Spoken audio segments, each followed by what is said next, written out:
When you're getting ready in the morning, when you're exercising, or when you just need a little boost. Download Mindset and listen to your favorite motivational speeches while getting ready for the day. The problem is that pleasure experienced without prior requirement for pursuit is terrible for us. It's terrible for us as individuals, it's terrible for us as groups, and I have great confidence in the human species to work this out, but we are finding now, and we are going to increasingly find, that those who will be successful, young or old, are going to be those people who can create their own internal buffers. They're going to be able to control their relationship to pleasures, because the proximity to pleasures and the availability is the problem. A good life, we could say, is a progressive expansion of the things that bring you pleasure. And even better, is a good life is a progressive expansion of the things that bring you pleasure and includes pleasure through motivation and hard work. And understanding this pain-pleasure balance, whereby if you experience pain and you can continue to be in that friction and exert effort, the rewards are that much greater when they arrive. If you look at any drug of abuse or any situation where somebody isn't motivated or thinks that what people think is ADHD, it turns out, is people just over-consuming dopamine from various sources. And also the context within a TikTok feed is, the context switch is insane. Normally you walk from one room to another, or from a field into the trees, or from a hut into, or a house, or whatever it is. But now you can get 10,000 context switches in that 30 minutes of scrolling on Instagram or TikTok. And so it's all about self-regulation. We are going to select for the people that can self-regulate. So then people say, well, how do you self-regulate? This is a place where knowledge of knowledge actually can allow oneself to intervene. When you think, I'm feeling low, I don't feel good, nothing really feels like good. Am I depressed? Maybe. But maybe you've saturated the dopamine circuits. You're now in the pain part of things. What do? Well, you have to stop. You need to replenish dopamine. You need to stop engaging with this behavior, and then your pleasure for it will come back. It's not just about being back and forth on the seesaw. You have to make sure the hinge doesn't get stuck in pain or in pleasure. One interesting question about the brain is just asking the question, how do we segment time? People who are depressed are often very focused on the past. So when you adjust people's dopamine levels to healthy levels, they start becoming more forward-thinking and more present. Most of the growth in life comes from these rigidly, externally imposed schedules, and we hate them. But they are where we learn restraint. How do you get motivated? Well, one way to do that is if you are good at subjectively attaching dopamine to the pursuit, just knowing, okay, I really am hungry for this. I'm going to tell myself making it 1% of the way is a success, and I'm going to keep going, and I'm going to keep ratcheting on. And that's great if you can do that. But for people that can't do that, understanding this relationship with the pleasure-pain balance can be more powerful. Just understanding the more friction and pain that you experience, the greater the dopamine reward you will get later, and that serves as its own amplifier. And the key to that is making sure that you're balancing the dopamine and epinephrine systems. Epinephrine being this molecule of universal currency of energy output. It could be out of hate or it could be out of love. Epinephrine doesn't care, and actually dopamine doesn't care. None of these systems care about us, they just work underneath our conscious control. But when you start to understand that hitting the gas pedal is great, but hitting the gas pedal and then coming off the gas pedal a little bit, you can kind of sit in a more relaxed RPM, actually allows you to go much further. Capturing the reward is wonderful, but attaching dopamine to the reward is actually a little bit dangerous. Celebrating the win more than the pursuit, it actually sets you up for failure in the future. You expect something to be really great, and then it's not quite that great, your dopamine baseline lowers. And now understanding what we know about dopamine, that means that not only did you feel as if you lost because it wasn't as much a celebration as you thought it would be, but it also means that you're starting from a lower place, meaning you are less motivated. Now, the simpler way to conceptualize this is anytime you have a bunch of dopamine and you're in pursuit, after you achieve a win, now this could be a business win, a relationship, a win of any kind, but inevitably, there's going to be a tipping back of the scale on the pain side. And that pain side is always going to go a little bit higher than the dopamine side. So this is what you would feel if you pursued a goal like building a big company. Here it comes, the big sale. And then there's the, well, what now? The kind of letdown. Now, if you simply wait and stop pursuing dopamine for a short while, the scale starts to reset. The problem is a lot of people immediately roll right into the next pursuit. And then what happens is that scale starts to get stuck on the pain side. A little bit more, a little bit more, a little bit more. And pretty soon, no amount of seeking will allow you to experience that craving and motivation. So what does this mean in terms of an actual tool? Well, first of all, if you can start to register, that craving and that friction and that desire, that almost kind of low level of agitation, sometimes high level of agitation, that is that I'm trying to impose my will on the world in a benevolent way, we hope. That's dopamine. It's working with its close cousin, which is epinephrine. Crave work, crave work, crave and work, crave and work, crave and work. And then you get the win. And some people allow the big peak in dopamine to be associated with the win. And smart people learn to adjust their celebration internally, right? This is all internal. You could throw the biggest party in the world, but as long as you're kind of laid back and looking at this, not letting yourself get manic crazy, you won't necessarily crash as hard, and pretty soon your system will reset so that you take the day, you clean up the dishes, you relax, you go, what now? I'm feeling a little low. Well, rather than going out and spiking your dopamine again, just wait, understand that the scale will reset again. Give yourself a few days where you're gonna feel a little kind of underwhelmed. If you let it start ratcheting up again, then what you realize is your capacity to tap into dopamine as a motivator, not just seeking dopamine rewards, that is infinite. The dopamine peaks and the frequency of those dopamine peaks have everything to do with how we carve up our experience of time. And anyone who spent a lot of time in deep meditation starts to develop a kind of intuitive internal representation of the fact that time is very fluid in this way. And when we say time is fluid, what we mean is the secretion of dopamine in these pulses is very fluid.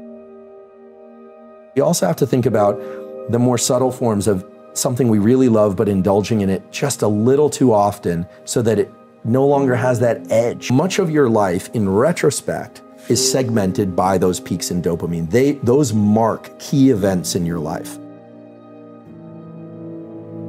Don't overestimate yourself, but don't underestimate who you could be. That's a much better way of thinking about it. You know, psychologists of the careless sort, I would say, have been pushing the idea of self-esteem for a very long time, probably since the early 60s. You should be content with yourself the way you are. It's like, no, you shouldn't. Seriously, like, you're nowhere near what you could be. You're not even close. Right, and so that's a way more optimistic message. Like it's, you ain't seen nothing yet. That's the right message. And so I would say, don't overestimate yourself now, but don't underestimate your future self. And you have so much influence as an individual if you get your act together that you can't believe it. There isn't anything that has more influence than that. You have all the power that there is right where you are to put things right around you. You start now, you develop a noble vision, right, of who you could be. You start to put that into practice, develop some discipline, familiarize yourself with the great works of the past. Learn to read, learn to write, learn to speak, learn to think. Man, you'll be deadly. What you could bring to the table that hasn't been brought to the table for years is an emphasis on individual responsibility. And the right way to do that, as far as I'm concerned, is to start with yourselves, is develop a vision for your life.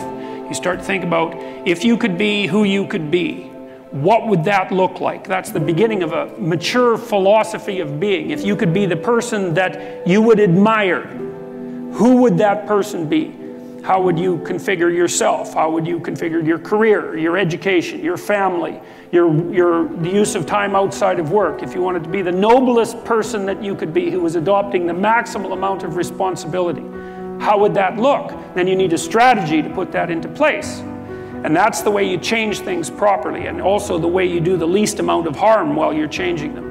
And so it should be an individual focused set of ideas, and that way you can sidestep the identity politics traps, and that would be a very good thing.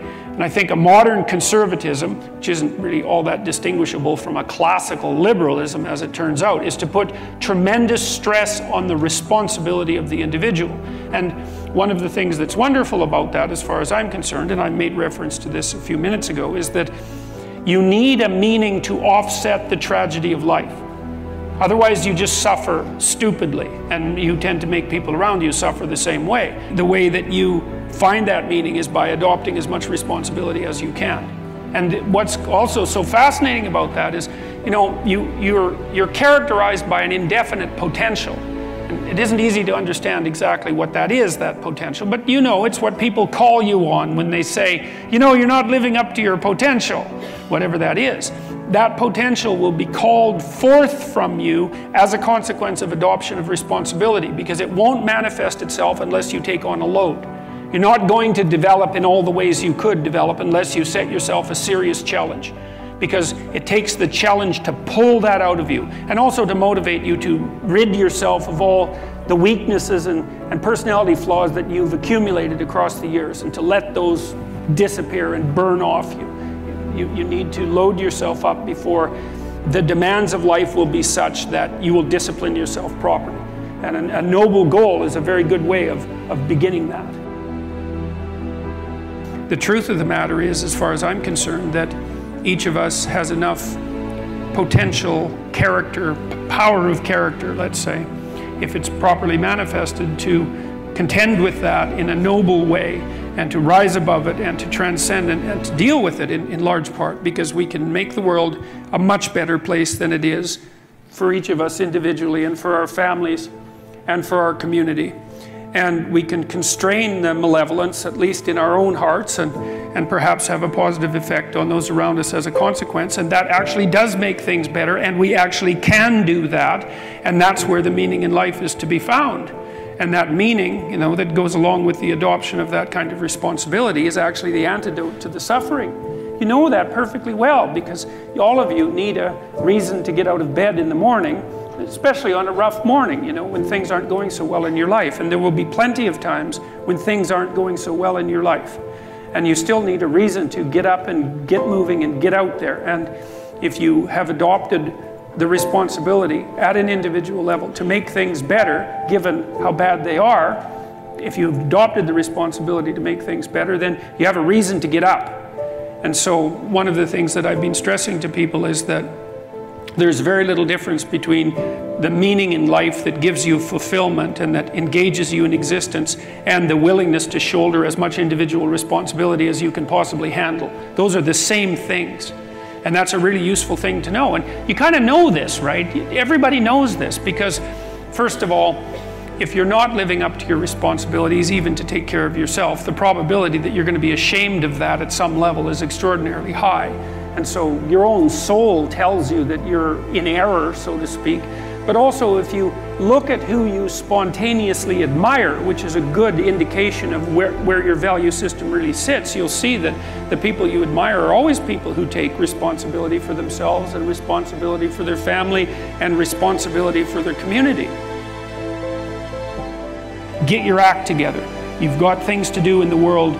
The absence of your full being in the world leaves a hole that is filled by terrible things. At minimum, so at minimum, you have an ethical responsibility to ensure that the world doesn't devolve into something approximating hell. And at maximum, you have the responsibility, again, the ethical, and it's a heavy ethical responsibility, to do everything that's in your power to make things as good as you can possibly make them, in this sophisticated manner that takes you and your family and your community into account. And it's on you, right? And that's meaning. You know, people say, well, I'd like to have a meaningful life. It's like, well, fair enough, but the price that you pay for the meaning that transcends tragedy is the adoption of responsibility for the catastrophe of existence. But that ennobles you, right? It makes you into someone strong, and someone competent, and someone who's worthwhile, and who lives in a manner that justifies their own suffering. And that's what, there's nothing better than you could possibly do than that.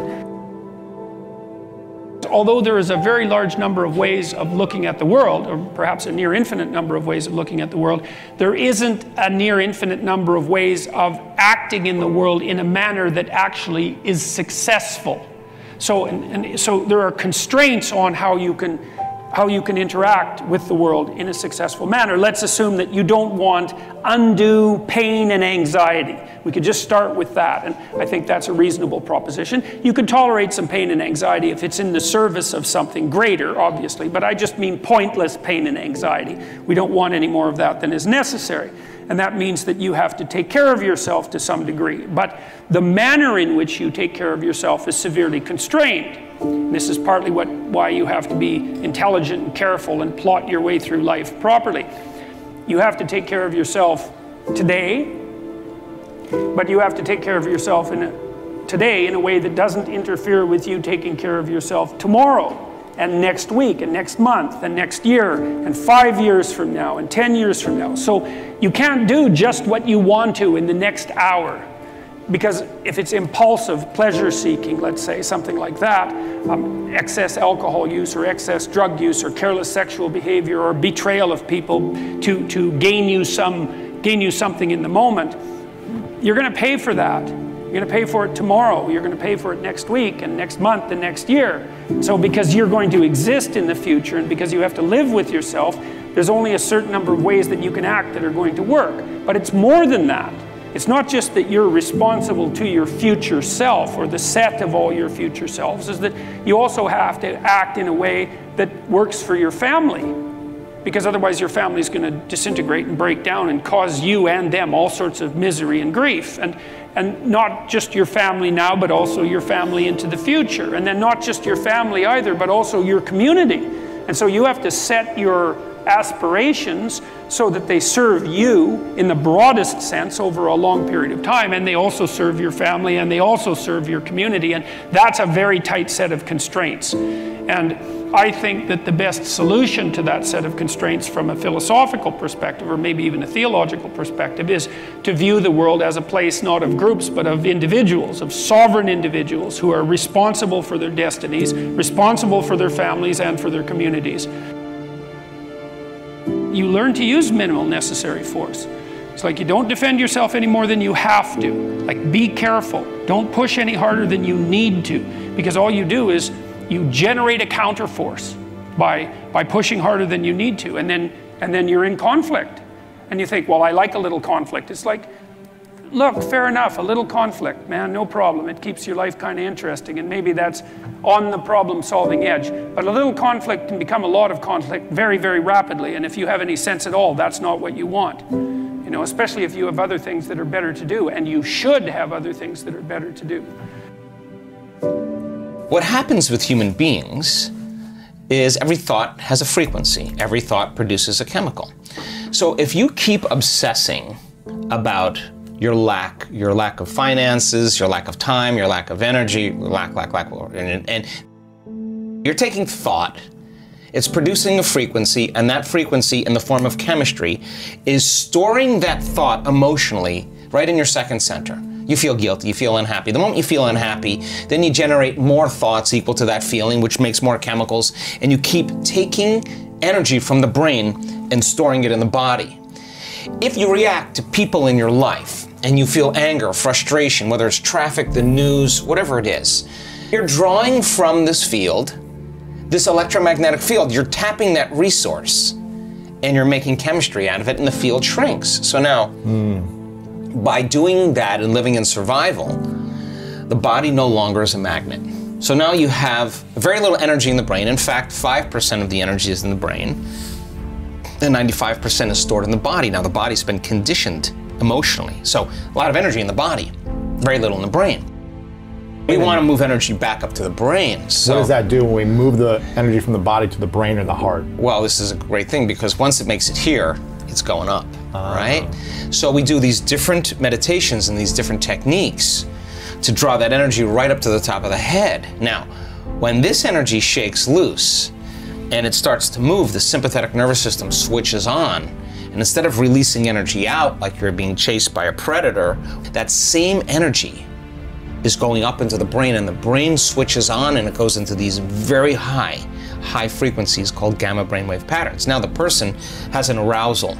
It's energy that's being released into the brain, and you can only describe it as ecstasy or bliss. So the energy of guilt that was stored from thinking and feeling in the same way releases, and it travels up to the brain and is going back. And when it reaches the brain, what happens?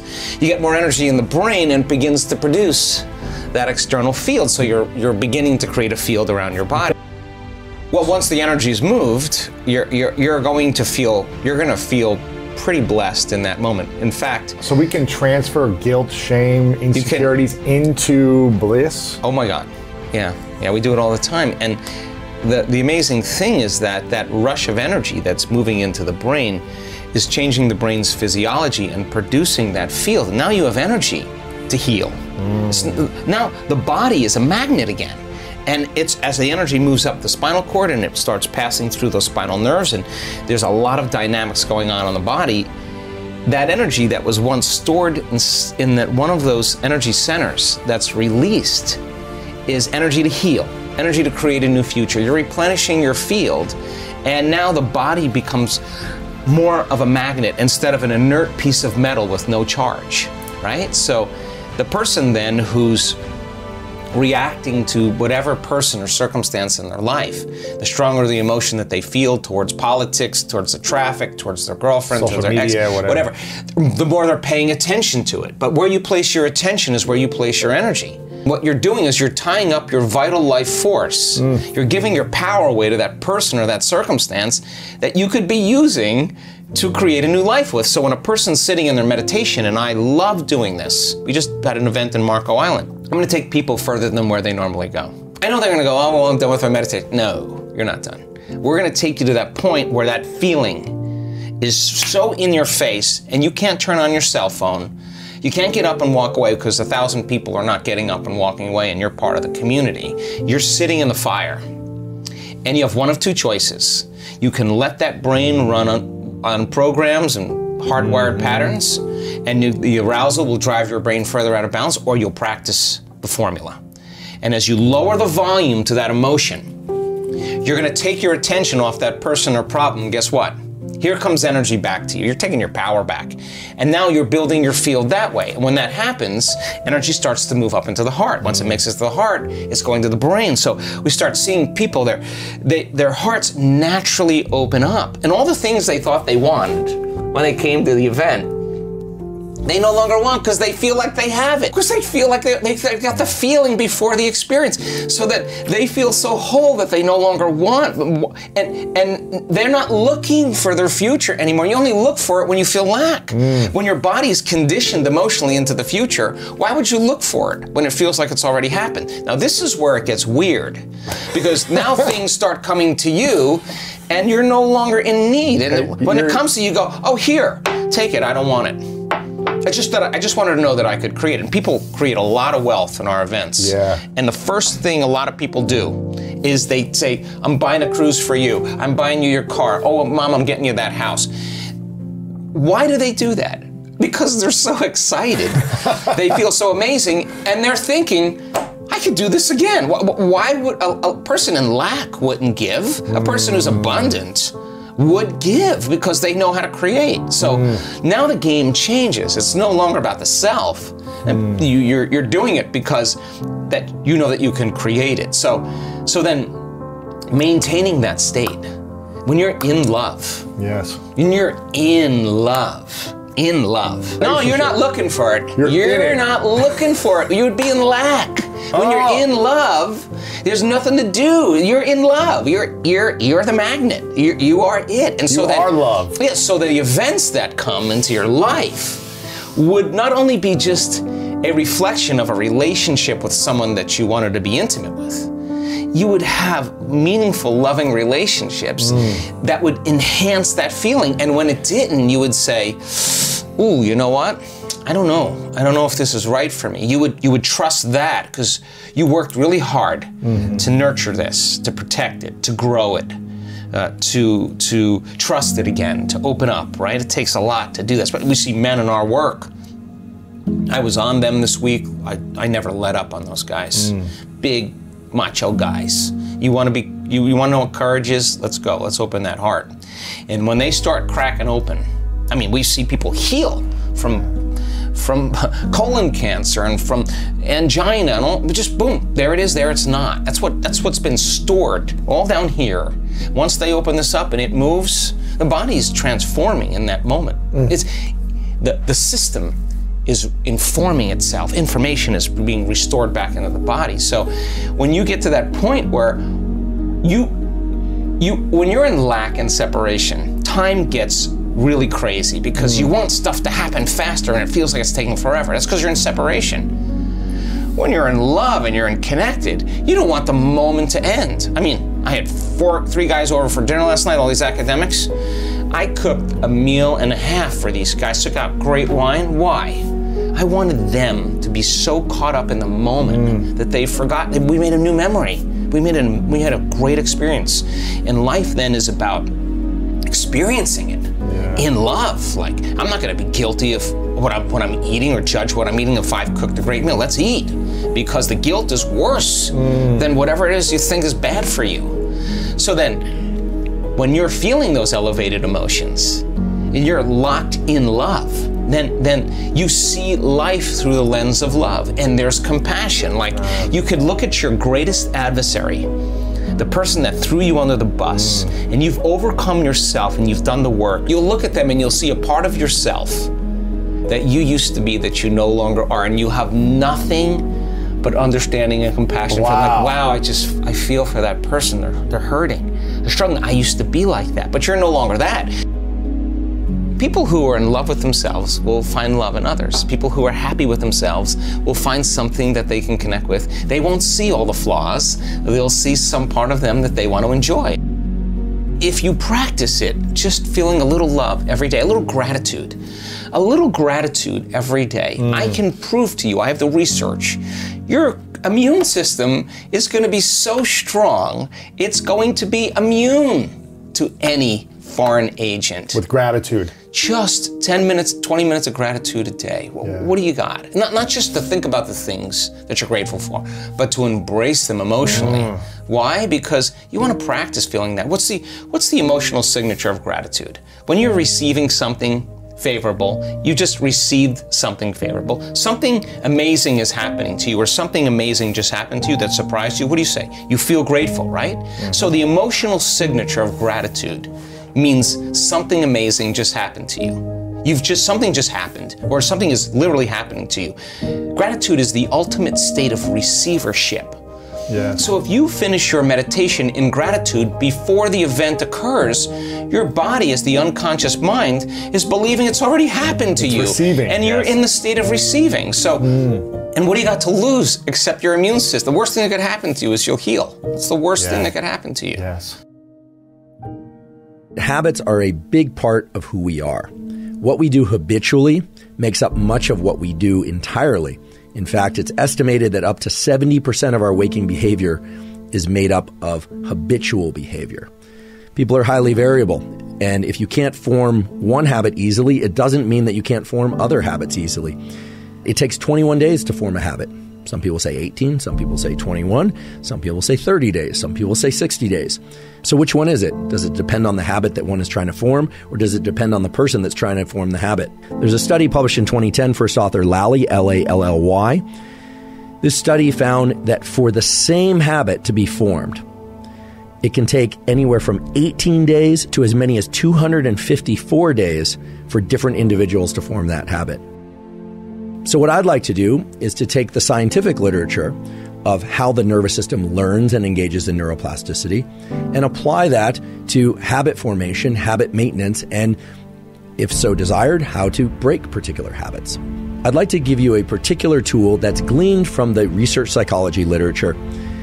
With each repetition of a habit, small changes occur in the cognitive and neural mechanisms associated with procedural memory. So I just want to talk for a second about what procedural memory is.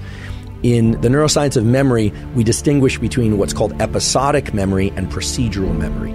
Episodic memory is a recall of a particular set of events that happened, whereas procedural memory is holding in mind the specific sequence of things that need to happen in order for a particular outcome to occur. So think of it like a recipe or a protocol.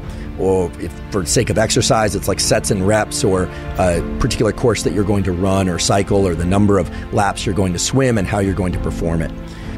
It's very clear that for anyone trying to adopt new habits, getting into the mindset of procedural memory is very useful for overcoming that barrier that we call limbic friction. How do you do that?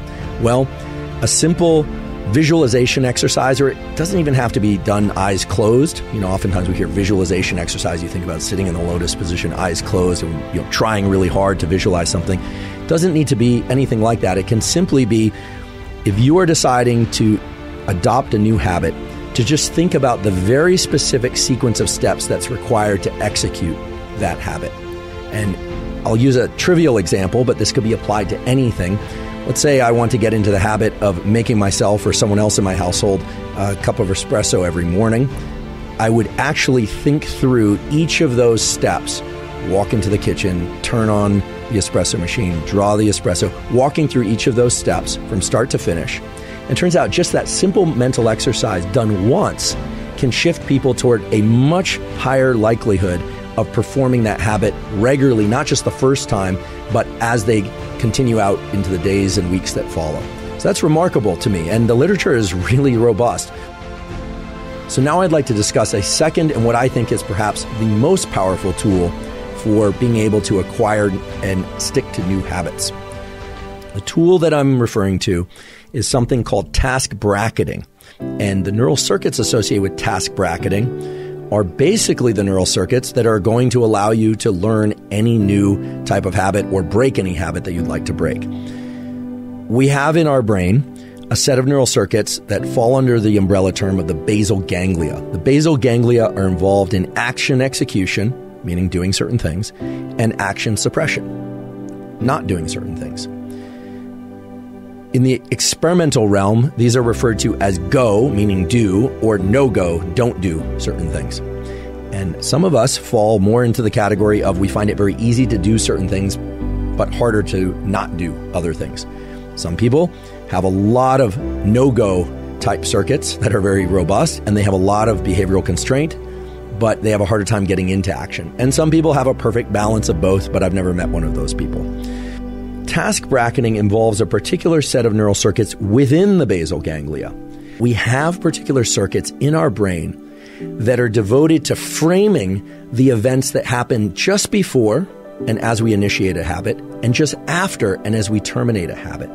In other words, it acts as a sort of marker for the habit execution, but not the execution of the habit per se. Now, this is very important because task bracketing is what underlies whether or not a habit will be context dependent or not, whether or not it will be strong and likely to occur even if we didn't get a good night's sleep the night before, even if we're feeling distracted, even if we are not feeling like doing something emotionally, or if we are, completely overwhelmed by other events.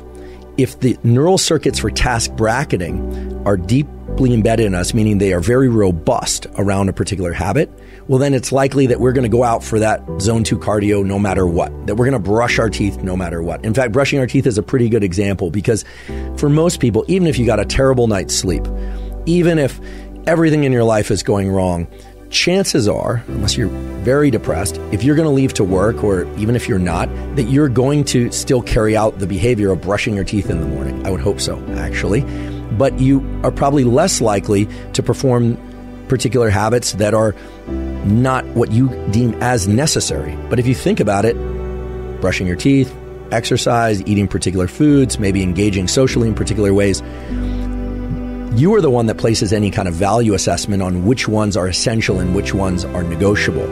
So task bracketing sets a neural imprint, a kind of a fingerprint in your brain of this thing has to happen at this particular time of day, so much so that it's reflexive.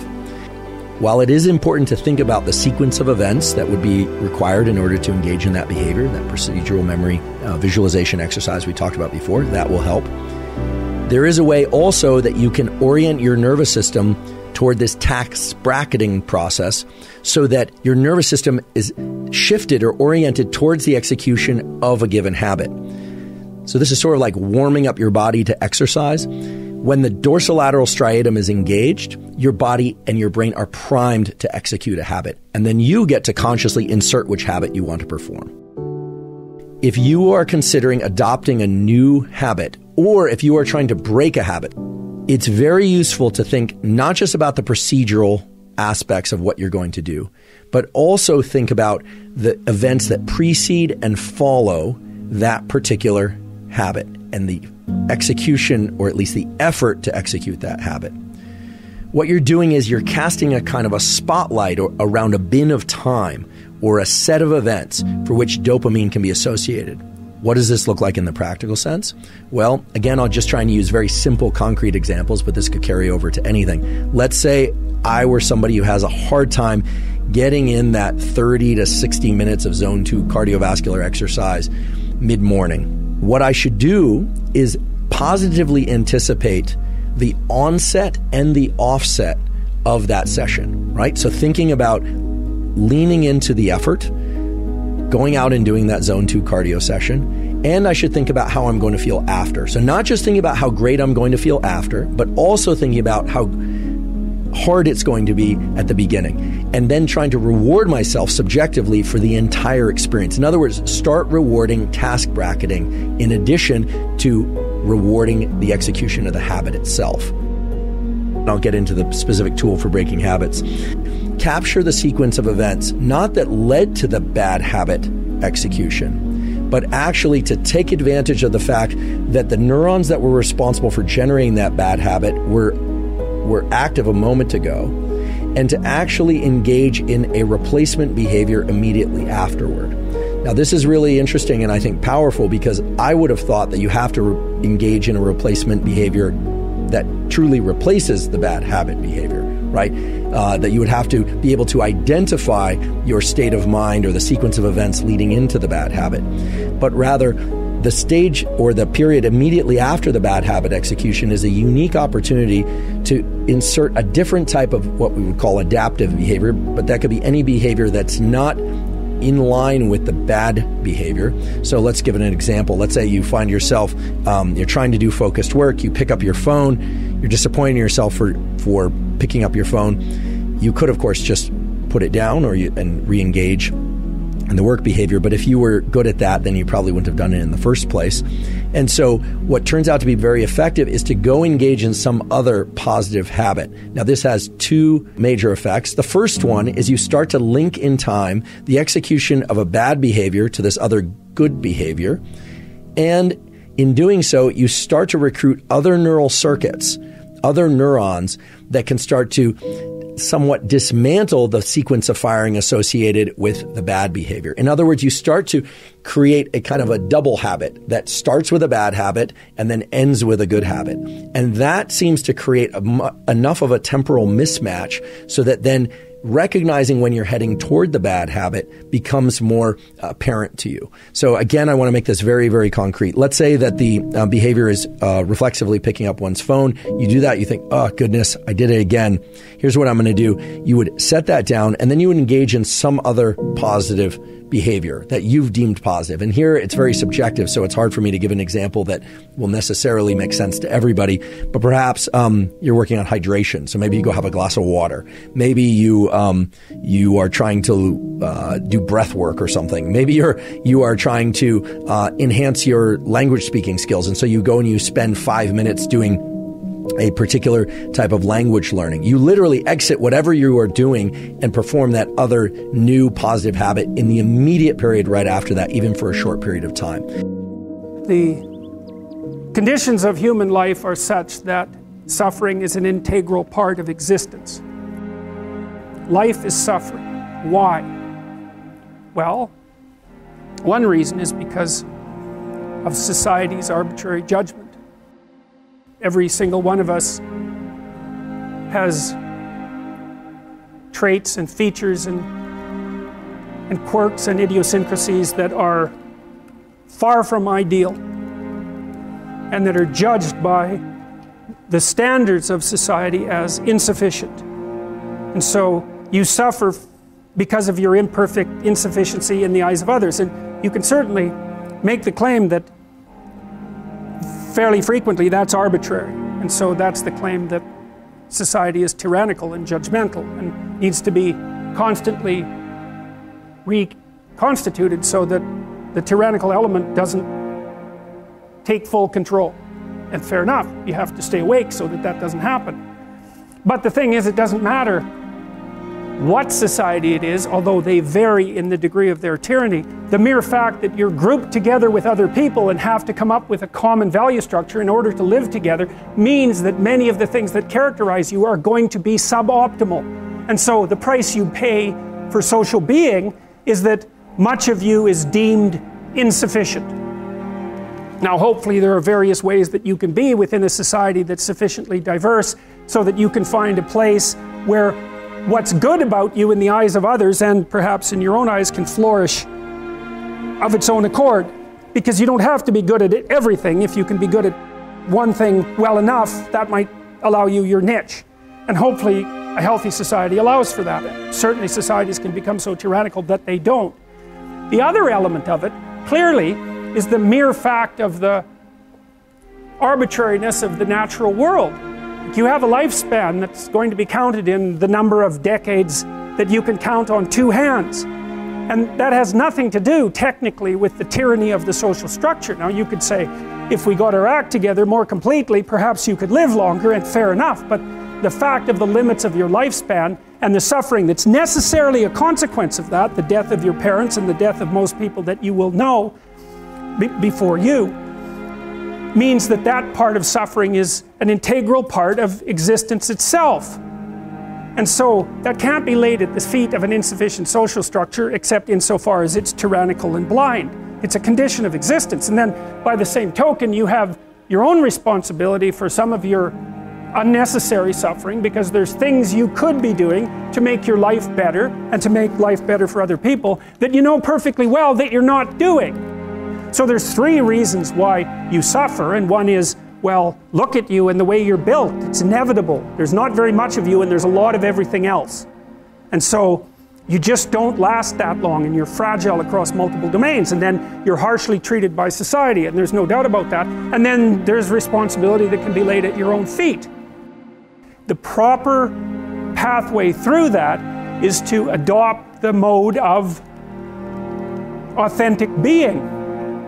And that is something like refusing to participate in the lie, in deception in the lie, to orient your speech as much as you can towards the truth, and to take responsibility for your own life and perhaps also for the lives of other people. And there's something about that that's meaningful and responsible and noble, but also serves to mitigate the very suffering that produces, say, the nihilism or the flee into the arms of totalitarians to begin with. You need something to shelter you against your own vulnerability. And you can adopt a comprehensive description of reality that's formulated for you by someone else that neatly divides the world into those who are innocent and perhaps innocent victims, and those who are guilty and perhaps the perpetrators of the suffering. But none of that has anything to do with you, and in addition, it's not a reasonable way of assessing the world. The suffering is built in. The existentialist take is, no, that's just how it is. That's just how it is. You don't have to necessarily have done anything wrong for things to get completely out of control.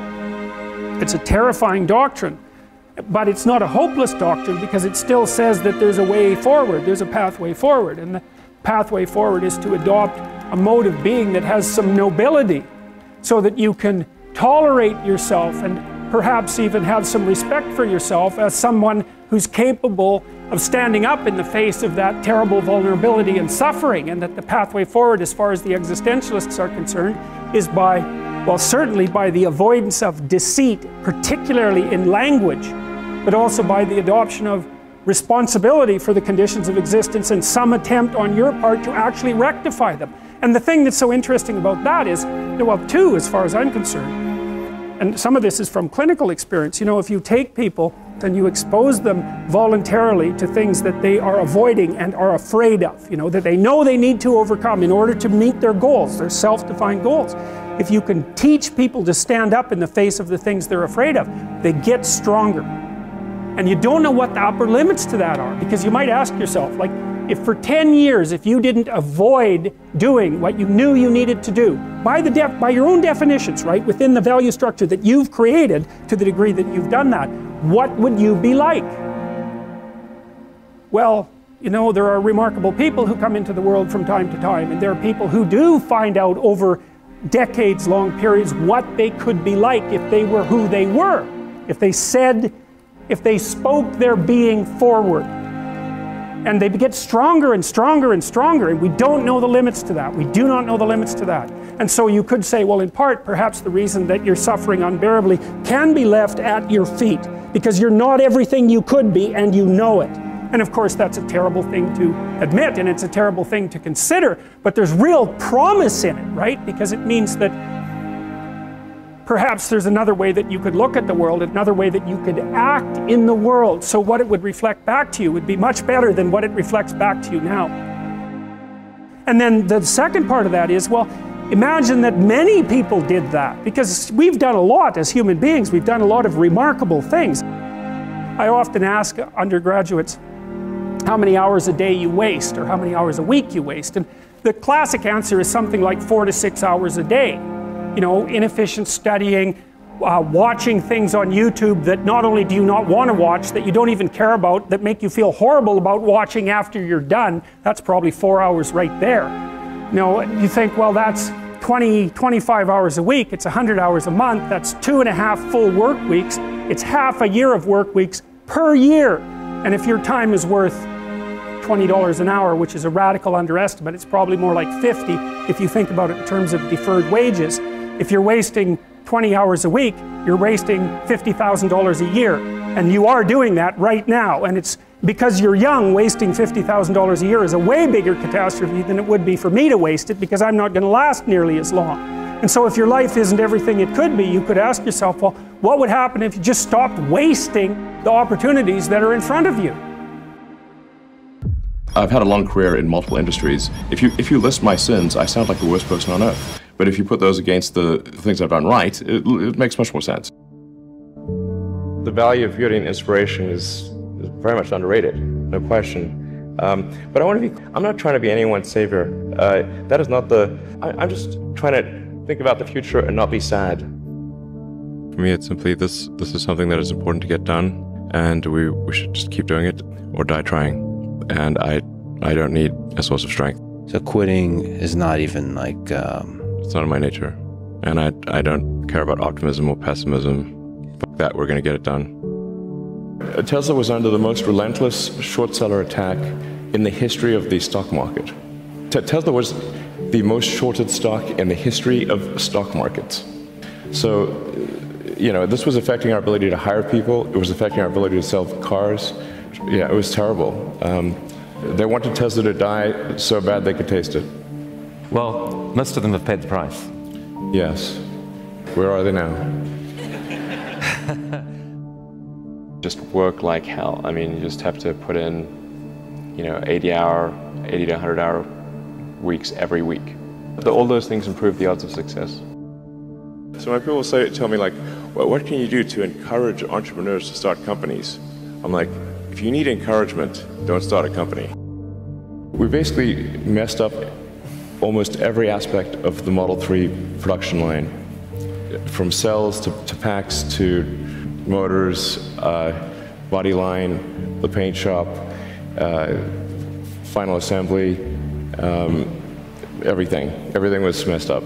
I lived in the Fremont and Nevada factories for 3 years, fixing that production line, running around like a maniac through every part of that factory, living with the team.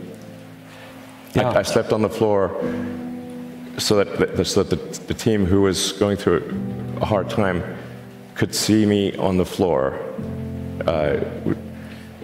that they knew that I was not in some ivory tower. Whatever pain they experienced, I had it more. I mean, there wasn't any other way to make it work. The 3 years of hell, 2017, 18, and 19, were 3 years, the longest period of excruciating pain in my life. There wasn't any other way, and we barely made it, and we were on the ragged edge of bankruptcy the entire time. Do you feel that this challenge of figuring out the new way of manufacturing, you actually have an edge now, that it's different, that you've figured out how to do this? At this point, I think I know more about manufacturing than anyone currently alive on Earth. Yeah. I can tell you how every damn part in that car is made. I'm not afraid of dying. I think it will come as a relief. So, although you may not be able to see the vision of SpaceX come true in your life. Well, I'd like to live long enough to see that. Being at a net worth of 230 billion, roughly, being perceived as the richest person. Do you know John Law? I don't know. John Law used to be the richest person on Earth 300 years ago. Okay. He was a poker player, a gambler. He was the biggest art collector on Earth, so a lot of superlatives. Wow. In the end, he went bankrupt. What? That's a pretty far to fall. Did you ever thought about that option, that something could go wrong and that you could one day lose everything? I mean, there's been many times where I expected to lose everything. Not, you know, I mean, who starts a car company and a rocket company expecting them to succeed? Certainly not me. I thought they both had less than a 10% chance of success. Like, if I go bankrupt, fine, whatever. I don't care. So many people from, so many young people actually, from across the globe. If you have an advice to them, young people globally who want to be like Elon Musk, what's your advice to them? I think that probably they shouldn't want to be. You? I think it sounds better than it is. Okay. Yeah, it's not as much fun being me as you'd think. There's definitely, it could be worse for sure. Yeah, I mean, it's really hard starting a company. I mean, you have to basically be prepared to work constantly, you know, from when you wake up to when you go to sleep. You have to be willing to deal with a lot of difficult problems and thorny problems. You have to be willing to deal with an enormous amount of stress. And you just got to push yourself super, super hard. I wouldn't recommend it for most people. No. Try to be useful. You know, do things that are useful to your fellow human beings, to the world. It's very hard to be useful. Very hard. You know, are you contributing more than you consume? You know, like try to have a positive net contribution to society. I think that's the thing to aim for. You know, not to try to be sort of a leader just for the sake of being a leader or whatever. A lot of times, the people you want as leaders are the people who don't want to be leaders. So, if you can live a useful life, that is a good life. A life worth having lived. I would encourage people to use the mental tools of physics and apply them broadly in life. SpaceX, Tesla, Neuralink, and Boring Company are philanthropy. If you say philanthropy is love of humanity, they are philanthropy. Tesla is accelerating sustainable energy. This is a love of philanthropy. Right. SpaceX is trying to ensure the long-term survival of humanity with multi-planet species. This is love of humanity. You know, Neuralink is to help solve brain injuries and existential risk with AI, love of humanity. Boring Company is trying to solve traffic, which is hell for most people, and that also is love of humanity. I'd encourage people to read a lot of books. Just read, basically try to ingest as much information as you can, and try to also just develop a good general knowledge. So you at least have like a rough lay of the land of the knowledge landscape. Like try to learn a little bit about a lot of things. Because you might not know what you're really interested in. How would you know what you're really interested in if you at least aren't like doing a peripheral exploration of broadly of the knowledge landscape, and talk to people from different walks of life and different industries and professions and skills and occupations. Like, just try learn as much as possible. Man's search for meaning. Isn't the whole thing a search for meaning? Yeah, what's the meaning of life and all, But just generally, like I said, I would encourage people to read broadly in many different subject areas, and then try to find something where there's an overlap of your talents and what you're interested in. So people may be good at something, or they may have skill at a particular thing, but they don't like doing it. Mm-hmm. So you want to try to find a thing where that's a good combination of the things that you're inherently good at, but you also like doing. When you had that third failure in a row, did you think, I need to pack this in? Never. Why not? I don't ever give up. I mean, I'd have to be dead or completely incapacitated. Essentially, like the longer you do anything, the more mistakes that you will make cumulatively, which if you sum up those mistakes will sound like I'm the worst predictor ever. But for example, for Tesla vehicle growth, I said I think we'll do 50%, and we've done 80%. Yes. But they don't mention that one. I mean, I'm not sure what my exact track record is on predictions. They're more optimistic than pessimistic, but they're not all optimistic. Some of them are exceeded, probably more are later, but they do come true. It's very rare that they do not come true.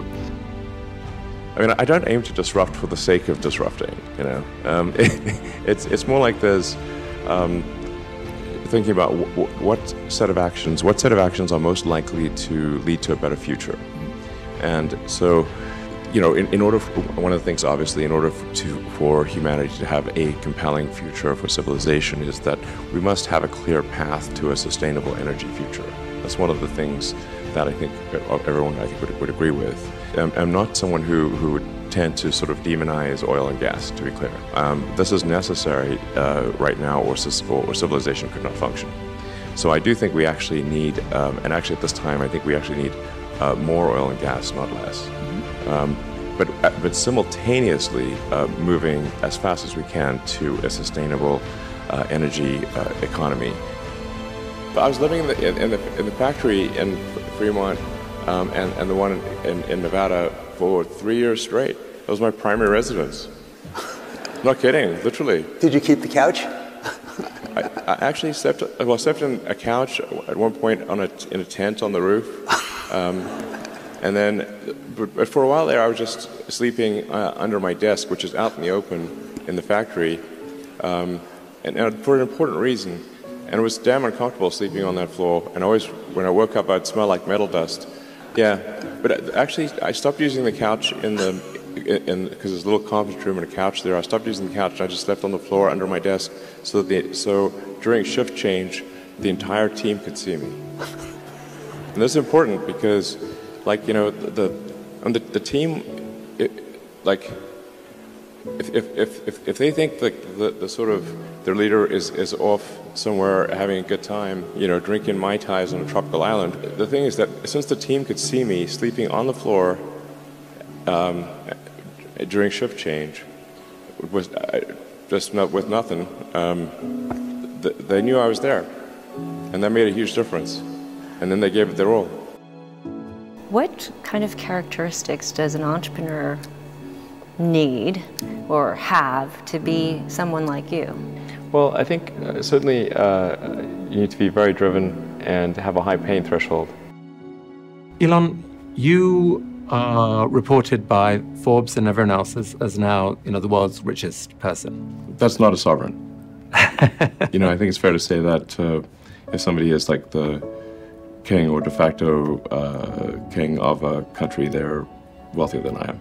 So, but it's just harder to measure. But what people do, so $300 billion, I mean, your net worth on any given day is rising or falling by several $1 billion. How insane, it's bonkers, is that? Yeah. I mean, how do you handle that psychologically? There aren't many people in the world who have to even think about that. I actually don't think about that too much, but the thing that is actually more difficult, and that does make sleeping difficult, is that every good hour or even minute of thinking about Tesla and SpaceX has such a big effect on the company that I really try to work as much as possible, to the edge of sanity, basically, because Tesla's getting to the point where,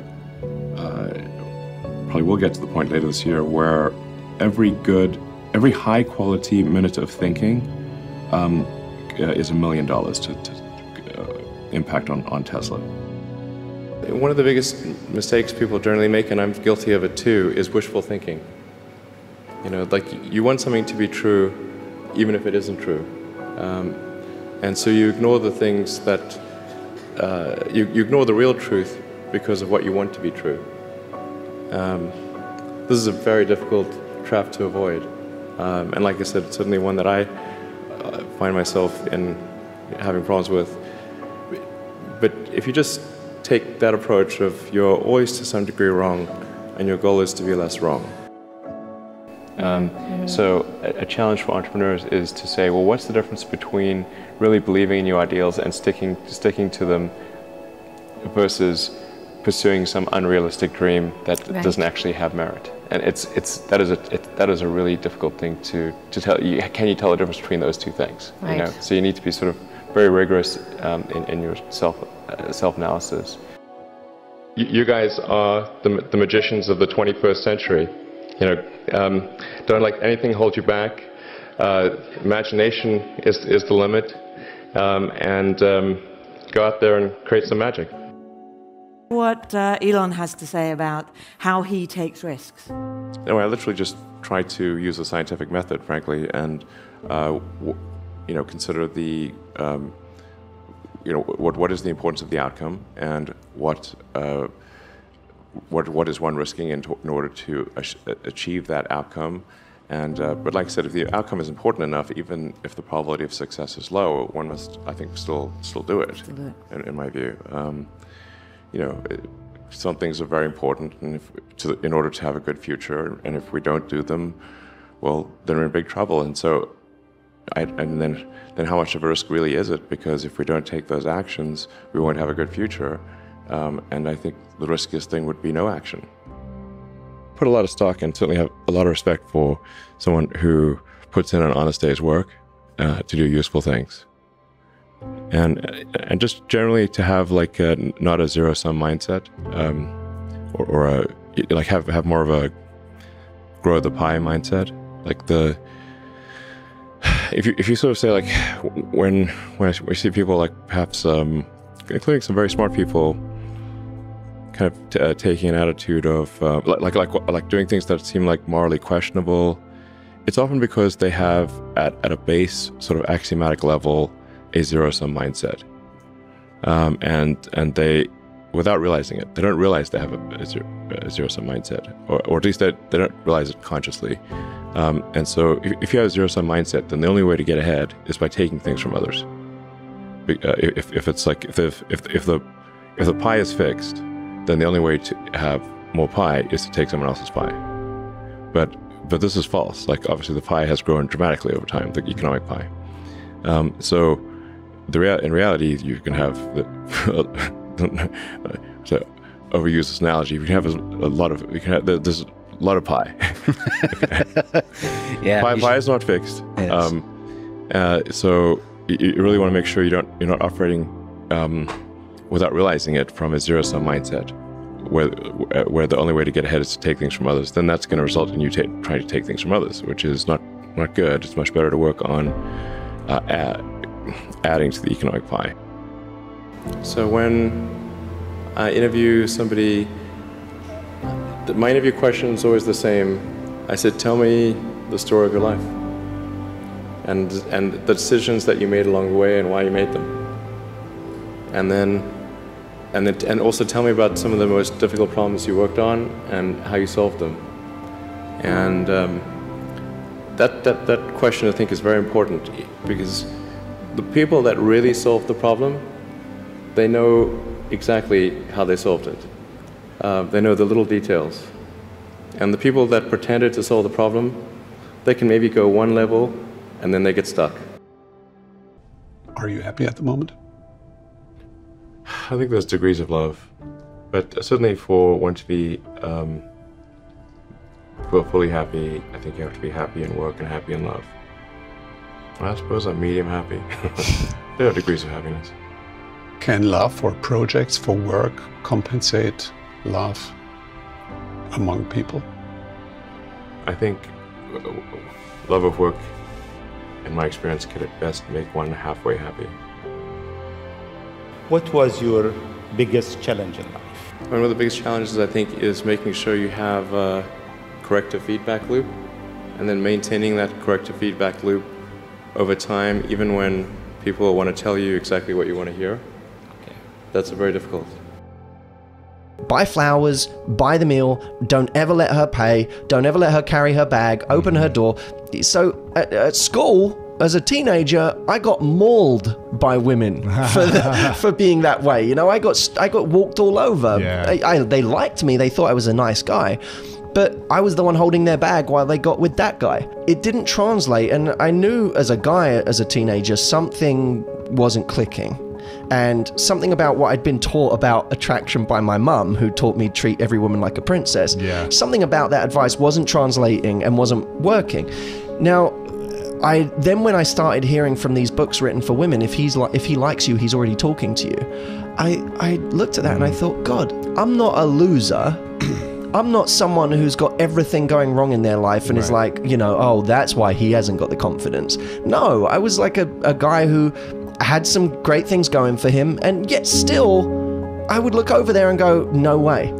I was terrified. The idea of walking up to a woman and saying, I like you, or I think you're cute, terrifying. You know, I started to say to women, listen, firstly, even the guys you want are nervous about coming over to you. So you might have to do a little more to make this a possibility. So that's the psychology, when done in the direction of man to woman, is much more powerful, because men have these two instincts, provide and protect. But some of these instincts are kind of hardwired, right? What we're doing with a lot of our better nature is overcoming certain programming that we have.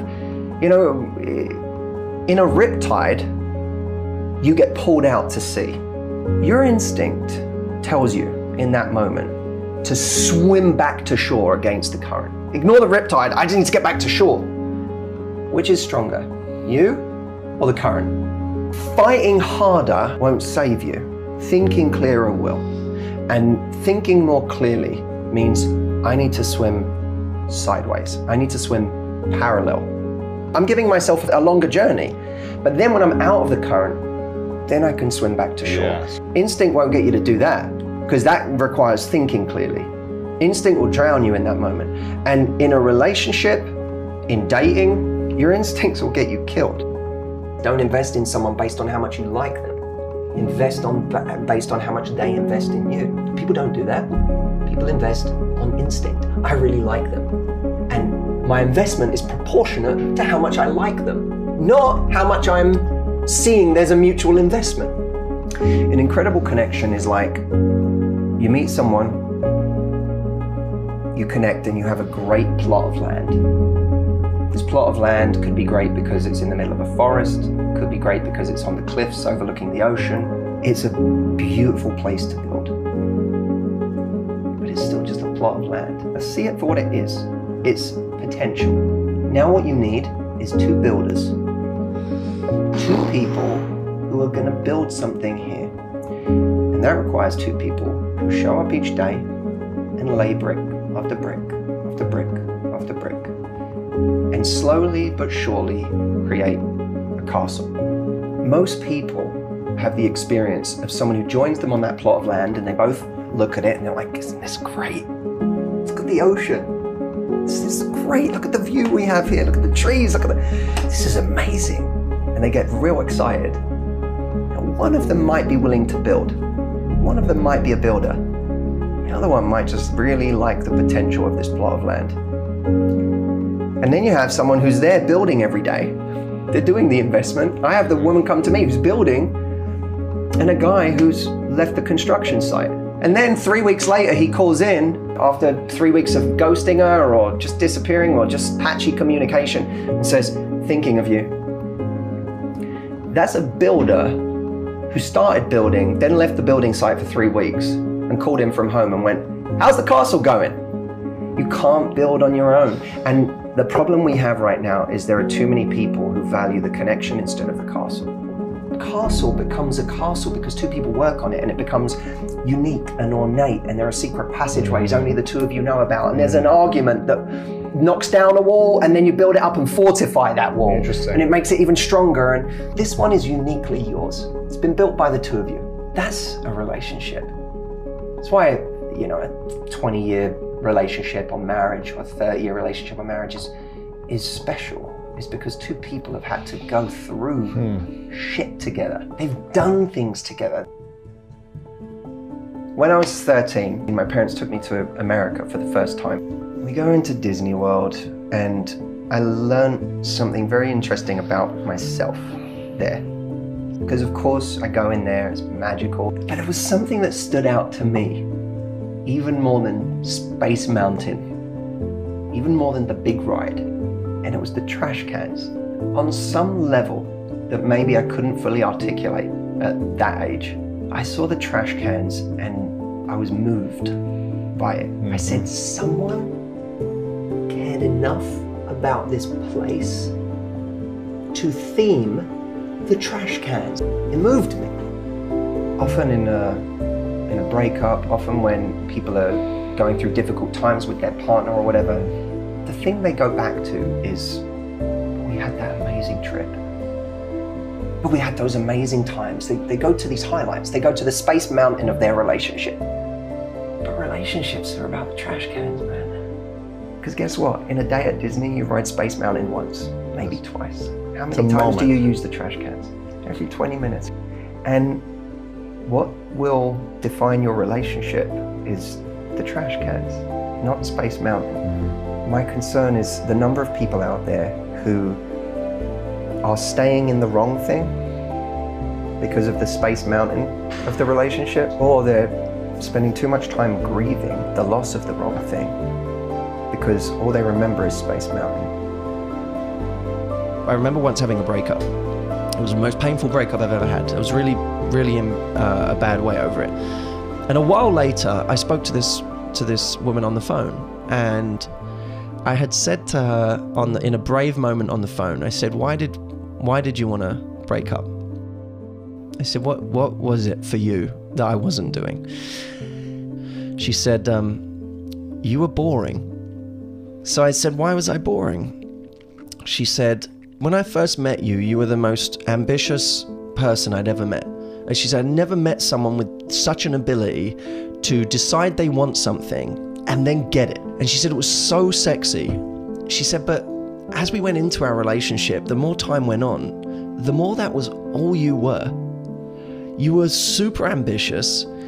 You knew how to get what you want, but you were so one-dimensional. You know, it was all you did. Even in our free time, you were on the phone, you were on your laptop, you would talk about your business, you were always talking shop. There was never anything else you had to talk about. We didn't do anything spontaneous. We never went and had adventures. It was just all one track. And she said it got boring. Yeah. She was right. She was right. There was nothing I could argue with. And I realized something in that moment.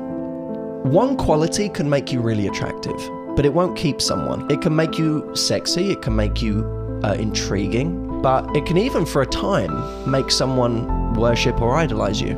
If you pair ambition, say, with an ability to enjoy life, now that person is really sexy. Super sexy. But when you combine it with something else, it becomes what I call a unique pairing.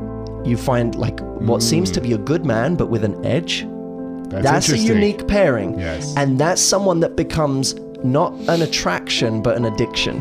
It's finding those combinations that make you go, oh my God, the person I was with last night, they were this and they were this. It's the and. If you want to know why you found it so hard to get over a certain ex, look for the unique pairing. There was some unique pairing that made you feel like they were difficult to replace. And that's what scares us. The more unique pairings you have, the more you become a rare bird in the dating marketplace. When you become rare, people get really terrified of losing you. Be the person that has the unique pairings that other people are terrified of losing. I think there's also a greater sense of entitlement these days, where people feel like they're owed, and marriage is, you've met the right person, so it's supposed to all feel great. And when it doesn't feel great, and when it's not all working, there must be something wrong with this person. Not with me, not with the amount of effort I'm investing into this relationship. There must be something wrong with this person. It turns out they're not the one after all. I thought they were, but they're not. The search continues. So the entitlement has people believing that it shouldn't be effort. You have to maintain that passion. You have to find new ways to excite each other. Me and my partner, we're always searching. We're always exploring each other. We're always trying to figure out, like, what's going to turn you on tomorrow? How do I do something that you didn't predict? Or how do I get you to know me a little less so that you get desire again? In relationships, you have to have both love and desire. Love isn't enough. Love is the thing that makes me want to get close to you. When I feel things for you, I want to know your mind. I want to know everything there is to know about you. I want to know what you're thinking.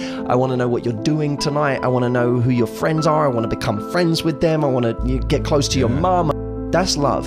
The desire to almost become merged. But desire exists in the space between two people. So you feel desire when there's a void and when there's some mystery and when you're still getting to know someone. So desire, ironically, is the thing that ends up creating love, because desire is like, I want to get close to you because I don't have you. And then when I get close, we feel feelings of love, but not desire now. Everyone's going to tell you, now your kids have gone off to university. Now you have all this time to spend together.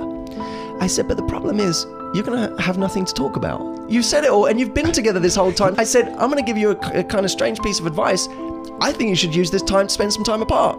She go on holiday and you go on holiday, and then come back and tell each other about it. Have some space so that when you come back together, there's a little mystery to it. It will be scary. This is why people get very emotional about this and they get upset, because they're like, what do you mean get to know my husband less? What do you mean like spend time apart? But what they don't realize is you never know your partner as well as you think you do. So the idea that you're like this and you know everything about them is a complete illusion. And secondly, you doing that is death to the relationship. So if you really care and if you really are a team, you'll be able to trust each other, but you'll be able to give each other space to create that desire again. We're going to have days, weeks, times where we're going through something really serious, and our partner's job is to show up. You know?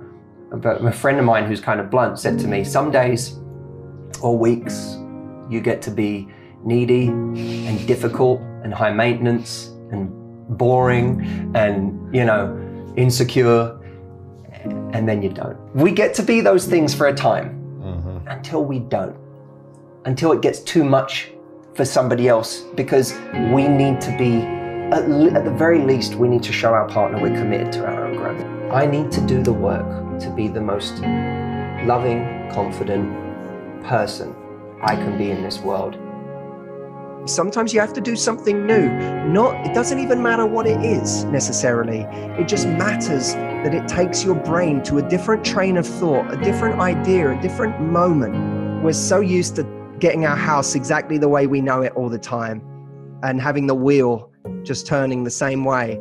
Sometimes turning the wheel on its side and giving yourself something else to think about is one of the most valuable things you could do for your life, for your relationship, for your mental health, for your creativity, for everything. I've been trying to figure out what gives people's lives meaning. And if you look at it technically, in order to have any positive meaning in your life, you have to have identified a goal and you have to be working towards it. And there is a technical reason for that. And the technical reason, as far as I can tell, is that the circuitry that produces the kind of positive emotion that people really like is only activated when you're proceeding towards a goal that you value.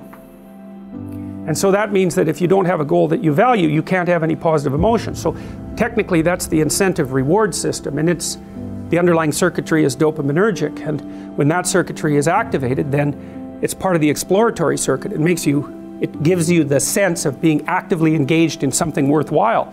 You know, you tend to think of positive emotion as something produced by reward, but there's two kinds of positive emotion. One is the reward that's associated with satiation, and that's consummatory reward, and that's the reward you get when you're hungry and you eat. But the thing about eating when you're hungry is that it destroys the framework within which you were operating, right? It's time to eat. Well, you eat, and then that framework's no longer relevant. So the consummatory reward eliminates the value framework, and then you're stuck with, well, what are you going to do next? And so the consummatory reward has with it its own problems, but the incentive reward is constantly what keeps you moving forward.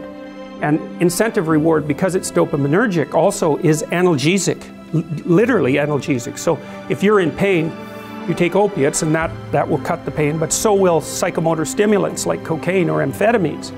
And so it's literally the case that if you're engaged in something that's engaging and you're working towards a goal, that you're going to feel less pain. And you can see this happening with athletes who, you know, they'll break their thumb or something, or maybe sometimes even their ankle, and they'll keep playing the game. Of course, afterwards they're suffering like mad, but the fact that they're so filled with goal-directed enthusiasm means that, well, the pain systems are in some sense shut off. So that's an interesting thing, because what it suggests, I mean, then you could imagine, I might say, well, how happy are you that you've made a certain amount of progress? And if you think about it, what you'd say is, well, it depends on how much progress and in relationship to what. So hypothetically, you're going to be happier if you've made quite a bit of progress towards a really important goal. And then you have to think through what it means for a goal to be really important, because that's not obvious. Now, you could say, you're in this class and you're listening to some information, and maybe there's two reasons for that. You might find the information interesting per se, but let's forget about that for a minute. You need to listen to the information so that you can do well on the assignments, so that you can do well in the class. You need to do well in your classes so that you can finish up your degree. You need to finish up your degree so that you can find your place in the world. You need to do that so that you're financially stable and maybe you can start a family and have a life, and that's all part of being a good person, something like that. And so that's a hierarchy of goals, and you might say that being a good person would be the thing, however vaguely thought through, that's at the top of that hierarchy. And then when you're doing things that serve that ultimate purpose, then you're going to find those more meaningful, and that meaning is actually produced as a consequence of the engagement of this exploratory circuit that's nested right down in your hypothalamus. It's really, really old. It's as old as thirst, and it's as old as hunger. It's really an old system. And so you want to have that thing activated. It might be that the sense of meaning that life can provide to you is proportionate to the amount of responsibility you decide to take on. And that'd be very strange if it was the case, you know, because responsibility, of course, is a kind of weight, obviously, and it's difficult to take on responsibility. But if any positive emotion that you feel, and your control of anxiety, and the control over pain, is dependent on the activation of these systems that watch you move towards a desired goal, then the more complete and weighty the goal is, the more kick there's going to be in the observation that you're moving towards it. And you know, you kind of already know this, because you'll have observed in your own life that when you're engaged in something that you believe in, that the time passes properly. You know, you can see this even if maybe you're reading a paper and it's actually related in some intelligible manner to something that you want to learn. So even though it's difficult, you get engaged in it, you can remember it better, you can process it better, and you're not so likely to fall asleep, and you're not so likely to want to find distractions, all of that. You can get into it. And it would be very interesting if that was proportionate to the degree of responsibility that you're willing to shoulder, and I think you can make a strong case for that. I've also often wondered, imagine you could offer people a choice. Here's the choice. You could say, well, your life isn't meaningful. The nihilists have got it right. There's no meaning in your life. And because of that, there's no reason for you to accept any responsibility. So you can live a responsibility-free life, and maybe one of impulsive pleasure-seeking, but a responsibility-free life, but the price you pay is that it doesn't get to be meaningful. Or you could say to someone, no, we're going to do the opposite. We're going to say, you can live a meaningful life, but it's only going to be as meaningful as the amount of responsibility that you're willing to bear. And then you might say, well, what would people choose? Because everybody also always makes noises about wanting to have a meaningful life.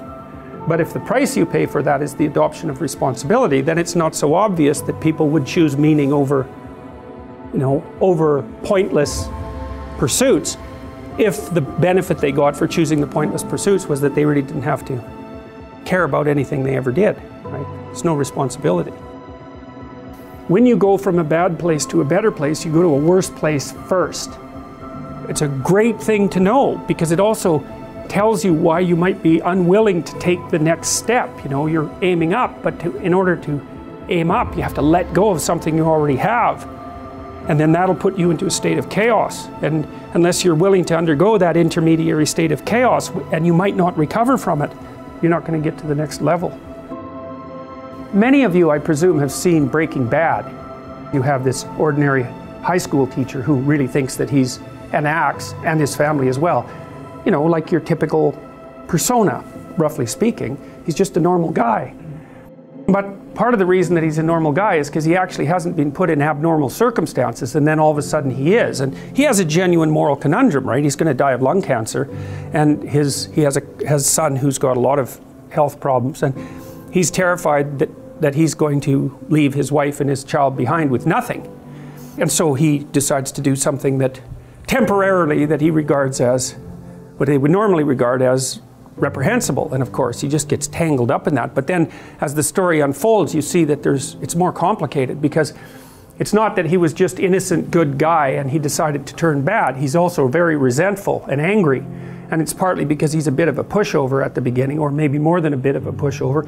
And also that he didn't really fulfill his own potential, and that, he had friends who walked down the entrepreneurial path, and maybe they weren't quite fair to him, but whatever, he ends up not very successful as a high school teacher, and so he's really angry about that. And so there's more motivation for him opening up the door to the terrible elements of his personality than just the fact that he's got good motivations to do so, and that unfolds, and so you see the warps and twists in his resentful character increasingly manifest themselves as he walks down this road to really total brutality. So it's one step at a time. And that's the thing, is that you end up in very bad places one step at a time. So you've got to watch those steps. Sometimes you take a leap forward and you learn some things, but you can't catalyze a new identity. So you try to go back and hide in your old identity. And that actually doesn't work, because, well, things have changed and you've learned something, and that isn't who you are anymore. And so it's like you have to cut parts of yourself off in a destructive manner to fit back into the person that you were. One of the times in your life when you actually realize that you're an individual is when you'll go and ask your parents something, and you'll realize they actually don't know any more about what you should do than you do. And that sucks. And that's partly why people are often willing to maintain a tyrant-slave relationship with their father. It's like, on the one hand, you have to be inferior in a relationship like that. You've always got the judge watching you. But on the other hand, there's always someone who knows what to do. There's always someone standing between you and the unknown that you can go ask, what should I do? Well, at some point, you'll realize that the reason you can't ask that anymore is because they actually don't know any more than you do. And then that's a pain, like that is a symbolic death. And that's also when you establish a more individual relationship with your parents. It's at that point that you could conceivably start taking care of them instead of the reverse. And that's a time that should come. But you have to let that image of perfection go, and that exposes you.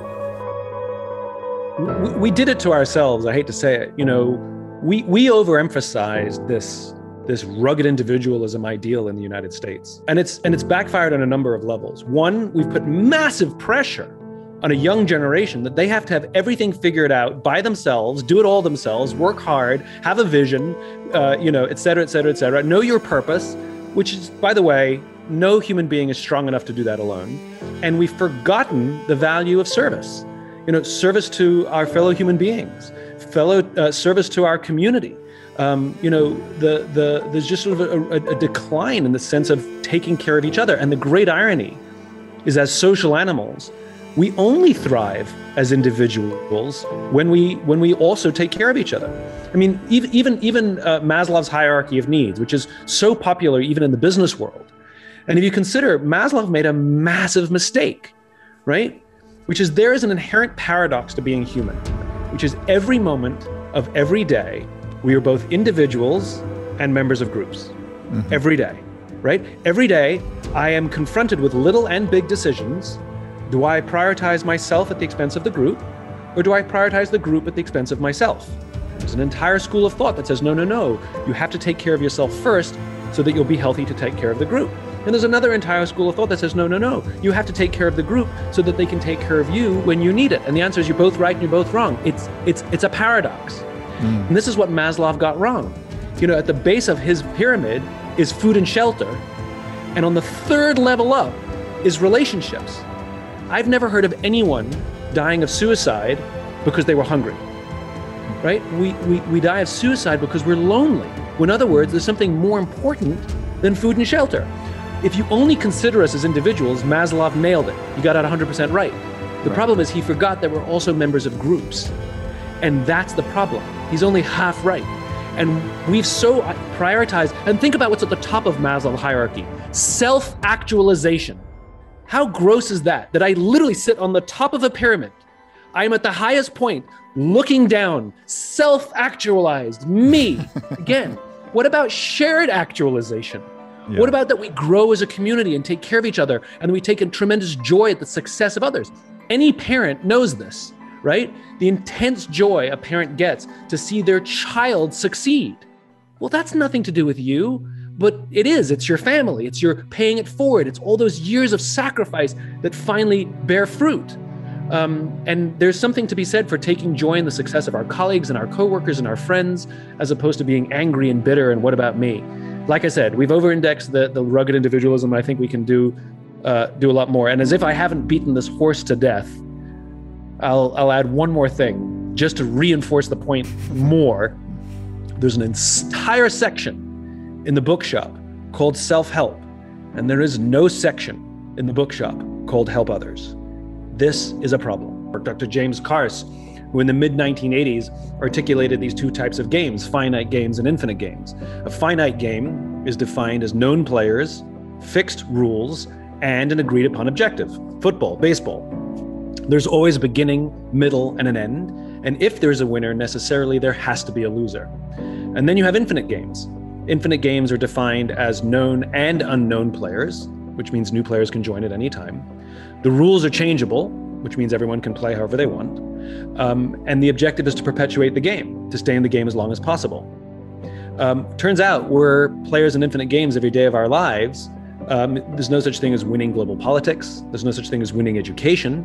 You can come in first for the finite amount of time you're at school because there's an agreed upon metric system and there's agreed upon standards as to what first looks like, but nobody wins education. Nobody gets declared the winner of careers. And there's definitely no such thing as winning business or winning politics. You can win an election, but you can't win politics. But if we listen to the language of so many of our leaders, it becomes abundantly clear that they don't know the game they're playing in. They talk about being number one, being the best, or beating their competition. Based on what? Based upon what agreed upon objectives, metrics, or timeframes. And this is a serious problem because when we play with a finite mindset in an infinite game, when we play to win in a game that has no finish line, there's some consistent and predictable outcomes. The big ones include the decline of trust, the decline of cooperation, and the decline of innovation. And when you talk about modern day politics, what do we see? Nothing short of decline of trust and decline of cooperation. They're not working together for the greater good. They're working together to see themselves reelected, whether as an individual or as a party, to stay in power. And sometimes that means doing things that will actually hurt us, the general population, the voter, to protect themselves or protect their images.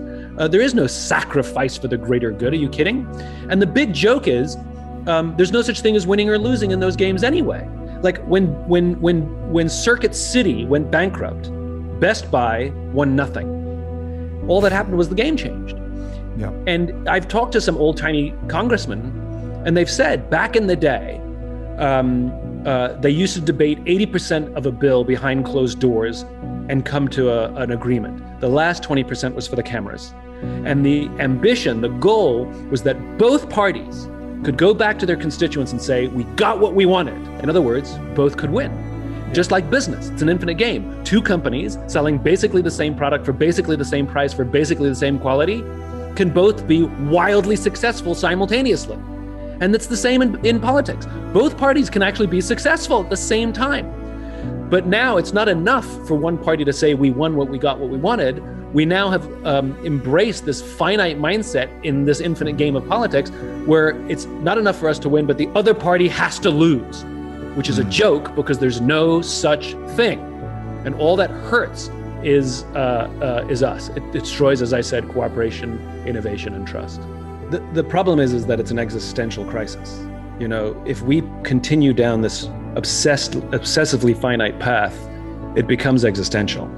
You know, and for the cynics out there, you know, the infinite game is not the absence of finite games. It's the context within which those finite games exist. There's nothing wrong with winning if the rules of the game allow for winning, right?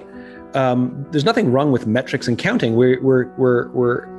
You know, our dopamine-driven brains need to count things. We need to feel the progress, count the progress. You can't run a marathon without mile markers. It's actually really unnerving, right? Mm-hmm. There's nothing wrong with that. But to what end is the question I would ask. To what end?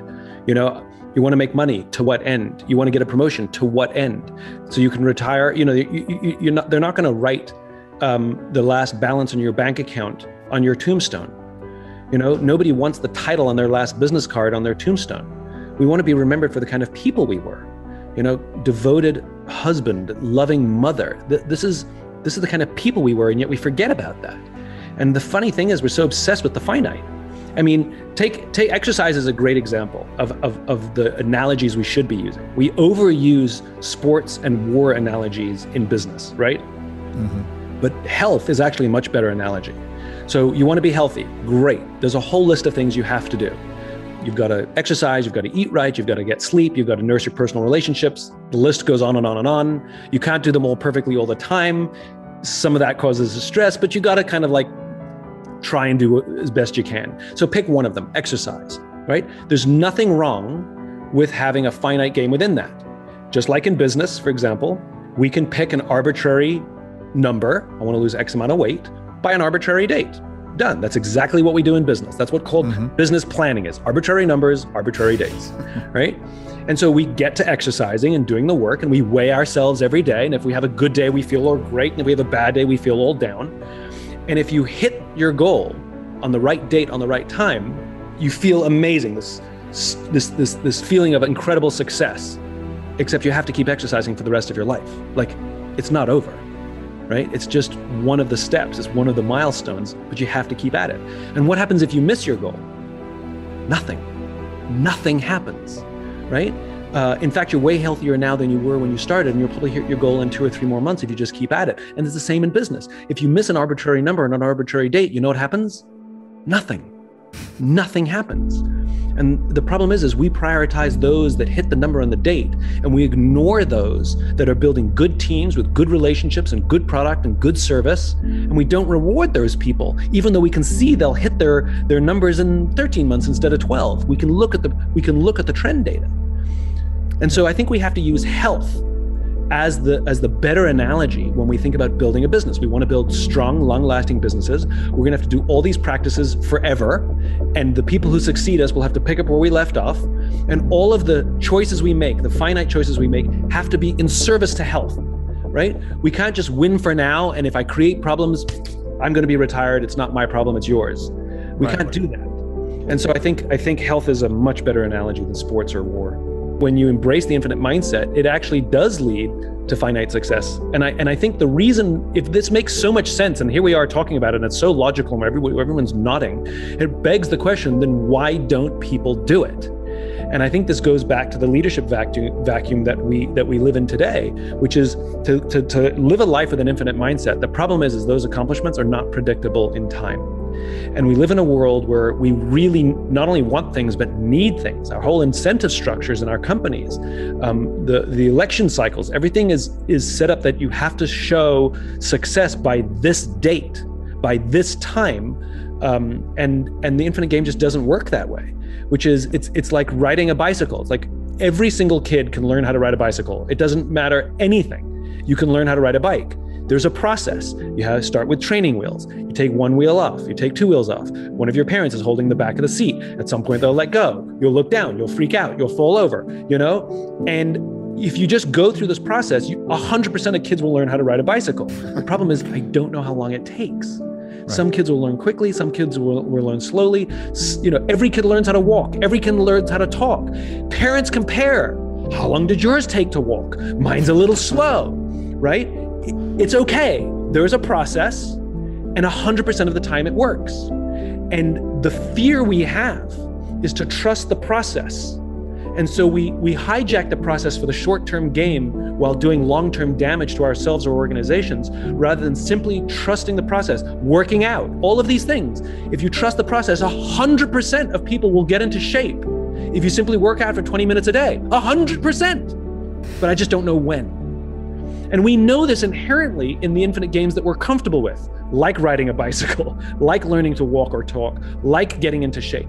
But for some reason in other infinite games, we can't do it. And like I said before, the incentive structures we have actually encourage us to ignore the principles of the infinite game and overly embrace the rugged individualism and the finite mindedness. And the sad part is, all we do is damage to ourselves and the people we love. That's it. You know, the qualities of being a good leader look eerily close to just the qualities of being a good human being. You know, somebody's a little short with you, you know, in customer service. Maybe they have a shitty boss, you know? And it's incredibly disarming. Instead of raising your voice, which we've all done. We've all got short-tempered and we've all got frustrated, like it happens. But for that one time that you have the self-awareness to say to the person, hey, are you okay? I can only imagine what it must be like over there. And, you know, let me know how I can help you. Like, I don't want to be that difficult customer who makes your job worse. You know, I just want to be that customer who can make your job better, you know? And it's remarkable how people respond when we're just nice to them. You know, say please and thank you. Look the barista in the eye and say, thank you, you know? How are you? And actually mean it. My friend, Lieutenant General George Flynn from the Marine Corps says his true test of leadership is if you ask somebody how they're doing and you actually care about the answer. And like I said, listen not to someone's words, try and listen for meaning. And so, you know, the things that we can start to do to be better leaders is recognize that we are in this thing called life with others, whether we like it or not. And this is my definition of faith. Faith is the understanding that we are on a team, even when we don't know who all the other players are. And you just have to trust that other people will be there for you, even if you don't know who they are, and some of them you do. And likewise for others, that you are on someone else's team. Everyone you interact with on a daily basis, and some you don't, you are on their team even if they don't know you are. And so give people faith in the human race. Give people faith that people are kind and good, you know, be that team member. So I think the first thing we can all do, the simplest thing that we can all do to be the leaders we wish we had is just consider the lives of others. There's two motivators, right? There's the gaining of pleasure, right? Wanting to go get something, chasing the dream, but then there's the avoidance of pain. And for a lot of champions, that's a pretty big driving force for them. And there's this thing people think that, like, I'll be happy when. Once I get like this big, amazing home, or once I get this car, or once I get this relationship or an amount of money, then I'll allow myself some happiness. The problem is the finish line always moves. You never arrive there, right? The other part is people think, well, if I enjoy myself now, I'm going to lose my drive. In other words, if I can just wire myself with enough pain all the time, I won't lose my drive or ambition. The truth is there's no correlation between the two at all. There's no relationship between you feeling complete pain all the time and losing drive. And so I talk about living in a state of blissful dissatisfaction. And really the best example of that would be like if you've ever, I love a good meal, right? You know, if I bite into a great piece of steak, if you're a steak eater like I am, you take that first bite, it's like complete bliss, right?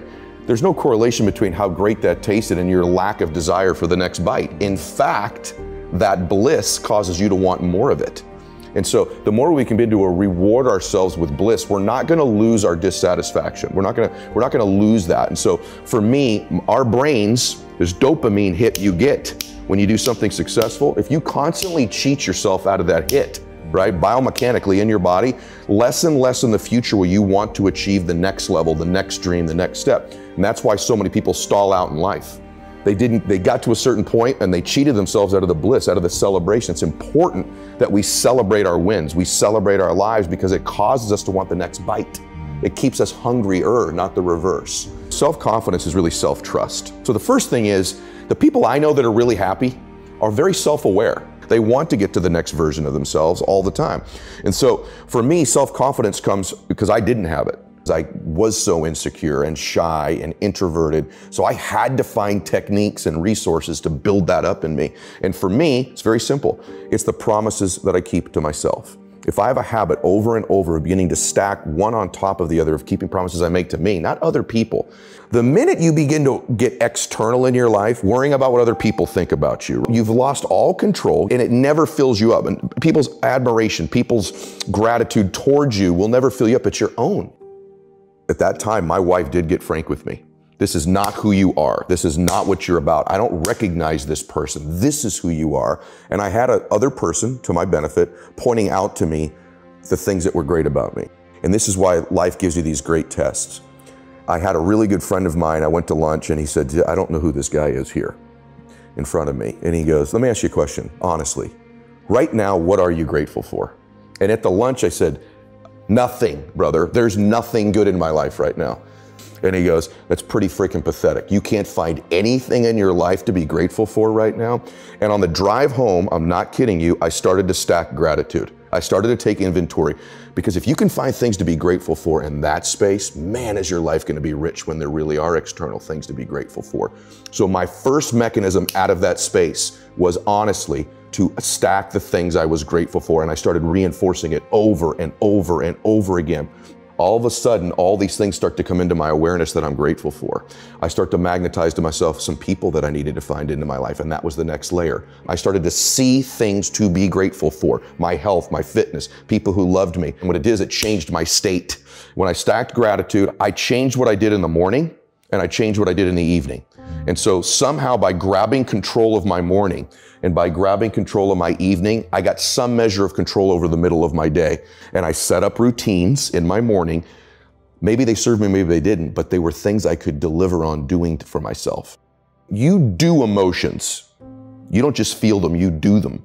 Joy is an actual action, not just an emotion. So the quickest way to change our behavior, our emotions, and our state is with our body. I play these very strange games with myself when I'm at the gym. When I'm working out, I always do one extra rep, one extra set, because it's a promise I kept to myself. And here's the biggest thing. It's a pattern. It's a pattern I keep of me. I always do a little extra. I always go the extra inch. And the quickest and easiest place to do it is the gym, because I can always grab one more weight, one more set. It shifts your identity. But you are going to get out of your life, you're going to be the most powerful force in the world, I think, is to be consistent with the concepts, ideas, and worth that you hold for yourself. You will get that out of your life. I think the biggest shift in our lives, the things that makes us the happiest, is that when somebody helps us identify our natural giftedness. And when I was a little boy, when I got a little bit older, they pointed out my speed. So it wasn't my lack of size, I was fast. When I got into business, they said, you know, you're intense. When someone points out a gift about you that you also kind of intuitively know to be true, they're linked to them. You're intense, you're passionate, you won't get outworked, you're relentless. I went, I am those things. And when someone linked those gifts to me winning, now I believed I could win. And so the way we change our identity, the way I changed mine, was by getting in touch with what some of my natural gifts were and then using them in my career, using them in my life. That shifted the weight right off of me. Because the weight was, I suck, I'm shy, I'm small, I have a screwed up family. That's the weight, right? The lifting off of the weight is, these are some gifts God gave me, or the universe gave me, or that at least I know I have, and I can spend my life using these gifts. Now I've got hope. Now my identity's changing. Now my life takes a different direction. For those of you that struggle with taking criticism, you got to ask yourself, how important is it to you to grow? Because you were put on earth to grow, to contribute, to serve, to help. You were in your way. And the current version of you is perfect as it stands right now, but it will be inferior next year. You're perfect as you are now, but that version of you isn't sufficient next year. You gotta be crazy, hungry crisis to get to that next version of you. I want the data. I want the input. I want the information. I want the feedback to get to the next version of me, regardless of how it emotionally makes me feel. I'm like driven by that. Without that information, why am I living? I also want to be surrounded by people who are not messaging me, is enough enough? Right. Everything's good, man. Take a break. And I may not want more money. You and I both have a lot of money, right? We'd probably like more, but it's not my driver. I want more peace, more gratitude, more abundance, more contribution, more memories, more experiences, more joy, more love. That will never be enough for me. Put me in the ground if I don't get any more of that stuff, right? I want to grow. I want to see the next place. And so that's the journey. You're always going someplace. So you might as well want to get the information and the equipment to get there. And that's where I want to go. One of the reasons I'm relatively fit is not just peak state. I have an uncle in my family that died at 50 years old of a heart attack. And I look like him a lot. So on the way back from his funeral, my reticular activator's on heart attacks. On the TV screen on the airplane, I'm listening to music, is the Oprah Winfrey Show. She's going through a new heart scan. I unplugged my headphones, plug it into the airplane one. They're talking about this new scan at Cedars-Sinai that at that time was new. It could read the plaques in your arteries, the calcifications, without going, really invasively. I scheduled it. I went in and he says, oh my, I can't believe these arteries are in that young body. Wow.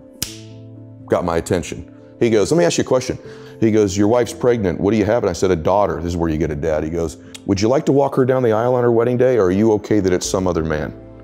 I went, what the f is on this scan? And he goes, I want to be very clear with you. If you keep going down the road you're going, there'll be some other man walking your daughter down the aisle that's not even born yet on her wedding day. And I went, boom. And he goes, but if you do exactly what I tell you to do, you'll be there. And so to this day, brother, there are mornings when I wake up, not every morning, I don't want to go to the gym. I go, Bella's wedding, Bella's wedding, Bella's wedding. So my standards are high because of my big old reasons. Other dudes may miss the gym that day because they're not going to miss their daughter's wedding if they don't go. But I've convinced myself I'll miss my daughter's wedding. So I will get my ass out of bed at 4 o'clock in the morning and I will get to that gym because my reasons are bigger, so my standards are higher. So that's what I think causes us to have great standards, is huge reasons. What is the impact that you want to have on the world?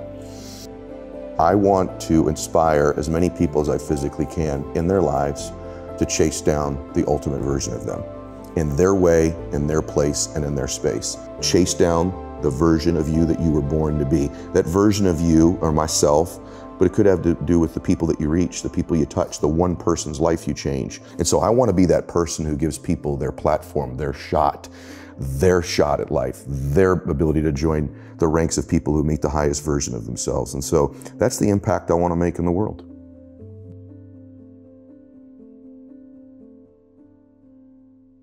What better subject to study than ourselves? What better subject to interrogate and investigate daily? What's the one character that we should never get bored with chasing to figure out? But also, what's the one? It's also the one character that we can't get away from ourselves. It's the one person that we can't get rid of. So I have enjoyed and not enjoyed investigating myself through my life. I write about this in the book. I don't, to form a personal style or to know who we are or what we want, that's hard to do. So I have learned to, by process of elimination, get rid of the things that you go, well, that is not me, or that is just a fad. That's not going to ever be classic. That does not feed me. That may be, for instance, there's certain pursuits we go, yeah, that may be an immediate green light that's just plugged into a battery. But that light's going to go out because that battery's going to die. That's not truly solar-powered green light. So style is finding those things where we go, oh, that's a solar-powered green light. That's who I am and who I am not. So we figured out who we're not first. I found that I was able to figure out who I was by process of elimination. It's also, I'd rather be a good man than a nice guy. That happens later, and that's part of style. I've always said this, I'd rather have an asshole than a dork. Why? Because at least I know where the asshole stands. The dork's trying to be everything to everybody that he thinks they want them to be. I don't want to be that. I don't really enjoy being around that person because I can't trust them. And when I've been one, I couldn't trust myself. So style is also about, once you do find your frequency on something, go forward if you're a non-tyrant and don't ask permission. And that's the not giving a damn part. I've found that the world will actually acquiesce and go, yeah, I'll give you a green light on that, if you actually go forward and mean it, you're going to do it by hook or by crook and not ask permission.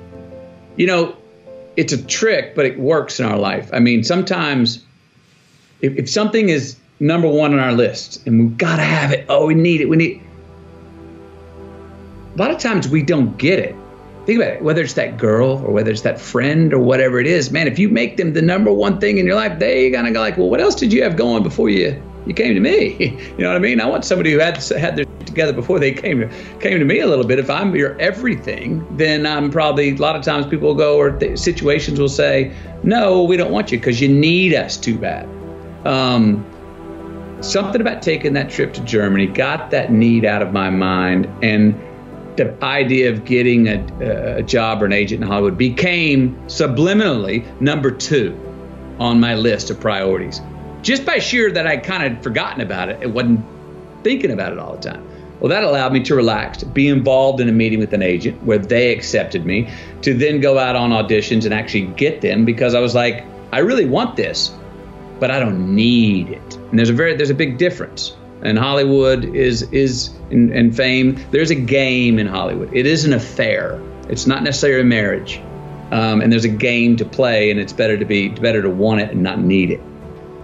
In many ways, and I think especially today, not just in acting career, but in all of our careers, athletes, everything is with so much room to be objective. What are we on our phone? There's a jumbotron, immediate response when we put something out. We may be becoming too objective or measuring too aware, giving too much credence to awareness of, how am I perceived? Kids these days, it's what they put out, how it's received. If it's got enough thumbs up, they have a good day. If it's got enough thumbs down, they have a bad day. So our being and our attitude and how we feel about ourselves is more reliant. We're letting it be more reliant on what other people think about us today than ever before. I say lean into the subjective. I don't give a damn about what anyone else thinks. I'm done it, but I'm going to chase down and do what's truest to me. And then it's time to pop out sometimes and read your reviews or have a look at the jumbotron or watch that performance on playback.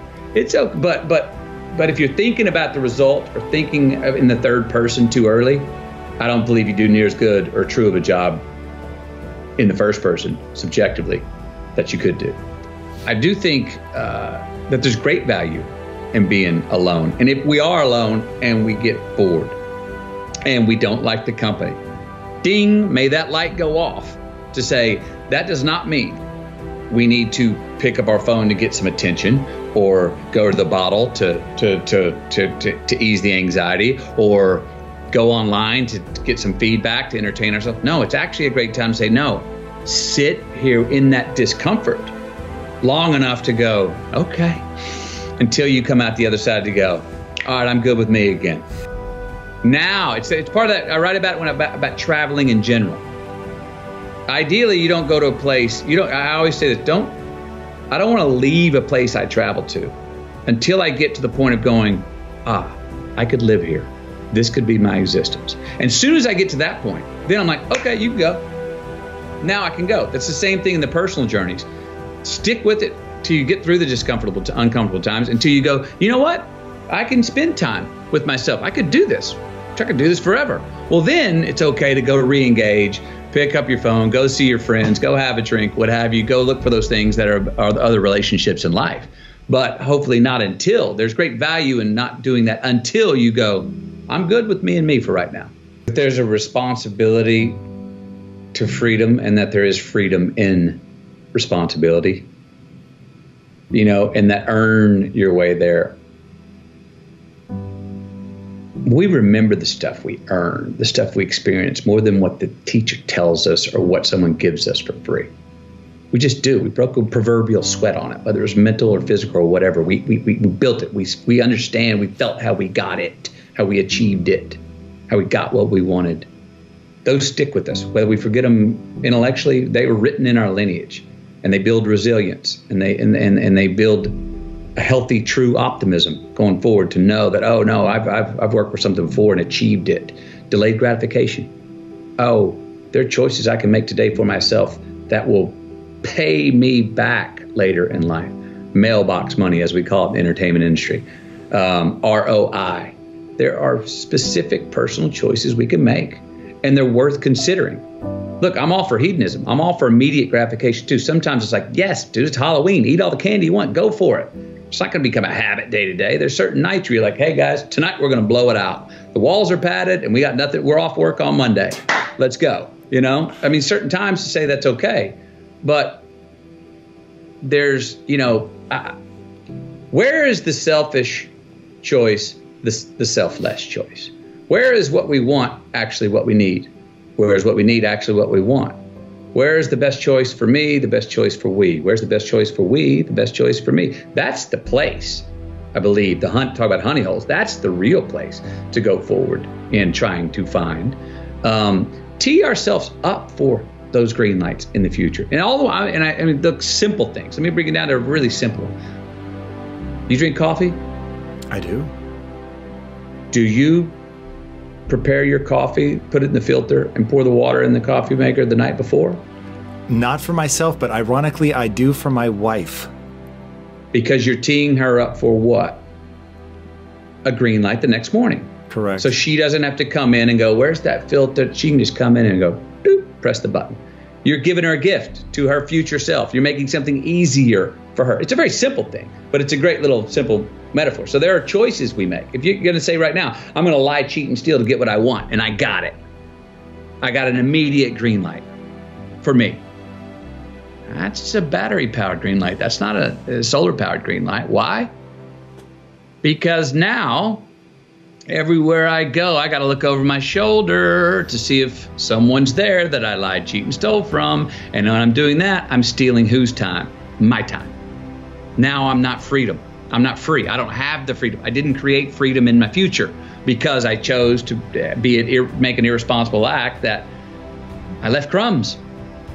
I've now got reasons to look over my shoulder. And the more things we do to create in our future that we got to look over our shoulder, the more of our most precious thing we have in our life's time that we're stealing from ourselves.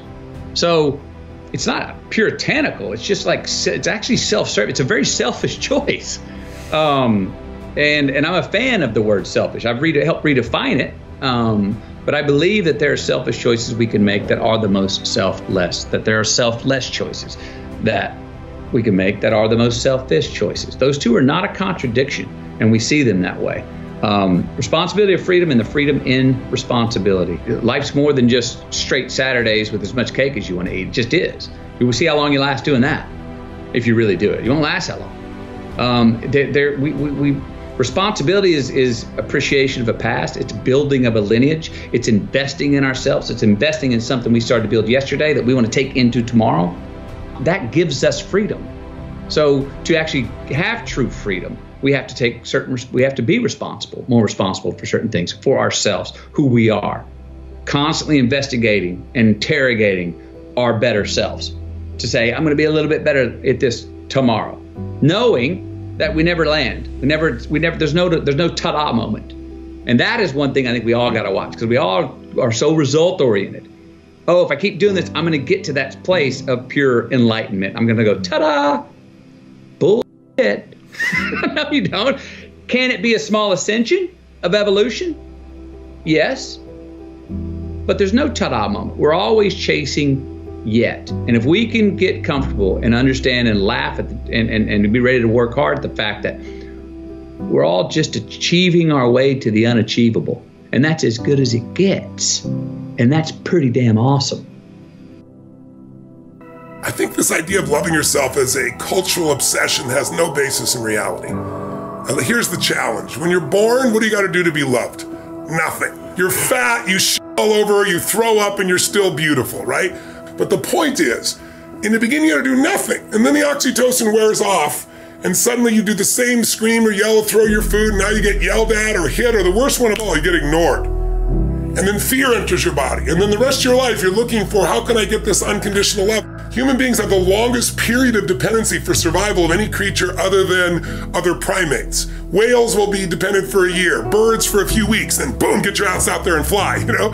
It's a different world. We have this long dependency. It's just the nature of how we are. And then I thought to myself, so why don't we just have unconditional love all the time? And I think my answer is because then you never grow or give anything to life. You think everything is about you.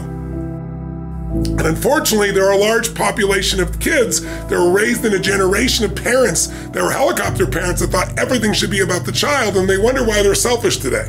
Or why they, don't seem to have great relationships where you gotta be with somebody else, you gotta put somebody else ahead of you. That's what love is. Love is putting somebody else ahead of yourself. Loving yourself usually comes for most human beings by starting to have a value and just appreciating people, not because of what they do, not because of what they have, just because you feel their essence. And it's easier to do that with somebody you love than it's with yourself, but when you start to with somebody else and you're not judging, you're truly loving them, then it's much more natural because you're already doing the loving. You're not getting it from somewhere else. Someone may say something, look at you a certain way as a trigger, but all love is self-love. This bullshit, I don't love myself. If you've ever been someone and felt loved, you loved yourself. They didn't love you. They said something, they did something with their eyes, and you used that as a trigger to release love inside of you. But loving yourself every moment, all the time, is not the secret to success.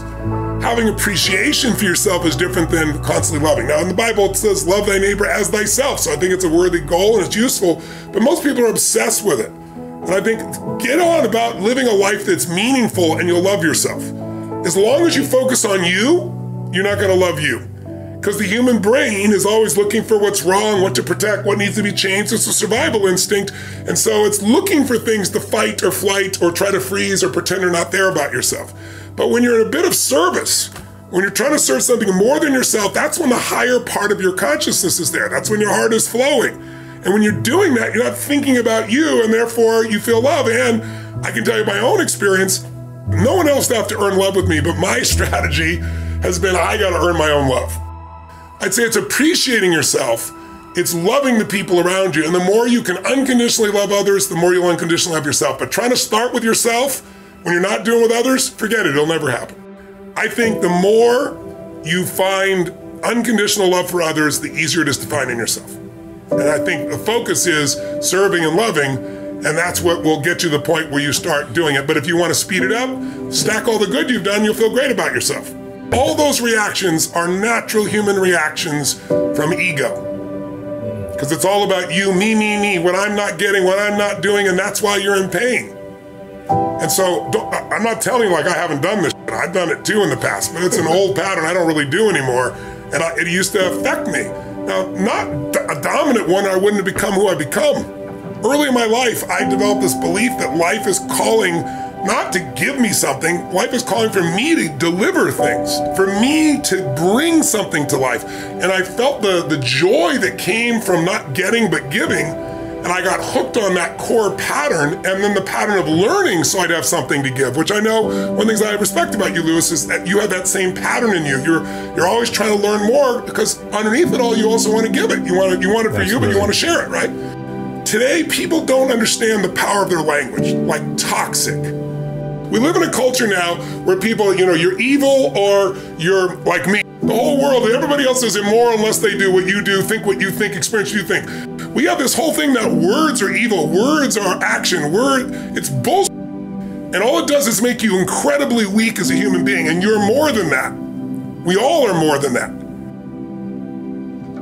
There's so many kids that have been raised to be safe and secure every moment. Anything that's insecure or unsafe, they don't want to be a part of, including language. And what it does is make you incredibly weak and fearful. And that's why there's so many people that are angry all the time.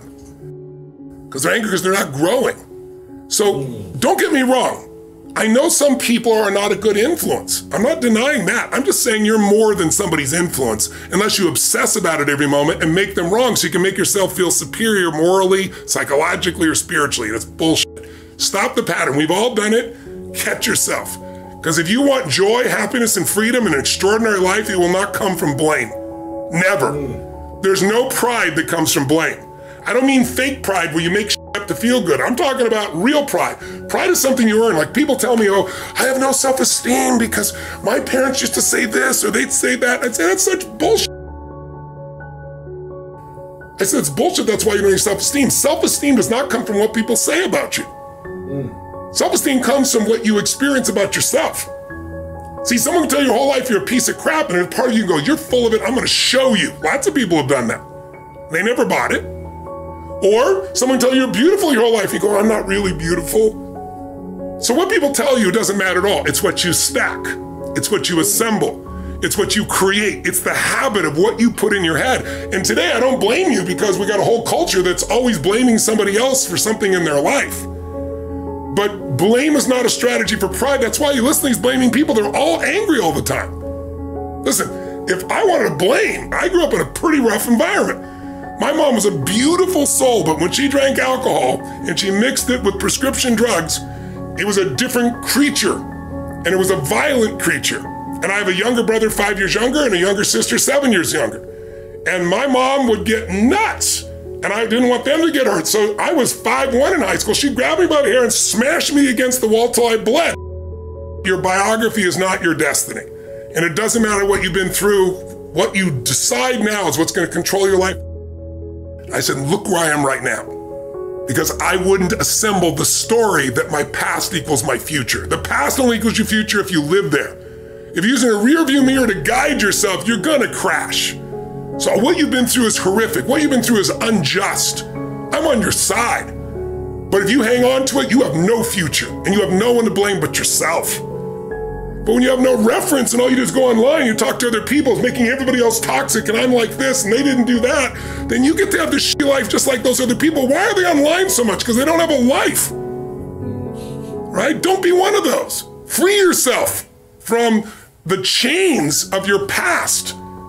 I'm not saying your past doesn't matter, but listen, you've been hypnotized by a culture of weakness.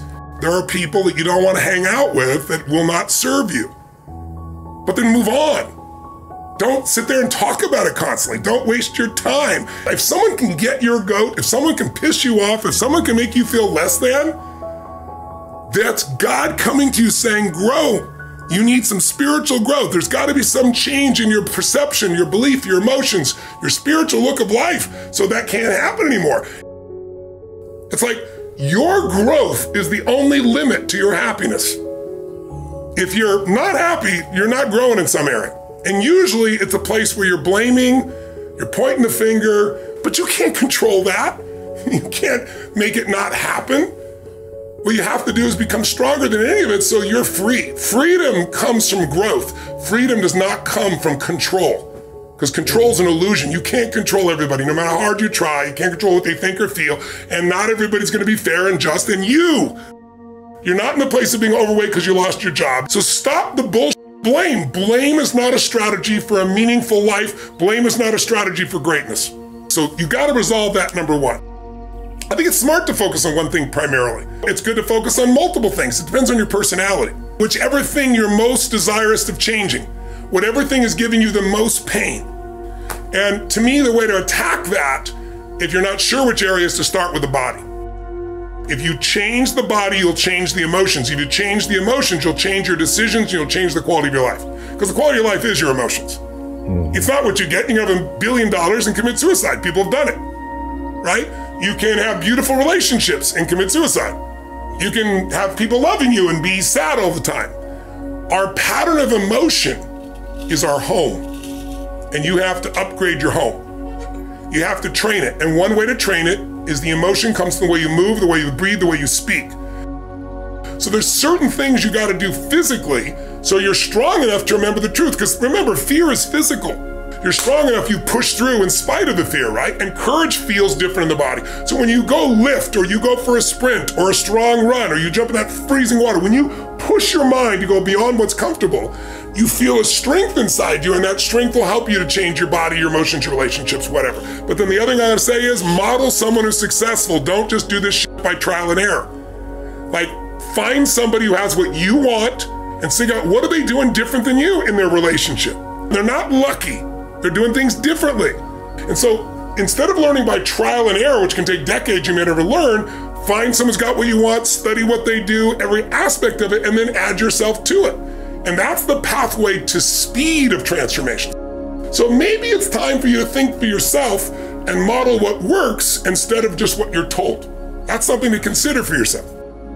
You need to put yourself in a position, if you're gonna be successful, is to have ideally your own business or a business where the more value you add, the more you earn. You can work for someone else and do that. If you had stock options, you could do that. If you've got bonuses, if you really want an extraordinary life, if you're gonna grow, you need to make whatever business you're part of, even if you work for somebody else, you gotta think like an owner. Because if you do, you'll become one. And if you think like an owner and you're gonna succeed, then you gotta model the people that are successful. It's like why we put this challenge together. It's not just me. What's gonna make that business work or not is two things. Do you understand who your ideal client is? You can't be a client to everybody.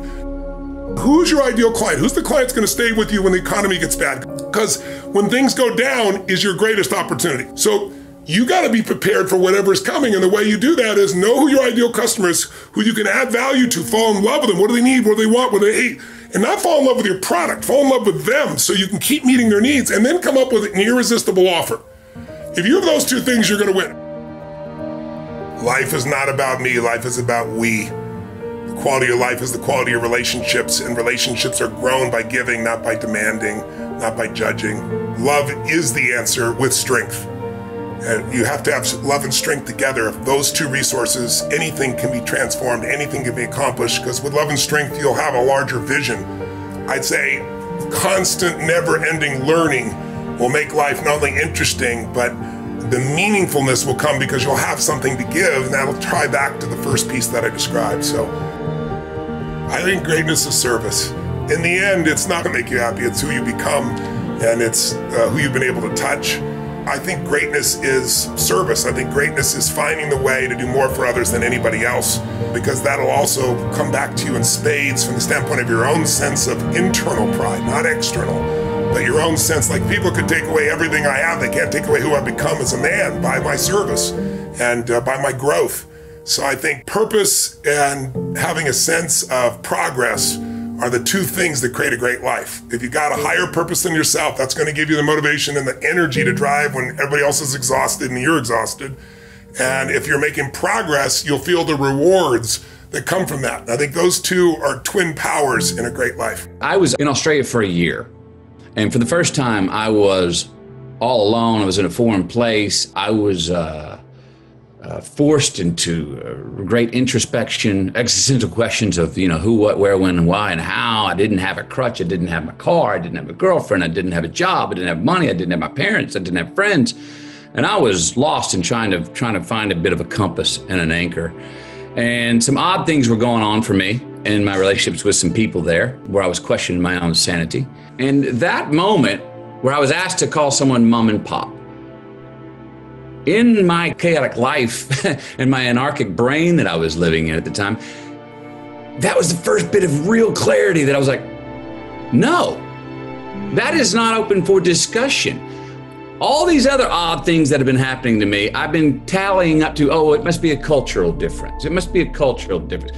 This was something that I went, culture my backside, man. I don't care, place, time, whatever. That's not negotiable for me. So I said no. And it was very clear, and it gave me clarity. It gave me some identity, and it was just an obvious thing to deny. That really helped with my sanity. Something that was so clear to me that was black and white. I needed that at that time in my life.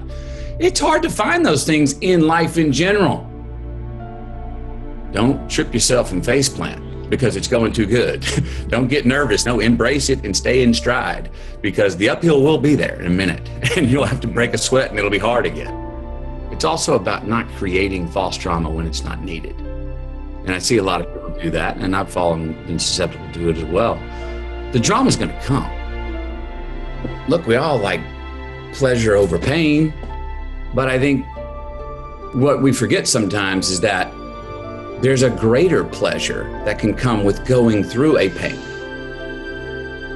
If you go through resistance and you choose resistance at the right times, and you go through it, you have greater, more evolved pleasure on the other side of it.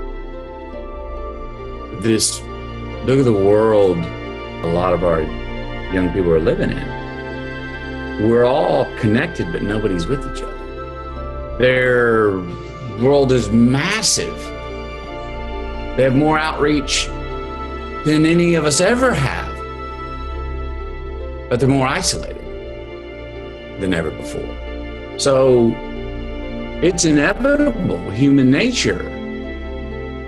Me, I'm betting you, I feel sound with myself. My spirit feels good. I've got 3 children and a wife.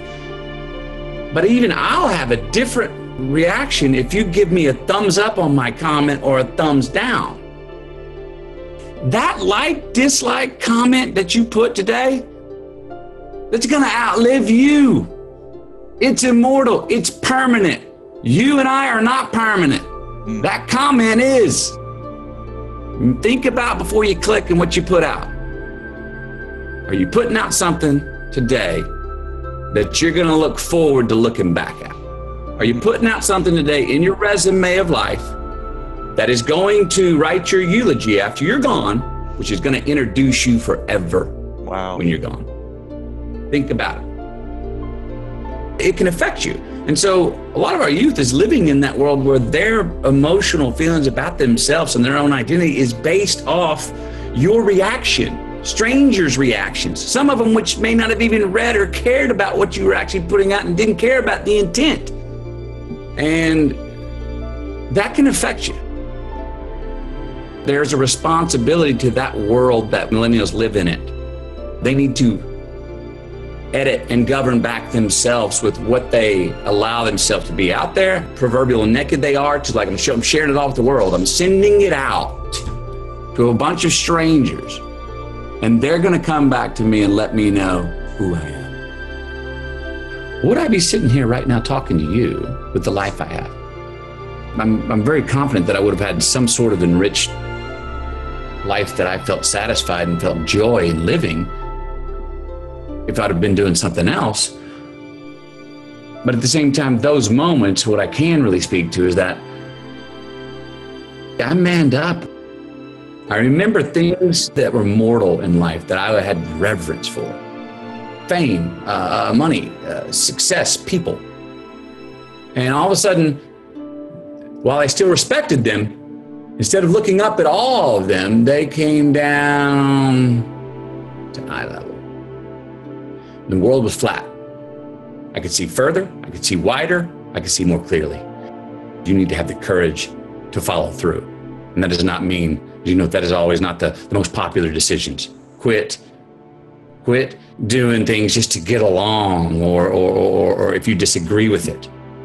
They're gonna be brave, courageous choices that you can look in the mirror if it works and go, yep, I'm responsible. And if they don't work, you can go, yep, that's on me. Quit living in limbo. Be smart, don't be foolish, don't dive in. Courage to take more risks. Courage to get uncomfortable with that fame and be able to go, I've evolved my questions and eliminated a lot of things in my life that did not feed me, did not turn on my true self. I've tried to eliminate those. We got to eliminate this habit we all have in society right now, which is, I raise me up if I put you down. It's false. Mm-hmm. It does not have a return. There's no ROI in that. We love to dissect problems. Well, start dissecting success. Start looking and deconstructing your life, your choices, those people you're hanging around with, those places. When things are going well, when you're like, I feel like I finally caught a groove here. And we don't just get there by dissecting our failures, and when we're in a rut, we need to be confident enough to go, well, things are going well, and I can't take this for granted. What is it I'm doing? Oh, I prepared more. I didn't have stress. I mean, teeing yourself up for a green light. Starts with the simplest thing. Tee yourself up for some little pleasures. Kiddos, work. What you do today can matter tomorrow. You can be rewarded for it. If you do something really well today, you can be rewarded. You can get a green light for that later on in life. Now, look at the definition of success. We have put, especially in America, fame and money at the top of the ladder for what you need to get to succeed, to be successful. And if you're successful, you have respect of peers because you're famous, because you've got more money. Now you have a full redefinition of selfish. I'm for what is selfish. It's also selfless, but it's teeing yourself up. It's being cool to and kind to your future self.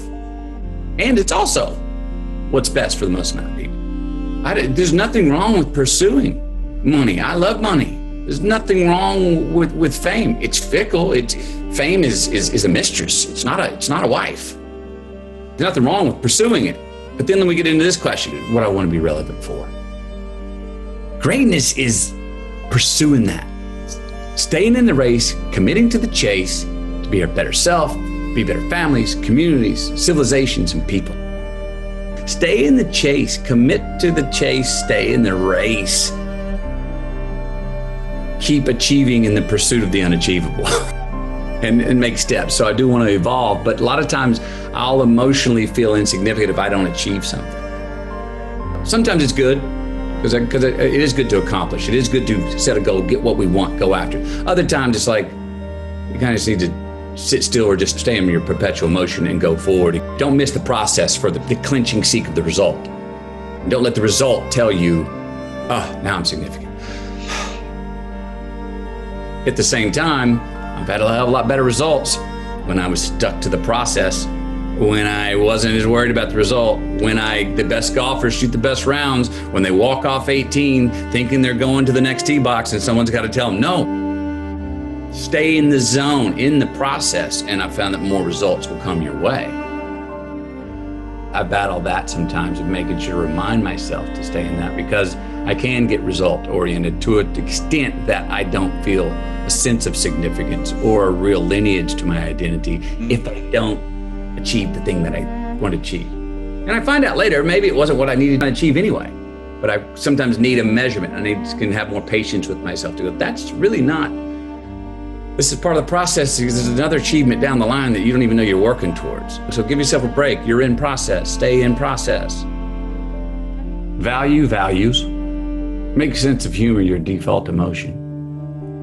And remember that you will have thousands of crises in your life, and most of them will never happen. You know, the more effort that I put in my life, whether it's exercise or particularly like running and yoga and martial arts and doing stand-up and doing podcast, the more I do those things, the more, because I'm creating my own struggle. And I feel like there's a lot of benefit in creating your own struggle, rather than, like, if you see a lot of people that run into like a lot of struggle with life, like just life in general, in terms of like relationships and friendships and fallings out, a lot of that seems to me that people need a certain amount of conflict and a certain amount of struggle. And they create that struggle if they don't get it in some sort of a organic form. You know, if you're not at war with a neighboring tribe, or you're not worried about predators, you create this struggle with your girlfriend or with your buddies, or, you know, with the people at work, your coworkers. The more I create my own struggle, the more I orchestrate it through training, through exercise, and just rigorous physical struggle where you're knocking on the door of whether or not your body is going to make it through this. The more you do that, the more I feel like it minimizes those other struggles in life. I like it that way better. I don't need any real horse in my life. Yeah. I like to make my own horse. Yeah, yeah. And it seems like, but it really does seem like doing that minimizes other things. Because like if you're running hills, right? If I'm running hills and doing these sprints 400 or 500 yards up this hill, it's so fucking hard to do that's all I can think of. And my body's heaving, my heart's pounding, and I'm just push, and all I'm thinking about is my breath. Things get minimized. Everything else is sort of like that's a real struggle. Like that's almost death. Like your heart is going 180 beats a minute, you're pouring sweat. That's like a design. I'm doing it on purpose. And I'm doing it to squeeze out all the excess energy and angst that my body might be putting on, that sort of confuses you about the real significance of interpersonal conflict and relationship conflict and work conflict. So much of it is like exaggerated by your own body's desire for some sort of action, something going on. So I've found that the more I do that myself, the less I have that in my everyday life. And then also I have to do all the shit I'm supposed to do. I have to do all the work, including family stuff. Like I spend a lot of time with my family. I orchestrate it. I go to the Comedy Store after the kids go to bed. I get up with them in the morning. I help them get ready for school. I either take them to school, I go with them when my wife takes them to school. I do podcasts during the day while they're at school, and then afterwards I hang out with them and I see them. If I don't do that, I feel like a shitty dad. And you can curate those thoughts and you can cultivate them. There's a thing that you can do where you can get used to action.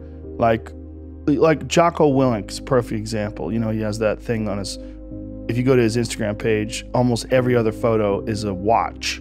And it's a watch that says 4:30 in the morning, because that's when he gets up and he works out and he earns the sunset. And he does that. He's so disciplined, and he's got this saying that's a great saying: discipline equals freedom. And it's true, because he's able to force himself to do that every single time. There's no excuses. There's no breaks. There's no days off. It doesn't happen. So because of that, you're not scared. You know that you can keep doing it. You know that you can continue to perform. There's a lot of people that are scared of their ability to do something that's difficult. They're scared of whether or not you see someone who's doing something that's really tough to do and you go, man, I don't know if I could do that. I don't know if I could force myself to be disciplined. I don't know if I could force myself to take that kind of action. Well, if you do force yourself to take that kind of action, you don't have that question anymore. That question, I don't know if I can do it. Well, you're doing it. So you obviously can do it. Can you do it tomorrow? We did it today. Why can't you do it tomorrow? Just do it. That Nike slogan, just do it, it's one of the greatest slogans of all time. It's so true. It's so good. It's so much better than live your truth or any of these stupid ones that you hear today that people keep spouting out left and right. Get out there and go fucking do something. Just go. And then in the middle of doing it, it'll become easy. Even if it's not easy, even if it's hard, it's easier than not doing it and wishing that you had done it. You are not your past. You're you. You're you right now. Like the past you might have done some things you wish you hadn't done. Don't dwell on that. You can learn from it, that's fine, but don't dwell on it. Just keep moving. Keep moving. Use it as fuel. Say never again. I get what I did wrong, but don't think that you're that person that made those mistakes. You're the person who's learned, and to have that attitude is a really important thing. And to not say, why am I doing this now? I could have been doing this my whole life. Well, you weren't, so the fuck is that gonna help? Yeah. You gotta not think like that. You just gotta be happy you're doing it now. And I think for me personally, I don't know for everybody, but for me, I like to do a lot of different things. And I like to do things that I'm not very good at. And doing things that I'm not very good at, I learn about learning. And I think learning about learning, like especially new things, it's so, especially for someone who does something and has been doing the same thing for a long time. Like I guess LeBron has been doing with basketball, or, a stand-up comedian like myself has been doing stand-up for 30 years. You do it for 30 years. I've been doing the same goddamn thing for a long time. What I find makes me better at stand-up is not just doing a lot of stand-up, but also doing a lot of other things. And particularly doing things that I'm not good at. And they don't like archery never makes its way into my act. Yoga doesn't make its way into my act, but doing those things that I suck at, it helps. Knowing that you can achieve a certain level of excellence, whether it's at martial arts or anything you're doing. If you do know what that feeling is like when you've worked for years and years and years and you've achieved this certain level of excellence that's very unusual, you realize like, oh, that could be achieved in other venues. You just have to find the venue, apply the discipline, and that's where you get so much more benefit out of a struggle that you choose to embark in versus a struggle that life throws upon you.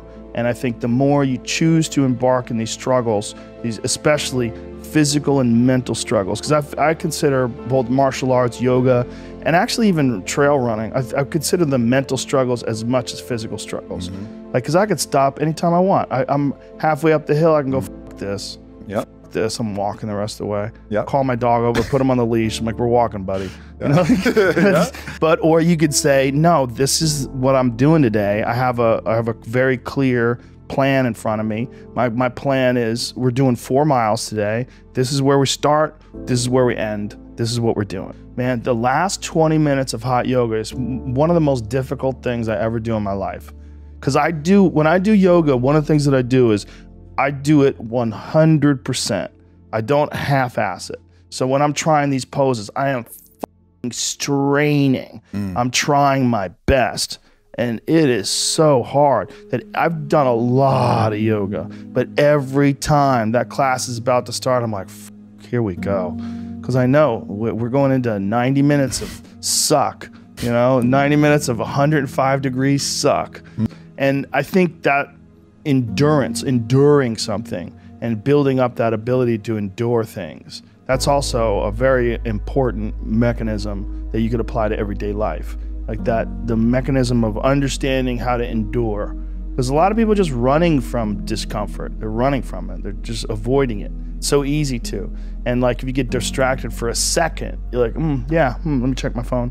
You just start going through your phone and looking at bullshit, and you're just distracting yourself from the tiniest frustration of boredom. Just a little, we don't get bored anymore. Or if we get bored for these tiny amounts of time, and then you get distracted. So your distraction is eliminating your boredom. But the problem with that is like, there's certain thoughts that only come to you when you're thinking, when you don't have any input coming in. When we're constantly looking at our phones, the only input you're getting is input from other people. And sometimes that's good. Sometimes you get good stuff out of that. But it's like a diet of only fruit, like, hey, you need some protein. Yeah. Like you need to get some other things in your diet, and I think having discomfort in your diet, like having it as a regular part of your life, it minimizes the amount of other kinds of bullshit that you create. Get out there and hustle, mother. Get out there and hustle. It's important. It's important, not just for success. It's important for your head. It's important for your friendships. It's important for your life.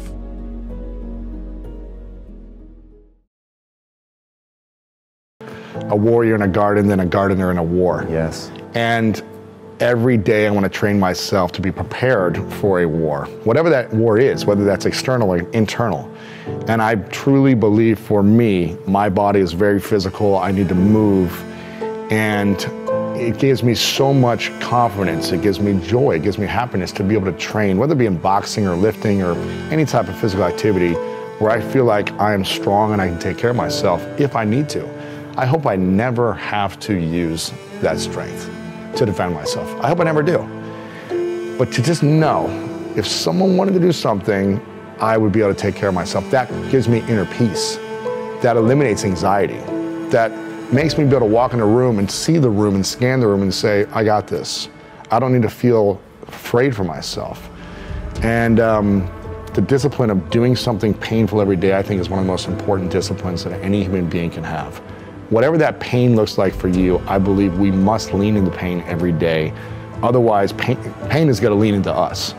But if we're leaning into it first, when stuff happens, it's like, yeah, I got this, because I do this every day. I'm not saying we should be in pain 80% of our day, but maybe an hour, 30 minutes. You should do something that makes you want to puke, or makes you want to stop, or makes you want to relax. Because then when stuff really happens, you'll be relaxed. And that's key for me. Like, lean into the pain and recover at the same time. So I'm learning lessons every time I'm doing this. Whether I'm lifting with my lifting coach or boxing with him, I just feel so at peace afterwards. I'm like, man, I know I can do this. And every day I push myself a little bit harder. It's like, you just feel like you can conquer anything.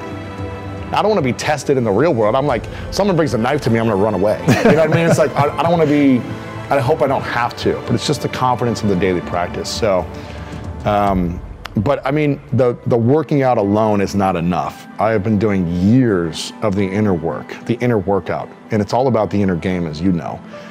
The meditation practices, the visualization, the therapies, the workshops, the just whatever it is, listening to shows like yours, reading books, whatever it is, constantly trying to improve my mind and heal the soul.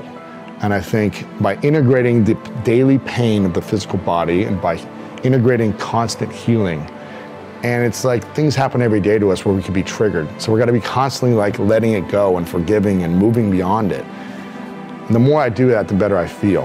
And when I stop those practices, that's when I feel like something's off in my life. It's the emotional work too. It's like, have you healed the past? Have you forgiven? Are you still holding on to resentment? If so, something's gonna be off in your life. It's the mental growth, like improving the mindset on a daily basis, improving the physical body, and then are you releasing the emotions? Are you processing? Are you integrating the lessons you've learned from the previous breakup into this relationship, or are you carrying things from the past? And it's kind of those three things really connecting. And then if you have a spiritual, practice as well, I think really integrating that is something important. And part of my life was all physical, and I got physical results and was suffering emotionally. Then I started to heal the emotional side and feel peace and sleep at night for the first time, which I was like, oh my God, I can sleep. It's because I let go of something that I was holding on to emotionally. Then I was like, okay, I don't feel like I'm that smart, so let me learn. Let me improve my mindset. Let me get new skills. Now I feel more confident. I'm increasing the mental capacity. And I just feel so much better every day knowing that I've done that work. And it's not enough to do the work in the past, it's a continual process in the present that makes me feel at peace every day. Every experience and every breakdown and mistake I've made is teaching me something to improve myself, to prepare myself for something greater. You gotta do hard things every day to earn your respect. I can't just show up on a couch and do nothing and be like happy with myself. I've got to contribute to society in some way. I've got to contribute to family, friends. That's what makes it meaningful. And you're never inspired by the person that said, oh, he sat on his couch all day and did nothing, but he lived a comfortable life, so we should respect that. For me, okay, it's respectable, you're alive, you existed, but what did you contribute? How did you multiply your talents to serve something greater than you, or someone greater than you, or something? And so for me, I want to be proud of myself. I want to be proud of the things I say and following through on those things and being integral with myself. I want to be proud of the work that I create, the creativity I express, how I treat and take care of my body, how I take care and treat other people. I want to be proud of those things at the end of the day. And I'm like, what could I do? How many more people could I help by having that skill? One, I'll be proud of myself, but also be able to contribute to more people, and I'll be able to understand more people. And I feel like, man, I'll be so proud of myself to just be able to have a conversation with someone, understand them, and then be able to help them in some way. That would be worth it for me. Like the years of practice and work and effort, just to know I was able to develop a skill that was hard, that took me 20 years to get started and finally commit. I could die like a happy person knowing if I did that with every part of my life. What is your definition of greatness? Discovering your unique talents and gifts to pursue your dreams, and in that pursuit, making the maximum impact on the people around you. That's greatness. The ability to have a clear vision and see the steps, and the ability to have a beginner's mind and find and surround myself by great coaches and be unapologetic and asking for feedback. Feedback has been a huge indicator of my success. I will ask friends, hey, what do you think is like the one thing that you notice from afar? Do you think I could be doing better? What's the thing you think like, oh, if I didn't do that, like everything would improve? What's the thing where I'm lacking? What's the thing? I ask everyone, give me feedback. I wasn't good at feedback until 8 years ago, because I was living with a wound of abuse, of triggers, of anger, of frustration. And I went through a workshop that literally for days had us, I kid you not, hours and hours and days, had us sit there and take feedback from everyone in the room about how we showed up in that workshop. It was just like as exercises. Whether it was true or not, you just had to sit there and look strangers in the eye while they tell you, you look this, you're this, and just be like, huh, and notice how it makes you feel. And literally this exercise over and over for days got me to realize that just because someone's giving you feedback doesn't mean it's true about you. So don't take it personally, and see where is the truth in there and how can you apply it. I was unable to take feedback until 8 years ago. Unable. I couldn't do it. I was like, don't tell me what to do. Don't try to change me. Screw you. I'm better than you at this. You don't know what you're talking about. It was like a very active, let me fight. You're trying to tell me where I'm wrong? Well, here's where you're wrong. Here's where you suck. You need to improve this. It was very aggressive. And now I think everything's a practice. It's like, okay, at first I didn't like it. And now, oh, I got this one little piece of feedback and I started applying it, and look how it improved my life. So I can see the meaning of feedback and the value of it. And that has been a practice that I think is a skill now, that I feel like it's a superpower. I'm not above anyone. Like, I will take feedback from any human being. Give me a 5-year-old kid, give me some feedback. You're observing something about me, I'll listen. Sports was the greatest teacher for me growing up, because every day I got to be in the arena. I got to practice something that I wanted to accomplish. I got to improve on a skill set, whether it be in basketball and it was a dribbling skill that I wanted to learn, or a shooting drill, or rebounding. There was always a skill that I needed to improve upon. Football, like in sports, you've never mastered really anything. You can be great at something, but there's always another level in sports to be better. Even the best basketball players, they miss a lot of their shots. It's like you can always improve somewhere, some skill set. So for me, the application of seeing my own goals and seeing my own dreams, and then taking daily actions to improve upon those and make those goals come to reality. It was the full circle moments that I created consistently. Here's the dream, 15 years later, it happened. 7 years later, it happened. 5 years, 20 years. It was like seeing it come to fruition was a big, it gave me the confidence. Those results gave me the confidence. And then when I started coaching other people, I don't know, 7, 8 years ago in kind of the business world and the online marketing world, or just like their life goals, I just started seeing it and be like, okay, yeah, I see myself in you. I see these problems that I had, what was struggling for me, and if you just eliminate this limiting belief, if you take this action, if you do this thing, you should be there in 6 months, not 6 years. And then they would do it, and I was just like, awesome. So then seeing those results in other people, I was like, okay, maybe this is a skill I have for others, not just accomplishing goals myself. We all get into these scenarios in the world where we think we're trying our best to help and love other people. So I think majority of people feel like they give more than they get. And I think anyone who's an empath or feels like they care for others will feel, I give out so much love, but I don't get as much back. Just as there are people that you love and don't love you back, there are people in your life that are investing in you and loving you that you've forgotten about. I would encourage everyone who's listening and watching right now to really think about that. Think about that person you've been chasing, whether it's a friend, a potential boyfriend or girlfriend, a potential husband or wife, or whatever it may be, or job. And then ask yourself, has someone ever chased you in life? Or has someone ever pursued you in life? Or has someone ever tried to love you in life and you didn't even give them a time of day? The answer is true. I can agree with it. I can completely agree with that. There are people in my life who've done more for me than I could even begin to try and do. And that isn't just parents and family members. I'm talking about people professionally that I just can't repay. You will always get the love you give out, you will always get it back. Or whatever you give out, you will always get it back.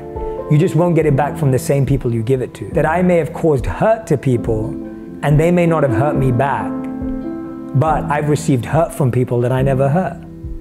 And so it works both ways, both with hurt and love. And when you see it on both ends, and that's ultimately karma in a tiny nutshell, it's completely grounding in saying, yeah, let me take a real look at my life and where those blind spots are about who I'm not being grateful to, who I'm missing, who I'm not expressing thanks to. Everyone needs the feeling that they can just come up for some air. Life can often feel like someone's literally drowning you, and you feel like you're drowning and floundering, especially if you're in an extreme case of anxiety or stress or depression. And I feel like you just need to feel like you can just come up for a tiny bit of air. So for that, I talk about the 3S model, which is your sights, sense, and sounds. We've got to learn to reactivate our senses. So I'll give an example of what I mean. As monks, our life was sight designed, sound designed, and scent designed. What's the first thing you see when you wake up in the morning? For 80% of people, the first thing they see in the morning is their phone, and the last thing they see at night is their phone. That is poor sight design, right? Imagine the last thing someone sees is not their partner or their spouse or the person they sleep with, they see their phone. And the first thing in the morning they look at is their phone. And guess what? It's not a good sight because you're looking at a message that you didn't design for your mind. You're looking at a picture or an image that maybe came through on your Instagram feed that you didn't choose for your mind. So now you've started your day with envy, jealousy, comparison, competition, like all of the monkey mind stuff. The monkey mind's like, yeah, we're ready to go. And now you've started the day with the monkey mind. So my advice is, start your day with a quote that you love. Start your day with a picture of someone that you love or your family. Start your day with a work of art that inspires you. Start your day with seeing the first thing that you see. Make it so closely connected to your soul and your goal and your purpose that your monk mind naturally comes alive. So as monks, the first thing that we saw was sometimes a teaching that we'd keep next to us. It might be a spiritual text where I just ripped it out of a book and stuck it there next to my bed so I woke up to that. Just wake up to something that you actually want to see when you wake up and make it intentional and make it focused. It could even be a reminder on a sticky note. I remember for a long time, I had one when I was a monk that said, I am not this body. Just to disconnect from the fact that I was more than this body. And because we didn't have mirrors in the ashram, it was very easy to forget I was this body. Or I've had other ones that say to me, I'm exactly where I need to be. And I've read that in the morning. And that just reminds me, because so often I wake up feeling anxious that I'm behind on my day or I'm late, and then I actually make up a mess, whereas if I read, I'm exactly where I need to be, and I remind myself I can start my day there. So that's sight. And that's simple, easy for anyone to do. You don't have to change your mind, you don't need to meditate, you don't have to do anything. The second one is, let's talk about scent design. If you think about it, whenever you go into a spa or a massage space or whatever they're called, or a resort, you can always feel relaxed from the moment you walk in just through the power of scent. It could be the most basic room in the world, but a scent can literally illuminate a whole room. So scents like eucalyptus, lavender, sandalwood, if you've got a diffuser or a candle, and you can make this a part of your routine, before you start your workday, just have a candle that you breathe in for 4 seconds and breathe out for 4 seconds. Have a diffuser in your room that just makes you feel calm as soon as you walk in. One thing I've been doing is putting eucalyptus drops into my showers and turning into a natural steam, and I just feel like completely relieving all my sinuses and feeling calm. These are just really practical things you can do to just ease yourself into it. And the third one's sound. This one's so powerful.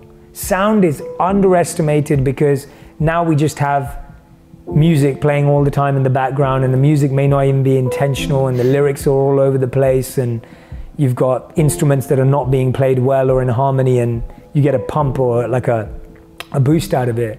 And I learned about sound in the ashram, and we had sound design. We would wake up to nature sounds, and nature's so aligned with your body and mind. If you look at nature, if you breathe in with the ocean, your breath will just be exactly where it needs to be.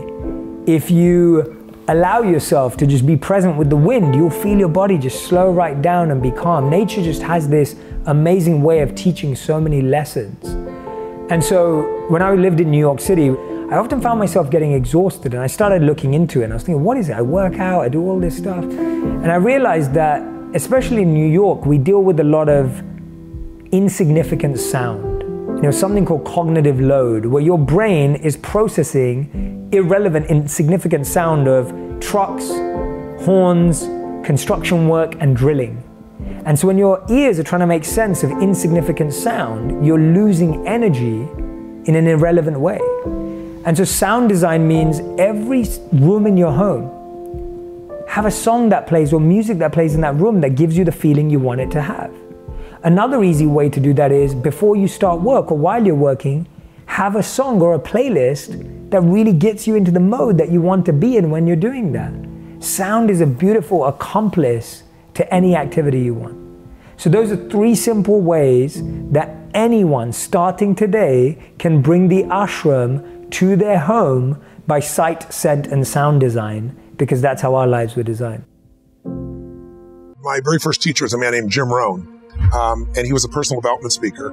And he had this 3.5-hour seminar he would do that I went to when I was 17 years old. I was already reading books. I was obsessed with wanting answers. I want to know what made the difference in the quality of people's lives. Not because I was intellectually interested, but because I grew up in a really tough environment. I had 4 different fathers. There was a lot of, my mom was a great human being who loved me dearly, but she, abused both alcohol and prescription drugs. So she was very physically abusive. And I was, believe it or not, 5'1" in high school. I was a little guy. So I got the beat out of me pretty regularly for things that I didn't do anything to do with. And so it made me try to figure out what made her work, what makes life work. It made me more of a practical psychologist. And the modeling concept came because Jim Rohn used to have this phrase. He said, success leaves clues.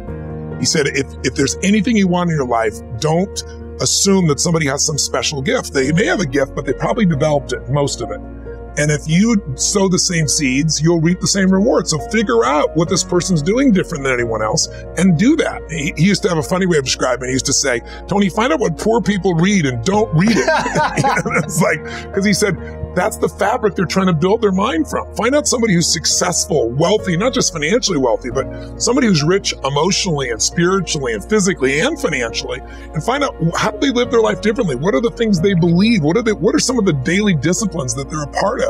And so really early on, I got obsessive about wanting to have all the answers. So I said, I'm gonna read a book a day. Because I figured, a person takes 10, 15 years of their life, they pour 2 or 3, 4 years into this book, and you absorb in a few hours, literally a decade's worth of life experience. And I'm into compressing time. So I didn't read a book a day, but I read 700 books in the area of human development, psychology, physiology, all of my first real 7 years of reading, right? My youth. In high school, I was Mr. Solution. You have a problem, I have a solution. Especially if you're a girl, I was especially motivated. I could really help you with your boyfriend. But I want to be more clear about something.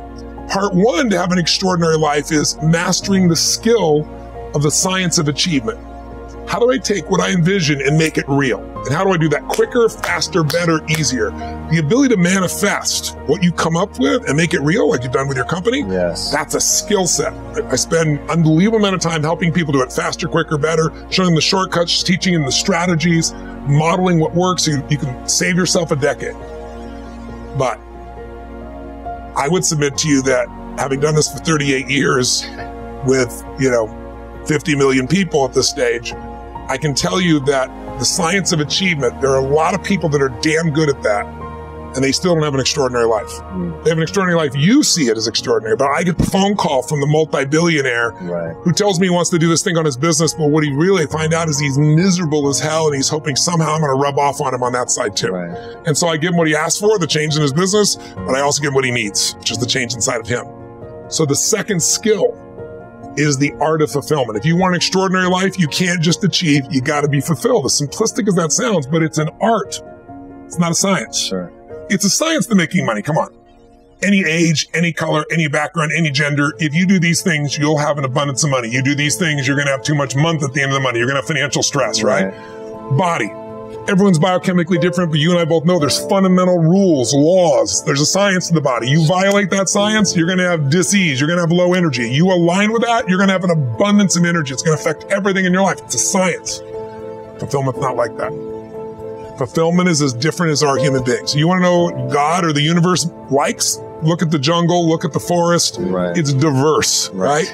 So most people think, well, I want to get that because they've been modeling somebody else, and that might work on how to achieve something. It'll never work for what to fulfill you. How many people you know, like you, got what you thought you wanted and you weren't fulfilled? And that, I always tell people, success without fulfillment is the ultimate failure. The ultimate failure. Because if you go at something and you fail and you're an achiever, you don't fail. You go, I learned something, I'll just try something else. I'm going to still get there. But when you succeed and you're not happy, you're technically screwed. It's just like, what are you going to do? So a perfect example of this, I mentioned in the seminar you were there because it hit me about a year and a month ago, we lost what I consider a national treasure, Robin Williams. And I asked people, how many of you love Robin Williams? Everybody raising their hand all around the world, right? He made people laugh. People were touched by him. So how good was he at the science of achievement?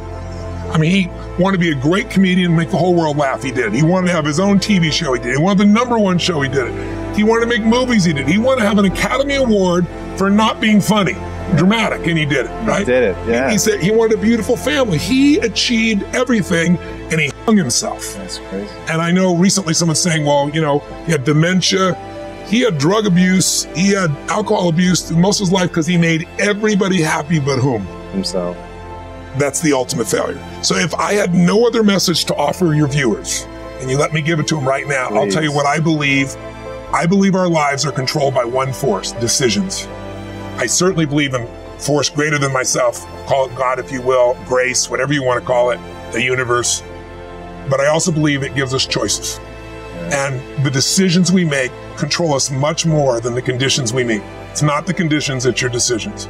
Decisions of what to believe, decisions what to do, decisions what to give. I say to people, think about, you know, look back 10 years ago, 5 years ago, 15 years ago, and think of a decision you made. That if you would have made a different decision, you'd have a totally different life today. Better or worse, I don't know, but totally different. Right. In your case, if you'd stayed doing what you're doing, you'd have a lot of money and still been miserable, right? You know, and probably your great lady over here would be feeling miserable because she loves you so much and she'd be feeling your misery, wanting to figure out what to do. But you made that decision. Right. The most important decision you can make above any on the face of the earth is deciding that no matter what happens in your life, no matter what happens, you're going to live in a beautiful state. What the hell does that mean? It means that you're not going to suffer. It means a beautiful state is that you're going to be happy, but that's only one. Or you're going to feel creative, or you're going to be passionate, or you're going to be in awe of something, or you're going to feel love. Any state that's a beautiful state is really the core essence of who you are without fear, right? All of our suffering as human beings, and I deal with people all the time. I mentioned to you off camera, 2 people I coached yesterday. One's a presidential candidate, and the other one is a rap superstar, right? But both on the same day. And without naming any names, people that have everything, by your point of view, most people's point of view, they have the fame and they have the love and millions of people love them and they have great economics, financial freedom, and they have homes and they have the fashion, they have everything. They're the shit. I can't tell you how many of them are miserable. The majority are miserable. I'm not bullshitting. I'm the one who gets the phone call from the vast majority. When I say miserable, they're so used to it, some of them don't even realize they're miserable, but most do. They get in a place where it's like, how do I keep this up? How do I keep outdoing myself? How do I, I built these 32 companies, how to keep all 32 going and make them all grow every single year. And that's not how life is, right? And then they worry about what will people think? What will they do? So the decision to say, I am not going to suffer, that if suffering arises, pain's one thing, suffering's another. Suffering is when you're like, I'll give you an example. A friend of mine is a very famous Indian industrialist and billionaire guy. And he just recently took a sport in India that's been around 2,000 years that almost every village child plays, and he turned it into a professional sport. No one had ever made a professional sport 2 years ago. He invested, I don't know, I'm making the number up, $20 million in it. In 2 years, the sport is so successful in India that 500 million people watched the finals. That's amazing. 2 months ago. 500 million people, right? So 500 million, that's how it is in India. And people are saying this is going to be as big as, for them, cricket is the ultimate thing, right? The biggest cricket. So his team valuation, I'm making the number up, I think it's gone to like $500 million in 2 years from, $25 million. And his team is number 2 in the whole world, right? Wow. He's got these great players. So I'm with him, and he gets a phone call. And he's just got done telling me about this great success and where it is and how proud he is and how everyone goes to the games and people are so thrilled and it's just become this movement in India and he created, he's so proud of it. And he gets this phone call, and the phone call is from his management team telling him that one of his competitors has just offered 4 times as much money as he was offering to his top 3 athletes who are the core of his whole team. And of course, they all took them, right? And he was so angry. He was like, I can't even believe this. These guys were working in shops, and I brought them here, and I made them a star on national television, and they have no loyalty to me. And he's suffering. And the way you suffer is you focus on yourself. Suffering comes when we obsess about ourselves, what we're getting or not getting, what we should have done, what others should have done for us. It's the me game. Suffering could be worry, it could be anger, it could be frustration. It's anything that takes you out of a beautiful state. And here's what people don't get. You can end suffering by stop focusing on yourself and focus on something you want to serve greater than yourself. Your children, your wife, your mission, your life. You can get out of it in an instant because the nature of the human mind is to constantly compare things. Your mind, your brain is a 2 million year old device, and it is not designed to make you happy. It's designed to make you survive. Right. And that's why it's always looking for what's wrong. But it used to be what's wrong, a saber-toothed tiger, so I can protect myself. Now people are worried about what people think about them, or do they have enough money when 2/3 of the planet lives on $2 a day, and you're making $38,000, you're rich. The poorest of the poor in our country are considered rich. I'm not saying they should stay that way. Right. But you can only build on success. And so my view is, if you're watching, if you're listening to this, my goal would have you consider something. Life is short. We don't know how short it's going to be. But if you only had a week to live, I bet you wouldn't allow yourself to suffer over a little crap that makes you crazy normally. I think you would probably spend time with those you love. You would do what you love. You'd take on a sunset. You'd smell the air. You would take in everything in those final moments that you possibly do. So my thing is, why wait? Right. Why wait? Why not just decide that if I start to suffer, I know the solution, because suffering is me obsessing about me. You might say, it's not me. I'm worried about my kids because they're not doing well. No, you're worried that you haven't done enough for your kids. It's about you still, right? Yes. You know, you're worried about what was done or what you should have done or what shouldn't have done. And you can end that in an instant by becoming aware of it and saying, I have made the most important decision of all. Right. I'm going to live in a beautiful state. Because here's what's going to happen. Anybody watching, you may lose a family member. You probably will.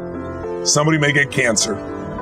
Your business the government might change the rules. They might change things radically that you can't even do anything about it. You might go bankrupt. You might get divorced. I'm not saying anybody will, but no one knows what's going to really happen in your life. Life's full of uncertainty, but here's what you can know. You can decide no matter what happens, you could have a great time. If somebody like Viktor Frankl can be locked up in Auschwitz and come out of that and experience finding joy in the middle of Auschwitz, then human beings have a capacity they've undersold themselves on. We think that the outside world determines how we feel.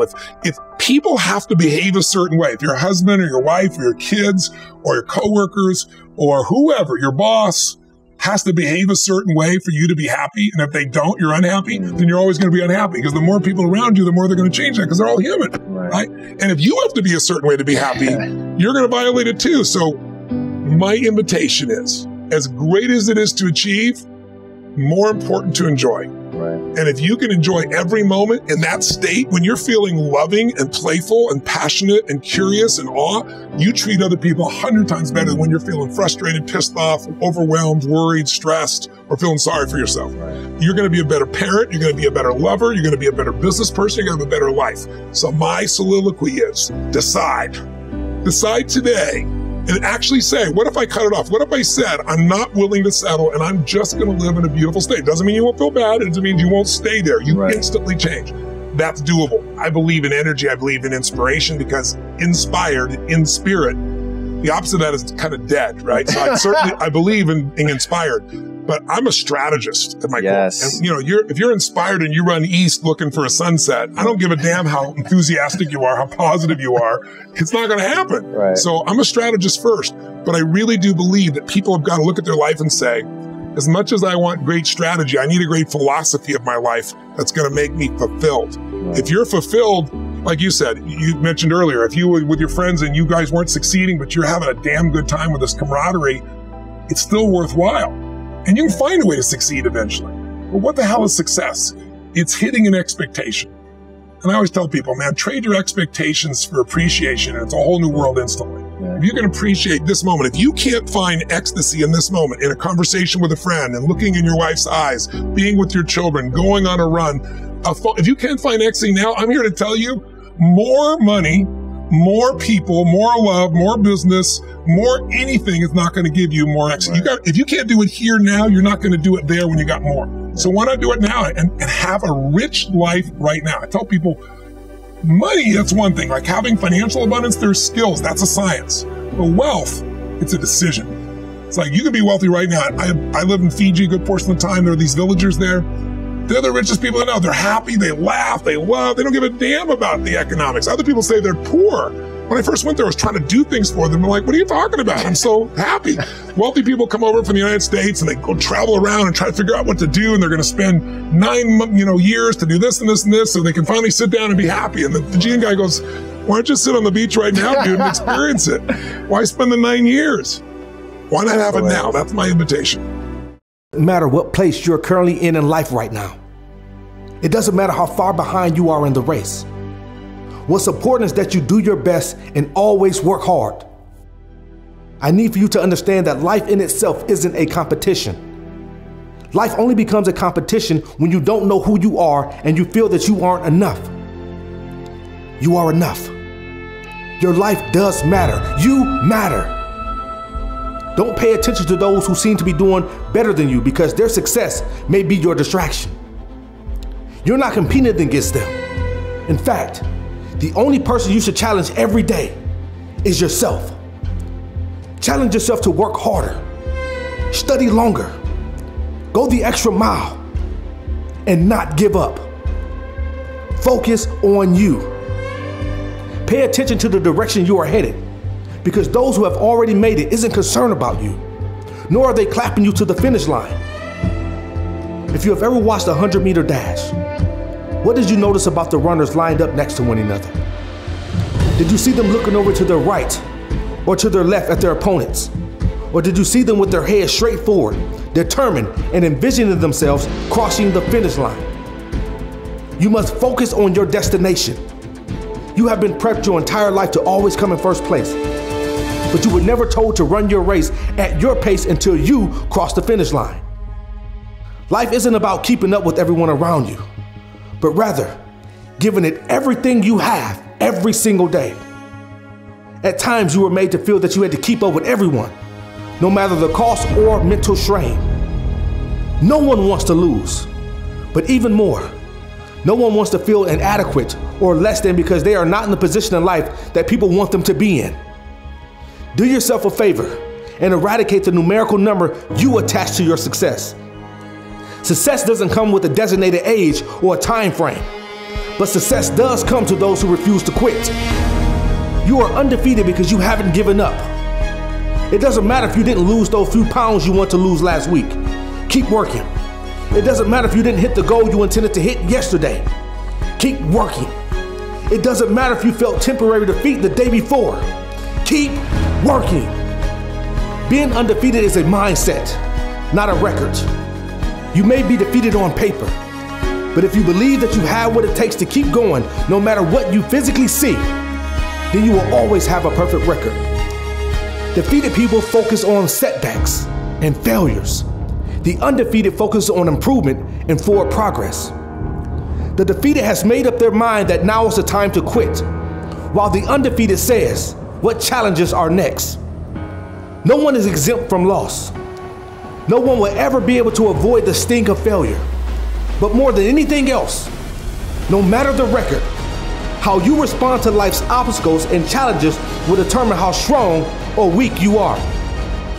Having an undefeated mindset isn't just about rebounding from adversity quickly or facing a storm calmly or even confidently, but about getting up day after day, week after week, month after month, and year after year, attacking the obstacles that stand stubbornly in your way and confront them again and again and again until they fall.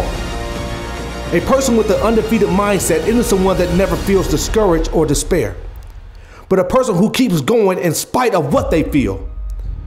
A person with an undefeated mindset understands that defeat does not come from failure in itself, but from giving up.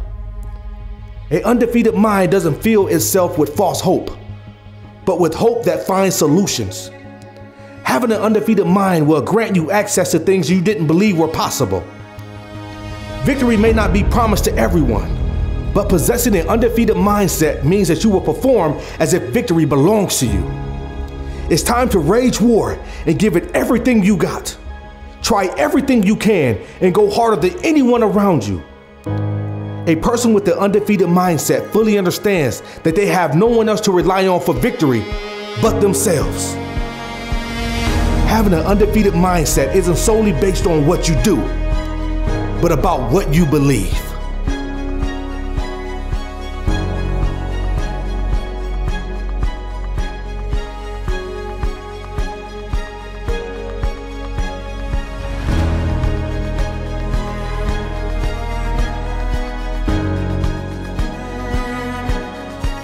Take control of your time.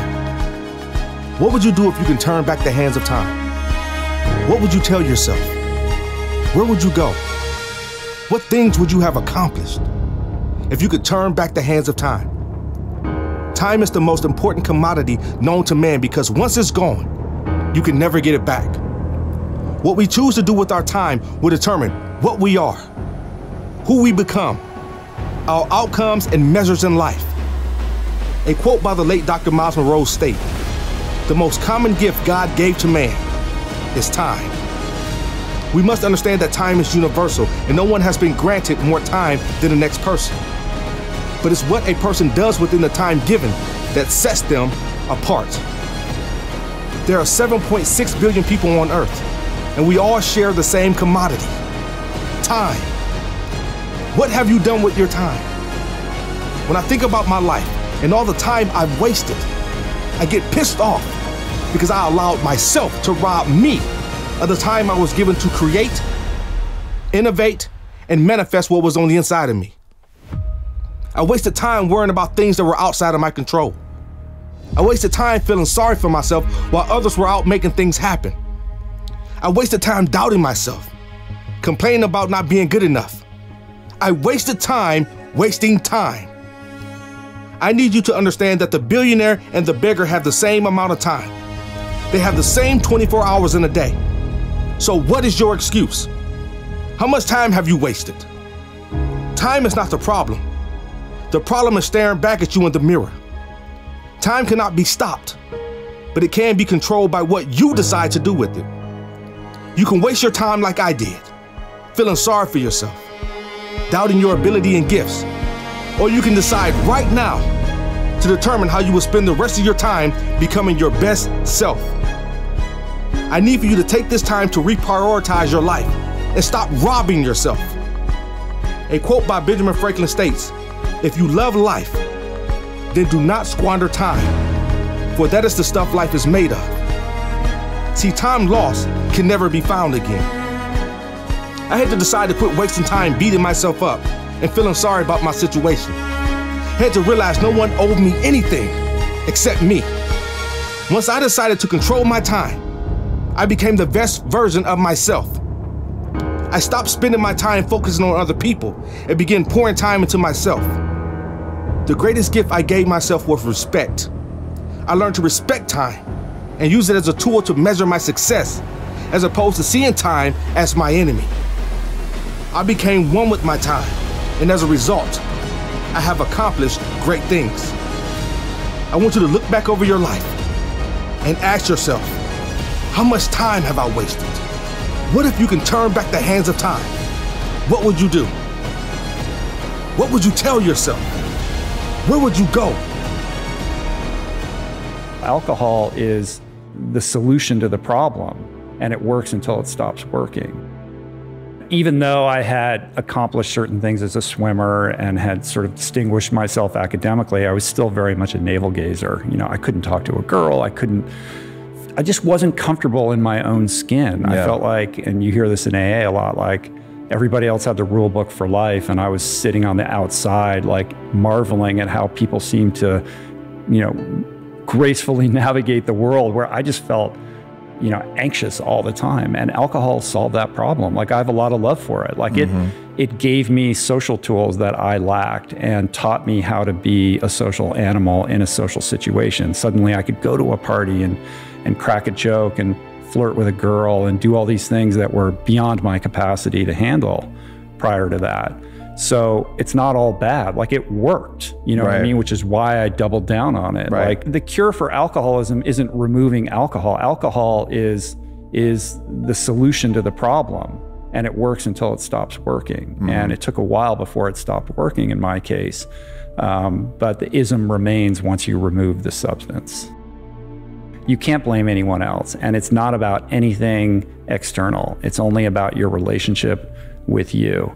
And you're still going to be, impulsed by your innate biases and however your hardwiring has set you up to, perceive the world, but you get that extra little moment of recognition to course correct, And I would say that I become, I got sober in 98. So I've been in this thing for a long time. And when I came in, I just thought, oh, it's drug addicts and alcoholics. That's what addiction is.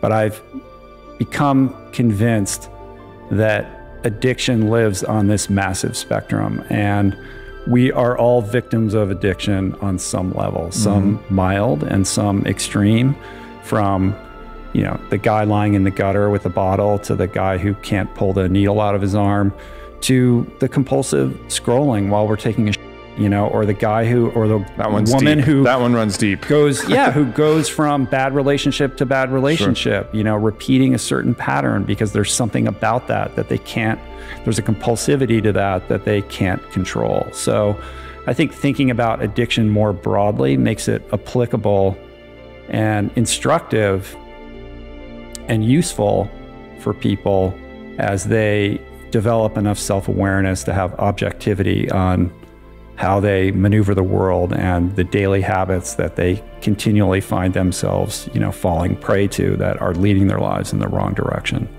And the impulse to addiction, the way that we're wired, it doesn't have to all be bad, because I knew someone, I dated her before I got with my wife, and her name is Maya, and we actually did a podcast on gratitude. And what I found about her is she had a daily gratitude practice that was unbroken for 7 years. And she was addicted to gratitude, like literally addicted to gratitude. And it was amazing. She was such a happy person. She forged that addiction. But it is a practice, right? Absolutely. So she didn't necessarily wake up feeling grateful, but by dint of, her allegiance to that practice becomes that which she aspired to become. And it was a 30-minute practice. Like it was like a legit practice that she did. She had a whole curriculum that she had developed, and being grateful for different aspects of her life. And so that's possible with the same mechanism that drives people to all of the things that you mentioned prior. The same mechanism can kick in and get you addicted to those things. The kind of final chapter in my alcoholism, just to disabuse everybody of any kind of romantic Bukowski notion of what it was like. I was not, penning the great American novel or doing anything creative. I was by myself, drinking alone, often waking up in the morning and having a vodka tonic in the shower, and working as a lawyer and trying to sneak drinks throughout the day. Like, it was exhausting. It was sad and lonely. I had burned bridges with friends. I was unreliable. My parents didn't want anything to do with me. And, ultimately, I had a marriage that ended on the honeymoon. Like I created a lot of chaos and wreckage and destroyed a lot of relationships, and just became, irresponsible, unreliable member of society, living like 2 blocks from here, sleeping on a bare mattress on the floor of a apartment with no furniture, and the phone wasn't ringing. I'd gotten 2 DUIs. I was looking at possible jail time. I was going to get fired from my job, and just woke up one day, after a bender, and nothing particularly terrible had happened that night, but I had kind of reached that nadir where I was like, I can't do this anymore. And I had been seeing an addiction therapist, and he was like, are you ready? And he's like, I got a bed for you, and ended up going up to Oregon and checking into a rehab, thinking I was going to do a quick couple-week spin dry because I was so important and I had to get back to my job. And, had this epiphany, coming to there that my best thinking, I thought, oh, well, I'm the smart guy. I was literally, institutionalized. And that landed on me like a ton of bricks. And I just realized, like, I better figure this out because the future is not looking bright. And started opening up and taking direction and listening and letting go of how I thought things should be, and for the first time was honest about the things that I was doing and the ways that I was behaving. And I remember a counselor telling me, like, you have a case of alcoholism that we typically only see in like 65-year-old men who come in here who have been drinking for the better part of their lifetime. And if you don't get this, like, you're probably going to die. And he just said it so point blank, like, I'll never forget it. And it scared the shit out of me. So he said, I think I know that you think you're going to spin out of here in 28 days, but we think you should stick around. And I just said, I'll stay here as long as you think I should be here. And I ended up living there for 100 days, which is kind of a long time to be in rehab. Sure. But that saved my life. There's so much capability that resides within all of us. And, like yourself, I've had the privilege of sitting across from so many people who've done extraordinary things, and you see the humanity in all of them. I mean, we project this superhero quality onto all these people, but they're all just human beings who had a dream and worked hard to achieve it. And it's inspiring to really own and grasp the idea that we're all sitting on top of deep reservoirs of potential that remain untapped, and our job is to figure out how to authentically connect with that voice that is telling us to unlock something and share it with the world. And if you can do that and then share that story and tie it in some way to service as a teacher, or in some way that can inspire other people or pave the way for a better world, I mean, that to me is the recipe for a good, purpose-driven, fulfilling life. I'm much more focused on what I'm doing today and how I can, leverage these tools that I've learned to ameliorate, the disease as it rears its head, and other kind of behavioral stuff. Like, it's very rare that I would crave alcohol these days. Like, I don't think about it. It's been so long, but I still have the ism, and that pops up in all kinds of ways and makes me an asshole, or resentful, or frustrated, or grinding on this problem. Like we were talking when I walked in, like, we're both enjoying amazing lives. Like, we're very privileged to get to do what we get to do and meet these amazing people and support our families, by doing it.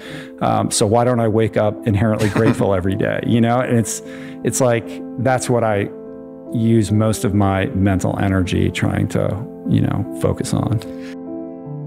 When you are telling yourself, that you got to keep going, you need to suffer more, because this is about suffering tolerance. Ultimately, you have to coach yourself. You have to be a good coach to yourself in this process, because it is very, very much mental. What's your kind of inner monologue as the inner coach of yourself in these points where you need to push yourself through the suffering?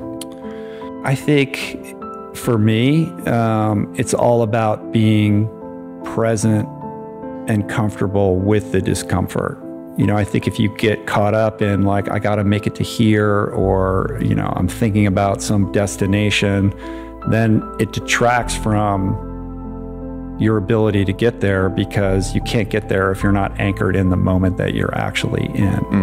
And I think what happens is time becomes very malleable. Like, if I'm doing an 8-hour ride and you're in this, like, suffering state of mind, you're not used to that. It's going to feel like an eternity, but when you build up to it, like, suddenly an 8-hour ride feels like a 2-hour ride. So there is a weird thing that happens with that I think any endurance athlete would recognize.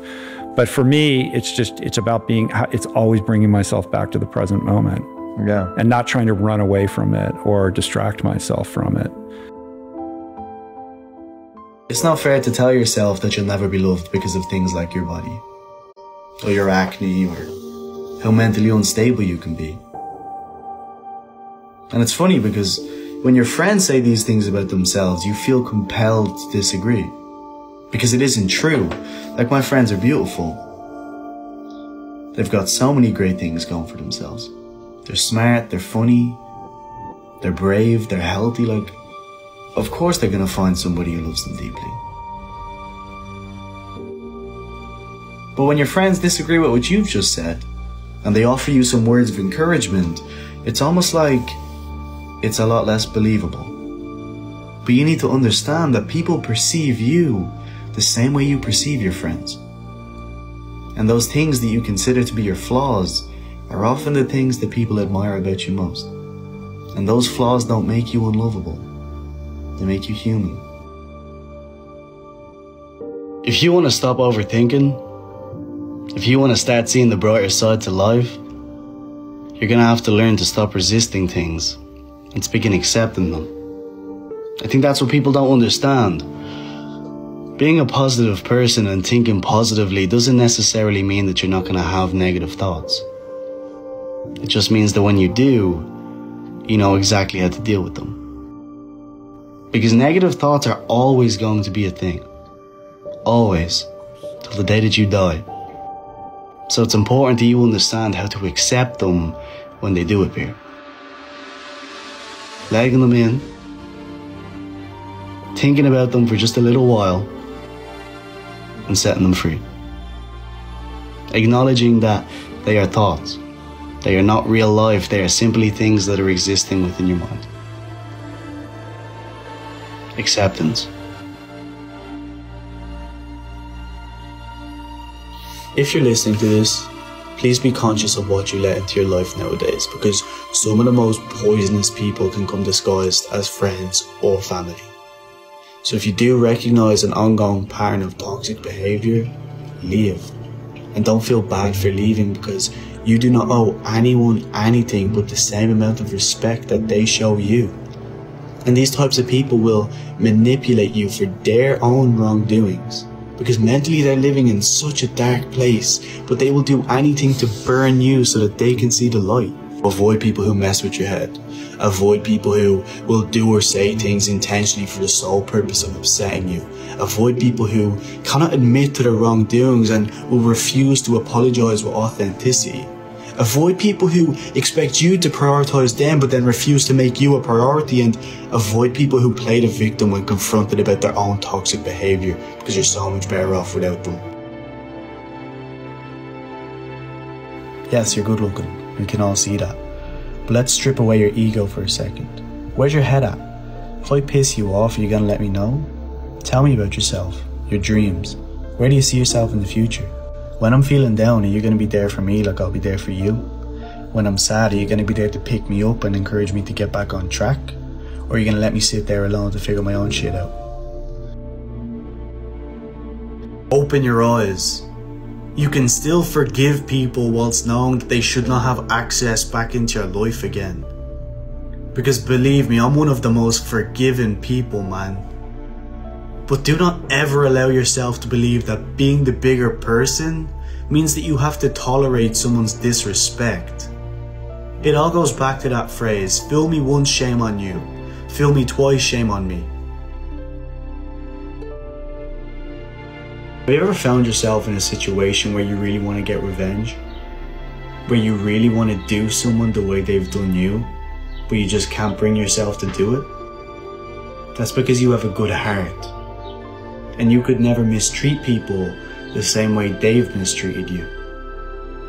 But you want to know why that's a good thing?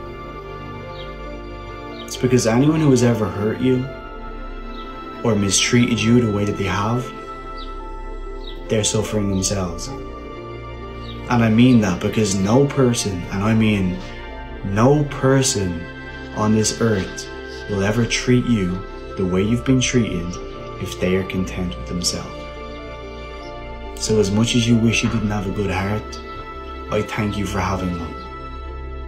Because you may just be the reason someone is still alive today. And you didn't contribute more to someone's suffering.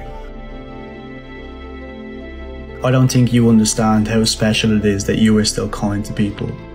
Like, you have been done so dirty. You've been fucked over so many times, you've had your heart broken, you've been stabbed in the back. People have made you feel like you could never be yourself, and yet you're still kind to people. How do you still love people when all they've given you is reasons to show how unlovable they are? You are a different kind of person. But I recognize your kindness. And don't let anyone ever try to convince you that it's wrong. You are one of a kind.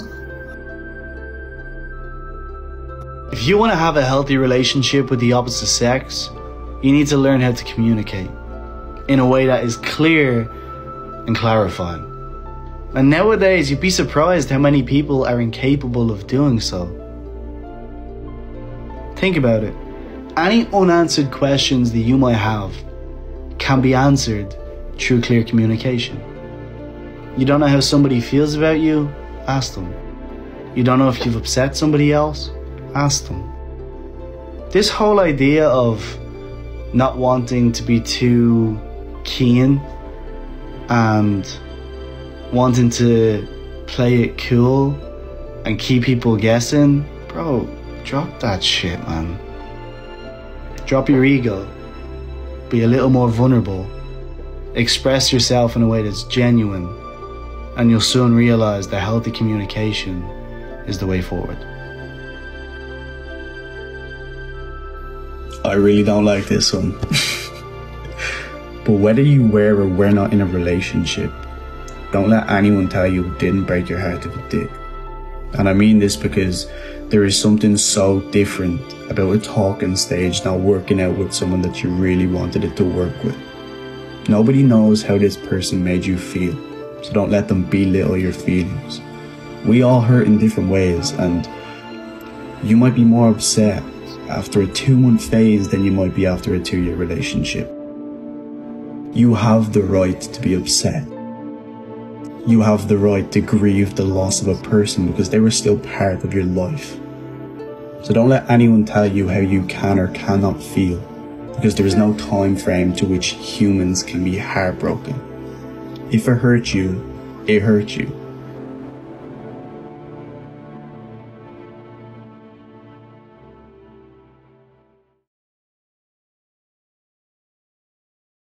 You know, I'm a big believer in everything starts from within. If you want to love others, love yourself first. If you want to forgive others, forgive yourself first. You can't set others free without you freeing yourself first. And I'm someone who's always just working on his mind and trying to figure out how to be better. And I just came up with this little practice of how to forgive myself, and it worked. And again, it was a very simple thing. A lot of it's actually just a metaphor.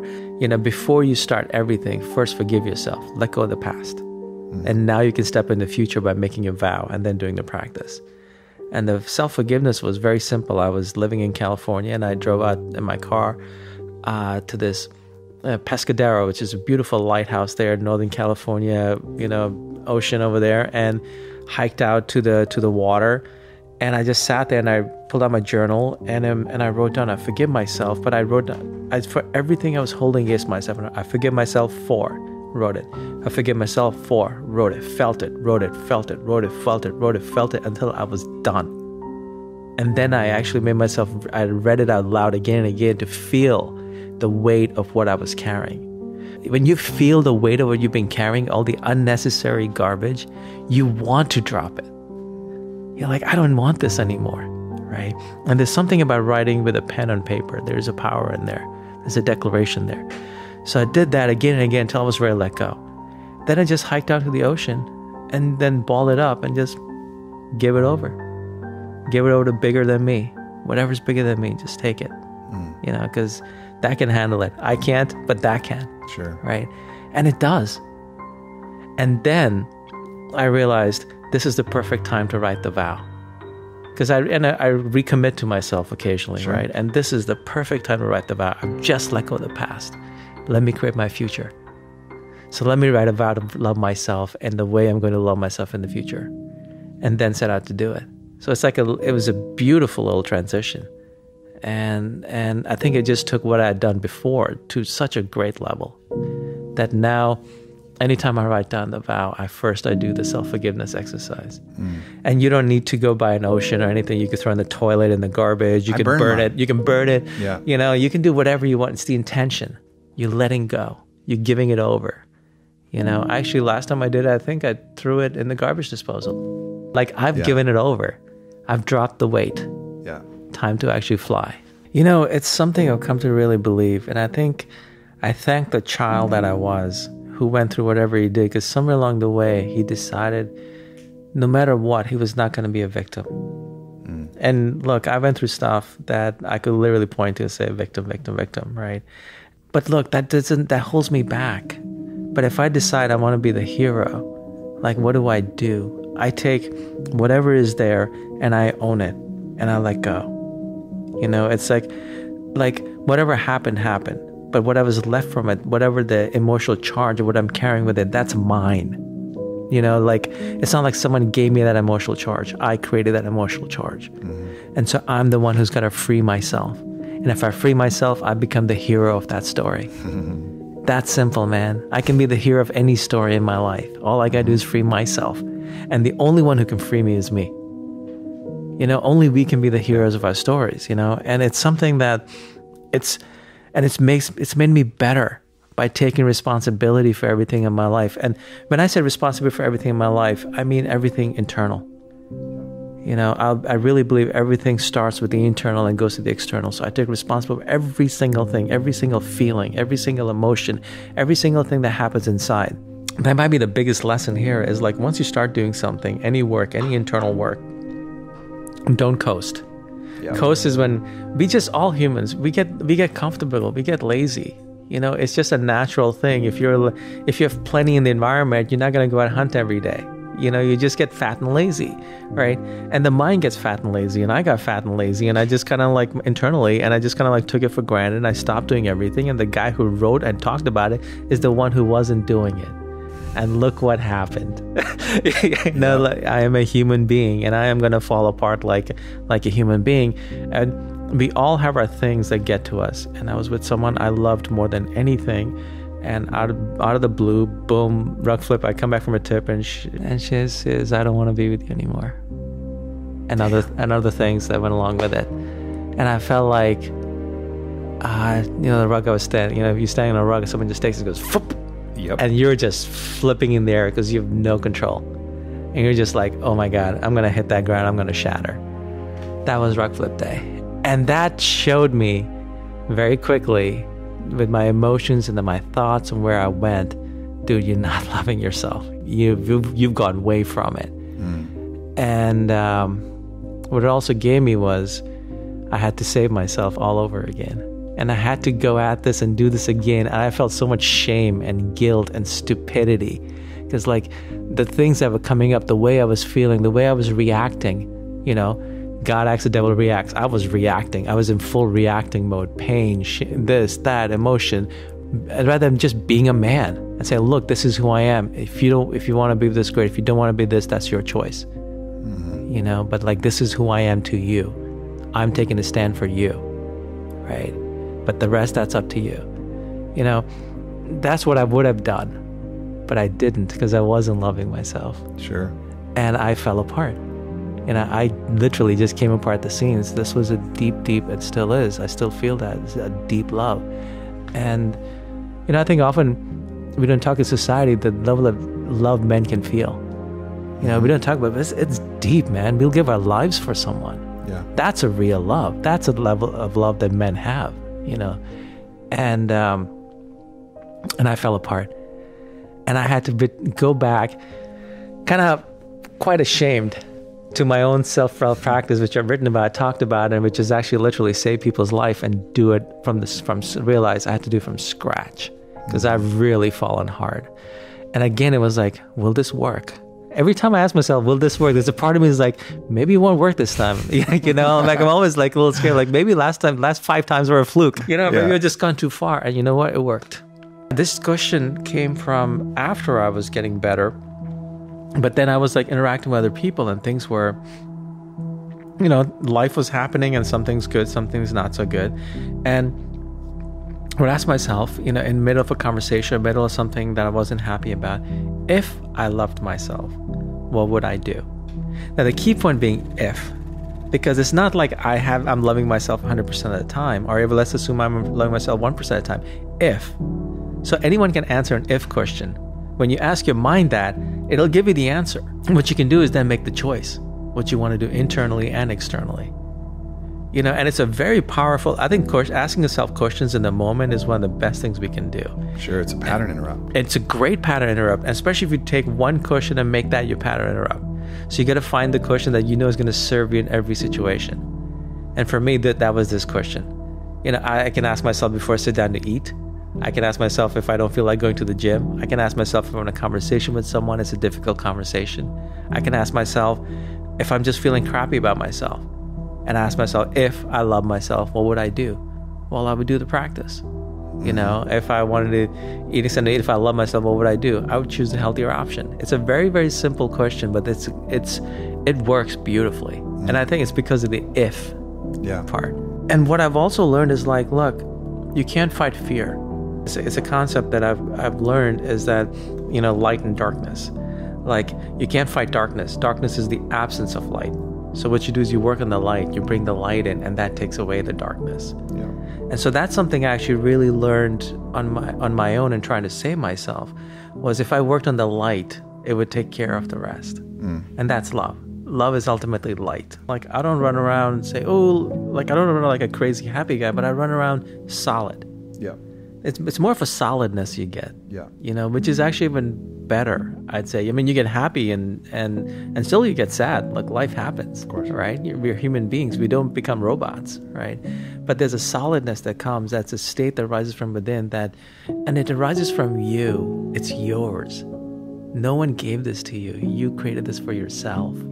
And so no one can take this away from you. Only you can give it away. And you can take it and you can create it again and again. And, you know, as you know, I've like lost it.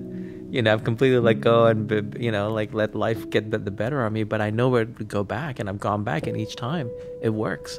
I've almost gone back in some ways. I'm a little, I don't know if it's a little crazy, but I've gone back to see, does this work? I want to convince myself again, you know, and I do it, and it works every time. You know, it's amazing. It's so simple too. Yeah. Like, I wouldn't find a better solution because I try other things as well. And I don't think there's nothing rocket science here. You know, I think if it was rocket science, I wouldn't have gotten it. This was just like one man trying to save himself, and he figured out a way, and he shared it with others. And you know what? It worked for them. Why? Because we're human beings. Same human mind. I think I talk about happiness a lot because that's what everybody wants. We think we want the car, but really it's how the car will make us feel. We think that car will make us happy. We want the jet. We want the relationship because we want those emotions. I talk about it a lot because I sought it out all my life. And when I was young, I really was that person that thought, if I allow myself to be happy, I'll lose all my drive. You can be simultaneously dissatisfied with where you are and still blissful. And I never understood that when I was young. One of the reasons maybe I looked a little bit older was the stress I put myself under as a young man, delaying bliss until a particular destination. And every time I get there, I'd move the goalpost more and more, and I was never happy. It finally occurred to me, I can be happy in myself now. And really, it's accepting and loving yourself as you are, but not accepting and loving the destination you're at. So I love the man I am at any place, but I am dissatisfied with my location. Even to this day, I want to improve. I want to grow. Sometimes I think it's a disease or an illness of mine, but I've learned to enjoy myself as I'm growing, as I'm improving, as I'm moving to the next level. And social media, I have to guard against it. All comparison is a formula for misery. All comparison. One of the most insidious forms of comparison is comparison to our former self. So if we're not in that relationship anymore that we wish we were still in, we compare. Or maybe the relationship we're in, we compare to the 6th week when it was blissful and we were getting to know each other. Now we're in the 6th year and we compare to what it was then to now, and it's not the same, and that hurts us. I literally catch myself doing it and I go, scratch it. I'm not kidding. I go, scratch it. And I'm old enough that I can picture a record or a DVD player literally being scratched. I don't want it to even be in my unconscious, my subconscious mind where it comes back, because all misery's a comparison. We're not really that upset with where we are. What happens is we compare it to where we think we should be, and that very comparison is what brings us misery. We're happy to be breathing. We're happy to be alive. We're happy we woke up. It's the immediate comparison to what could be, used to be, should be, or somebody else's be that brings us the sadness, the anxiety, the worry, the frustration. Is always comparison. I would encourage everybody to evaluate this. The next time you feel these negative emotions you don't want, all the ones I just listed, you're comparing to something you don't have, or a place you are not, or someone else's life. Every single time. There's 2 types of people. There's people that delay their happiness to a particular destination. Once I meet that man, once I meet that woman, once I get the promotion, once I get this house, they delay it. The other one's the achievers. The achievers are like, wait a minute, If I enjoy this, I'm going to lose all my drive, because my formula, my recipe so far is kind of be miserable. Try to avoid this misery I feel. And that causes me to acquire new levels of life. And so we think, oh my gosh, if I celebrate, if I enjoy, I'm toast. The truth is, I've known for years that wasn't true. And as I've started to research and understand the brain, I had Dr. Andrew Huberman on. He says, actually, we've researched dopamine. Turns out you get far less dopamine when you achieve something than when you're in the stress phase of pursuing it. Your brain feeds you more joy and bliss in the pursuit, literally, than when you acquire it. It's all been studied in the brain. So this notion that we're going to lose our drive or ambition is completely false. In fact, the more rewards we get for enjoying it, the more we want to do it again. There becomes a point, people have all heard of burnout. And what burnout is, and it's a very real thing, what burnout is it's somebody who's robbed themselves of the joy, the bliss, and the celebrations far too many times as they've achieved. And their brain has concluded, there's no dopamine in this achievement thing for me anymore. Therefore, I have no desire to do it again. So you better celebrate. You better enjoy. The truth is, it's the formula for greater achievement in the future, long term. For most people, the juice is growth. But most of the great growth in my life, where I've become a better man, a better businessman, a better father, better friend, better human, has been in the times when I lost, not in the times when I won. That's just a fact. I don't know why this hasn't become more part of our culture. All happy people have more self-aware. I lived completely unaware of who I was, unobserving of who I was for so many years, thinking I'd get around to it. The happiest people I know are very aware. They're self-deprecating. I've realized I'm a very average, ordinary person. I thought there wasn't a lot of happiness around me, so it must be in those beach houses. It must be on those jets. And by the way, those things, they do make you happy. People say, well, material things don't make you happy. That's just a lie. Any of you ever bought a beautiful suit? It makes you happy. For how long? I don't know. Does it fulfill us, though? Which is a completely different emotion. No. Building my first big mansion dream house. And I met my wife when we were 5 years old, so it was the family project. And we walk in one day, I'm having a bad day, I'm mad at everybody. Business isn't going good, you know, appointments had flaked out. Walk in the house, and they're building it. I'll never forget this. They were in the kitchen, building the kitchen, this huge, great room. I walked in, and I'm pissed, yelling at veins sticking out. And all the guys working in my house were from Mexico. Whether they were there legally or not, I don't know. There's about 15 guys working in my house, all making minimum wage. All had left their families at one point. And they're playing mariachi music, they're laughing, they're dancing, they're joyous as they're working. And I stopped myself and I looked and I thought, if life is measured on happiness, these guys are killing me. They're building my mansion. My veins are sticking out of my neck. I'm miserable. They're making minimum wage. It's 100 degrees. They're working in my house, building my kitchen. And they're singing and dancing and loving each other and having a blast. Happy to be here. And I'm miserable, and this is my damn house. What the hell is wrong with me? And that was a real turning point for me where I went, what do they know I don't? And what they were doing is I was always projecting forward. It was always the future. I never lived now. They were living right now because they don't even know what their future is. What a great gift to live right now and be grateful for that moment, that work, that song, that buddy of theirs working next to them. And I started to just slow down my appreciation for the moment. And that's really changed my life. And I can't tell you that I still don't revert back, because I do, but I do it much less because I am self-aware. I catch myself when I do it. People think I have to let go of a part of me. This is not true. I have to let go of a part of me in order for this other part to appear. What if you just added more to you? I don't have to let go of my intensity. This is what makes me who I am. It's what makes some of you who you are, your competitive spirit, your focus level, your drive, your ambition. It's not an either or. You don't have to let go of that. Congruency and authenticity equal efficiency.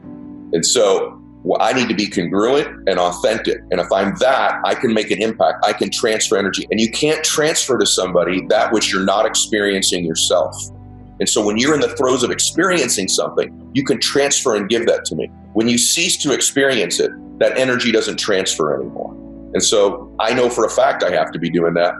And that is why I'm a relatively happy dude who's still achieving, and I might even be achieving at a faster pace because I'm under no illusion I need to give up my passion, my intensity, my work ethic. I still work crazy hours to the normal human being. I just somehow enjoy them more than I used to.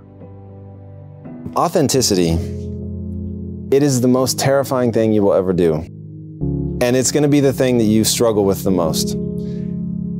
Because being accepted is awesome. Being admired is awesome. Being loved by your peers is awesome. The greatest joy in life is to be who you truly are. And the reason I think that that really is the greatest joy in anyone's life, there's such a harmony when you're being you. You're not fighting your instincts or your impulses or the things that make you odd or awkward. They're also the things that make you unique and interesting. And it's such an amazing thing to know that in all of human history, there's never been someone just like you. And in that uniqueness, there's something wonderful. What you will be able to offer the world is fundamentally different because you're shaped by your environment as much as you're shaped by your genetics. You're shaped by your time period as much as you're shaped by your genetics and your environment. Like all of these confluence of events come together to create something amazing. So all of those things that you think are wounds, are hurts, are things that have degraded you or chipped away at who you are, they're just the things that have made your voice more unique. They're the things that make you you. But it means like bring you to the table, right? When you have a view or a vision that's different, share it, believe it, trust it, voice it. And in that, the only warning I will give you is never be dogmatic. Never say foolish things like, well, that's me, you take it or leave it. Because that's somebody who doesn't have a goal, or worse, they actually have a goal, and that goal is merely to plant a flag and say, this is who I am forever and ever, and fuck anybody who doesn't like it. That's an emotional suicide mission, because it's not an effective way of getting what you want out of life. But if you can avoid dogma, if you can avoid your ideas calcifying, if you can say, this is me, and I'm always open to an even more interesting way of thinking or doing or going and doing experiences that change you. One thing I always tell people, books will change you, but only if you let them. I read a bunch of books and they changed my life. And I went from king of remedial jobs to running this company, right? The world of difference that is startling because I let those books change me. Other people have read those same books and their life looks exactly the same because they didn't open themselves up to being changed. So while you should cling fiercely to your individualism, you should love the things that are weird and unique and special about you, you should also always be looking for that opportunity to grow. So asking the right questions is so fundamental and so powerful. If you really want to find fulfillment in your life, ask the question, how was the worst day of my life the best thing that ever happened to me? The same events, whatever happened, happened.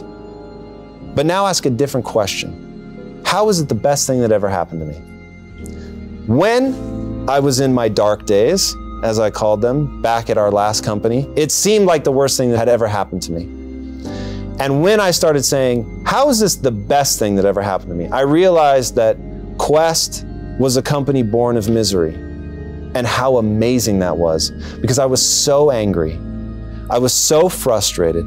I was so hell-bent to do things differently that almost out of spite, I was like, I'm gonna make every day beautiful. I'm gonna love what I do. Even if we fail, it's gonna be fun. And those became like the building blocks, but I never would have gotten to that. I never would have gotten to that aggressive mandate. We never would have gotten there if it hadn't been miserable because we would have just kept going along. You get what you focus on. You get what you focus on. If you focus on fear, dread, incompetence, possible danger, possible failure, then that's where your mind is. Your mind is totally consumed by those thoughts. But if, on the other hand, you think about possibility, what can be, how good you can get, the amazing things that could happen, then that's what your mind is consumed by. There are two wolves in your nature. You're going to get more of whichever one you feed. You've got the fear wolf, you've got the courage wolf. If you feed the fear wolf, you get a strong wolf, all geared towards fear. But if you feed the courage wolf, on the other hand, you get a strong wolf, all geared towards doing, being courageous. The questions that you ask yourself will determine your life. We made in a day in Quest what that company makes annually by asking one different question. How can I bring value to my 1,000 true fans? So however successful this one was, it is dwarfed, not only in emotional and spiritual joy, fulfillment, happiness, but just raw dollars. Once we stopped asking the question of profitability and we accepted that it had to ensue from other choices, then really exciting things happen, because that is acknowledging the human experience. That's acknowledging what you need to do to really connect with people. Let yourself be impacted. Let yourself be changed. Let yourself be changed. Like, open up to really being impacted and saying right here, right now, in this moment, I'm gonna let this new piece of knowledge fundamentally impact my behaviors. And so in that moment, I realized that I had this decade of focusing on why. I needed to understand for myself why I do things. And in that why, it was so powerful for me. It moved me forward and it gave me the energy that I needed to generate change in my life, to really move forward. But why is the empty dream? How is the execution that makes the dream a reality? I'm not interested in being an empty dreamer. And it's fun, and I use the word empty to make it derogatory, but I love dreaming, right? Dreaming is beautiful, and dreaming will allow you to paint a compelling future for yourself, but at some point, you've got to open your eyes and then create the world that you see in your dreams. You've got to create it. It's very active. It's not going to happen by itself. What are the actionable steps that I'm going to take? They're very simple, identifiable, attainable skills that you're going to need to get where you want to go. And then I will say the one universal thing that everyone needs to do, you got to get control of your own emotions. The only thing that holds you back is your mindset. There's no problem that we can't solve. Think about the craziest problems that we face as a society. Those could be the words of an empty dreamer. And I believe that there's no problem that we can't solve. I believe that. And I'm willing to act in accordance with that belief. I'm willing to not take no for an answer. I'm willing to redefine the terms if I have to. Adopt that mindset. These people are no different than you. You've got to touch base with the how. You've got to find the massive action right now, today, that you're going to take to make those dreams come true. Because it's about executing on your dreams. Executing on your passion. Taking concepts and making them real. That's the goal.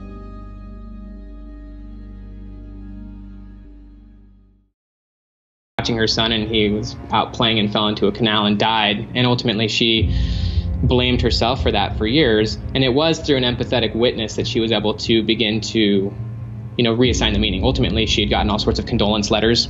And, someone had told her that something similar had happened. She got all sorts of letters. And the night before the night she was going to kill herself, she read this letter. She had a stack of condolence letters, and she read this one from a lady who had a similar situation. This lady, I think named Teresa, who she never actually was able to get back in contact with, but tried many times. This lady named Teresa who wrote her letter, she was with her 6-year-old daughter, went inside for a little bit to grab the phone or something, came back out, and her daughter had gotten hit by a car and died during the 2 minutes she was inside. And so what Teresa had sent to Melissa in the letter was that, look, you're not a bad parent. You didn't try to make this happen. This was a freak accident. Teresa was able to say some things in that letter that helped Melissa to actually have hope again. And it really was that breakdown similar to, I think, what I had, where it was just I think you blame yourself a lot for something, or you just lose hope in something that you initially wanted. And so that leads you to just kind of losing hope. And I think what you need is some form of like a shred of hope. And I think that that's what she got. And so I think that, you know, she was kind of giving up on herself. I was kind of giving up on myself. But I think you kind of have to, I mean, in the case of her and even me, a lot of it was just that an external party came and just like actually like saved space or just tried something. But I think for someone who more practically is in a dark place and just wants to get out, I think actually seeking help. It could be a friend, it could be a therapist, it could be an old high school coach, it could be an old church leader, whatever it is. I think if you just go up and just talk to someone and just literally open up and just be flat out honest. I think that in general, complete honesty and transparency, there's a concept in Alcoholics Anonymous that you're as sick as your secrets. That has a lot to do with trauma. It's just burying things, holding things in. And so I think from like a human growth perspective, the moment you just begin opening up about where you're at, how you're feeling, it's kind of like writing things in a journal. Once you have it out, you can actually start to look at it from a different perspective, and then you can start reshaping the meaning of it. And maybe you can even get the help of smart people to help you start rethinking it and maybe looking at it from a more of a hopeful perspective, that you're not a bad person, you're not a loser, that these are crazy things that happen, but you can do something different about it. You can look at it differently, and ultimately your life still has purpose and meaning, and you can still do something with it. I think that trauma is pretty misunderstood. Most people think that trauma is just so focused on the past. In my opinion, it's what actually trauma does to your future. Because from my perspective, your view of your own future is the greatest determinant in who you are. You know, your view of your future is what impacts you, but a lot of the research on trauma shows that it shatters your imagination towards your future and your hope in that future. And so, and that's the crucial thing. And so when I began kind of moving forward, I began to rethink my future and start to actually commit back to the idea that I could have a future. And so that's what ultimately led me to having those types of conversations and even being willing to go through that awkwardness or going through that change process, is because I now saw a future that I actually was like, I want this. I believe that I can actually be something more. Yeah, I would say the past doesn't define the future for two reasons. One is because the past, from your perspective, at least from a psychology perspective, is just a meaning. Memory is always changing. It's always flexible. And so the version of your past that you have right now is probably different from the version of the past you had 3 or 4 years ago, even thinking about the same events. And so the past is really just a story. It's just a meaning. Yeah, there were objective events that occurred, but you have no ability to actually know what those objective events were, because from a psychology perspective, is all we can see is through our perspective, is all we can see is through our subjective lens. And so when you look, anytime you learn something new, you read a book, you have a new experience, that probably informs your view of everything else. It's like you change a part, you change the whole. And so kind of breaking memory down in a really simple way, your memory is always constructed in the present. You know, who I am right now, I think about myself as an 11-year-old boy with my parents getting divorced and my father becoming a drug addict. My view of that and the meaning I assign to it, and even all of the context around those memories, is completely painted by where I'm at right now as a person. The fact that I have a great relationship with my dad, the fact that I have all this knowledge in psychology, I've got 5 kids, like all of that reshapes how I look at and interpret my past. One challenge that people have is they're not actively approaching their past as a flexible entity. And so they tend to kind of relay the same story over and over, which doesn't necessarily help. But so one reason why the past is flexible is because it's simply just a meaning. It's a story, and your memory is always changing anyways, and your memory is always constructed in the present. So Brent Slife, he's one of my favorite psychologists. He wrote a book called Time and Psychological Explanation. Freaking deep dive. You would actually love it because I know you like diving deep into like thick stuff. But he basically says that, a lot of people think that the past is causing the present, but the reality from a memory perspective is that the present is causing the meaning of the past. Wherever you're at in the present, that's what's determining how you view your past. And so if you learn, if you grow, if you, have achievements, if you just develop healthy relationships, it will alter the meaning in the view you have towards your past. And that's something you should seek. In my opinion, if you're still viewing the past and former relationships and former experiences the same way you did 4 or 5 years ago, that says more about who you are right now than it says about your past. It says that you're not learning, you're not gaining perspective, you're not seeking greater context, you're not asking hard questions. And so for me, as an example, I had to go and ask my dad, tell me all about your perspective of when you were a drug addict and when me and my brothers left you. Like, tell me what that was like. Tell me why you went and had those experiences. Tell me why you had made those decisions. Tell me what it felt like coming to mom's house and us slamming the door on your face. That's seeking greater context and perspective. And obviously the more context you have towards someone, you have greater empathy and compassion. And so in hearing his story, I'm like, I can kind of see what, I obviously wouldn't justify him doing it, but I can see to some reason why he did that.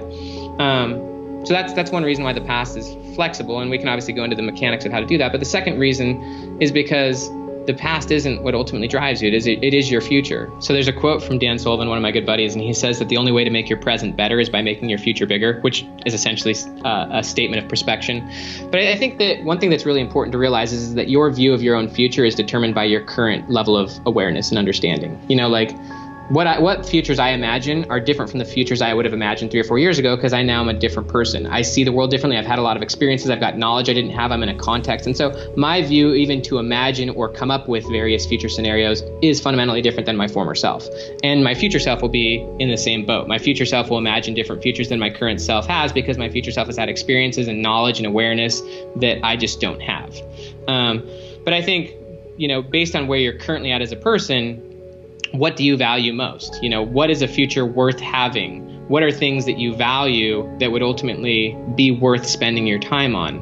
A big aspect of that is just thinking about your future identity, your future self. I think that that's generally the place to start, is who do you want to be? What do you want your circumstances to be? What do you want to be doing? What do you value? Like, where do you want to be in the future? I think just imagining where you want to be, who you want to be, and what you want to be doing that's hopefully valuable, that's worth working towards or worth creating. I think that that's the first step, is ultimately thinking about your future self, the person you want to be, the situation you want to have, and ultimately what you want to be doing that you can't do at this present moment for one reason or another.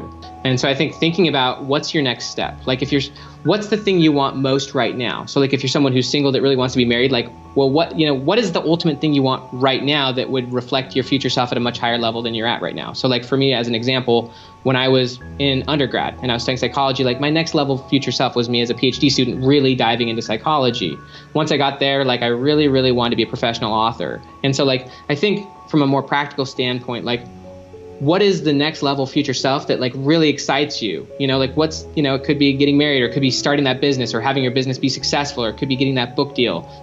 Could be being in elite shape so that you're doing like those Ironmans, whatever it is you want. Like, what is that next version of you that's the thing that you really, really want? And then ultimately you can create a process to getting to there. But I think just thinking about what's you at that next step, which is obviously maybe a quantum leap or a next level up of your current self and what you really want. The gap in the gain is basically an idea that if you're always measuring yourself against your ideal, you're always going to feel this gap between you and where, you know, whatever your ideal is, and that's going to make you feel unhappy. Whereas if you measure yourself against your former self, where you were before, you'll see progress. You know, there's a quote from Ernest Hemingway. And Ernest Hemingway, the author, the novelist, said that nobility is not about being superior to your fellow man. True nobility is about being superior to your former self. So as an example, I have some really good friends of mine. They're in like their 40s. They've got, you know, some kids and stuff, and they've had serious financial issues during COVID, where he's like lost his job. She's gone through like this identity crisis, and they're kind of freaked out because they've got kids and they're like, what the heck do we do? And I just asked them, you know, look at where you were like 3 or 4 months ago. Like, have you made any progress in the last 4 months towards getting yourself into a better financial situation? Is your relationship with each other better? Like, where are you at versus where you were 4 months ago? And they're like, oh yeah, we're in a much better situation. You know, like we've made big progress, and that's reflecting on the gain of where you were versus where you're at right now. And that gives you a little sense of confidence and movement, you know? So I think I think it's a good practice wherever you're at. Whether you've made big success or whether you're small, is to actually like look at the progress that you've actually made. And I think that really helps you to feel like it actually increases your hope. So it's looking at the good, focusing on the good, and saying, what can you do now because of that?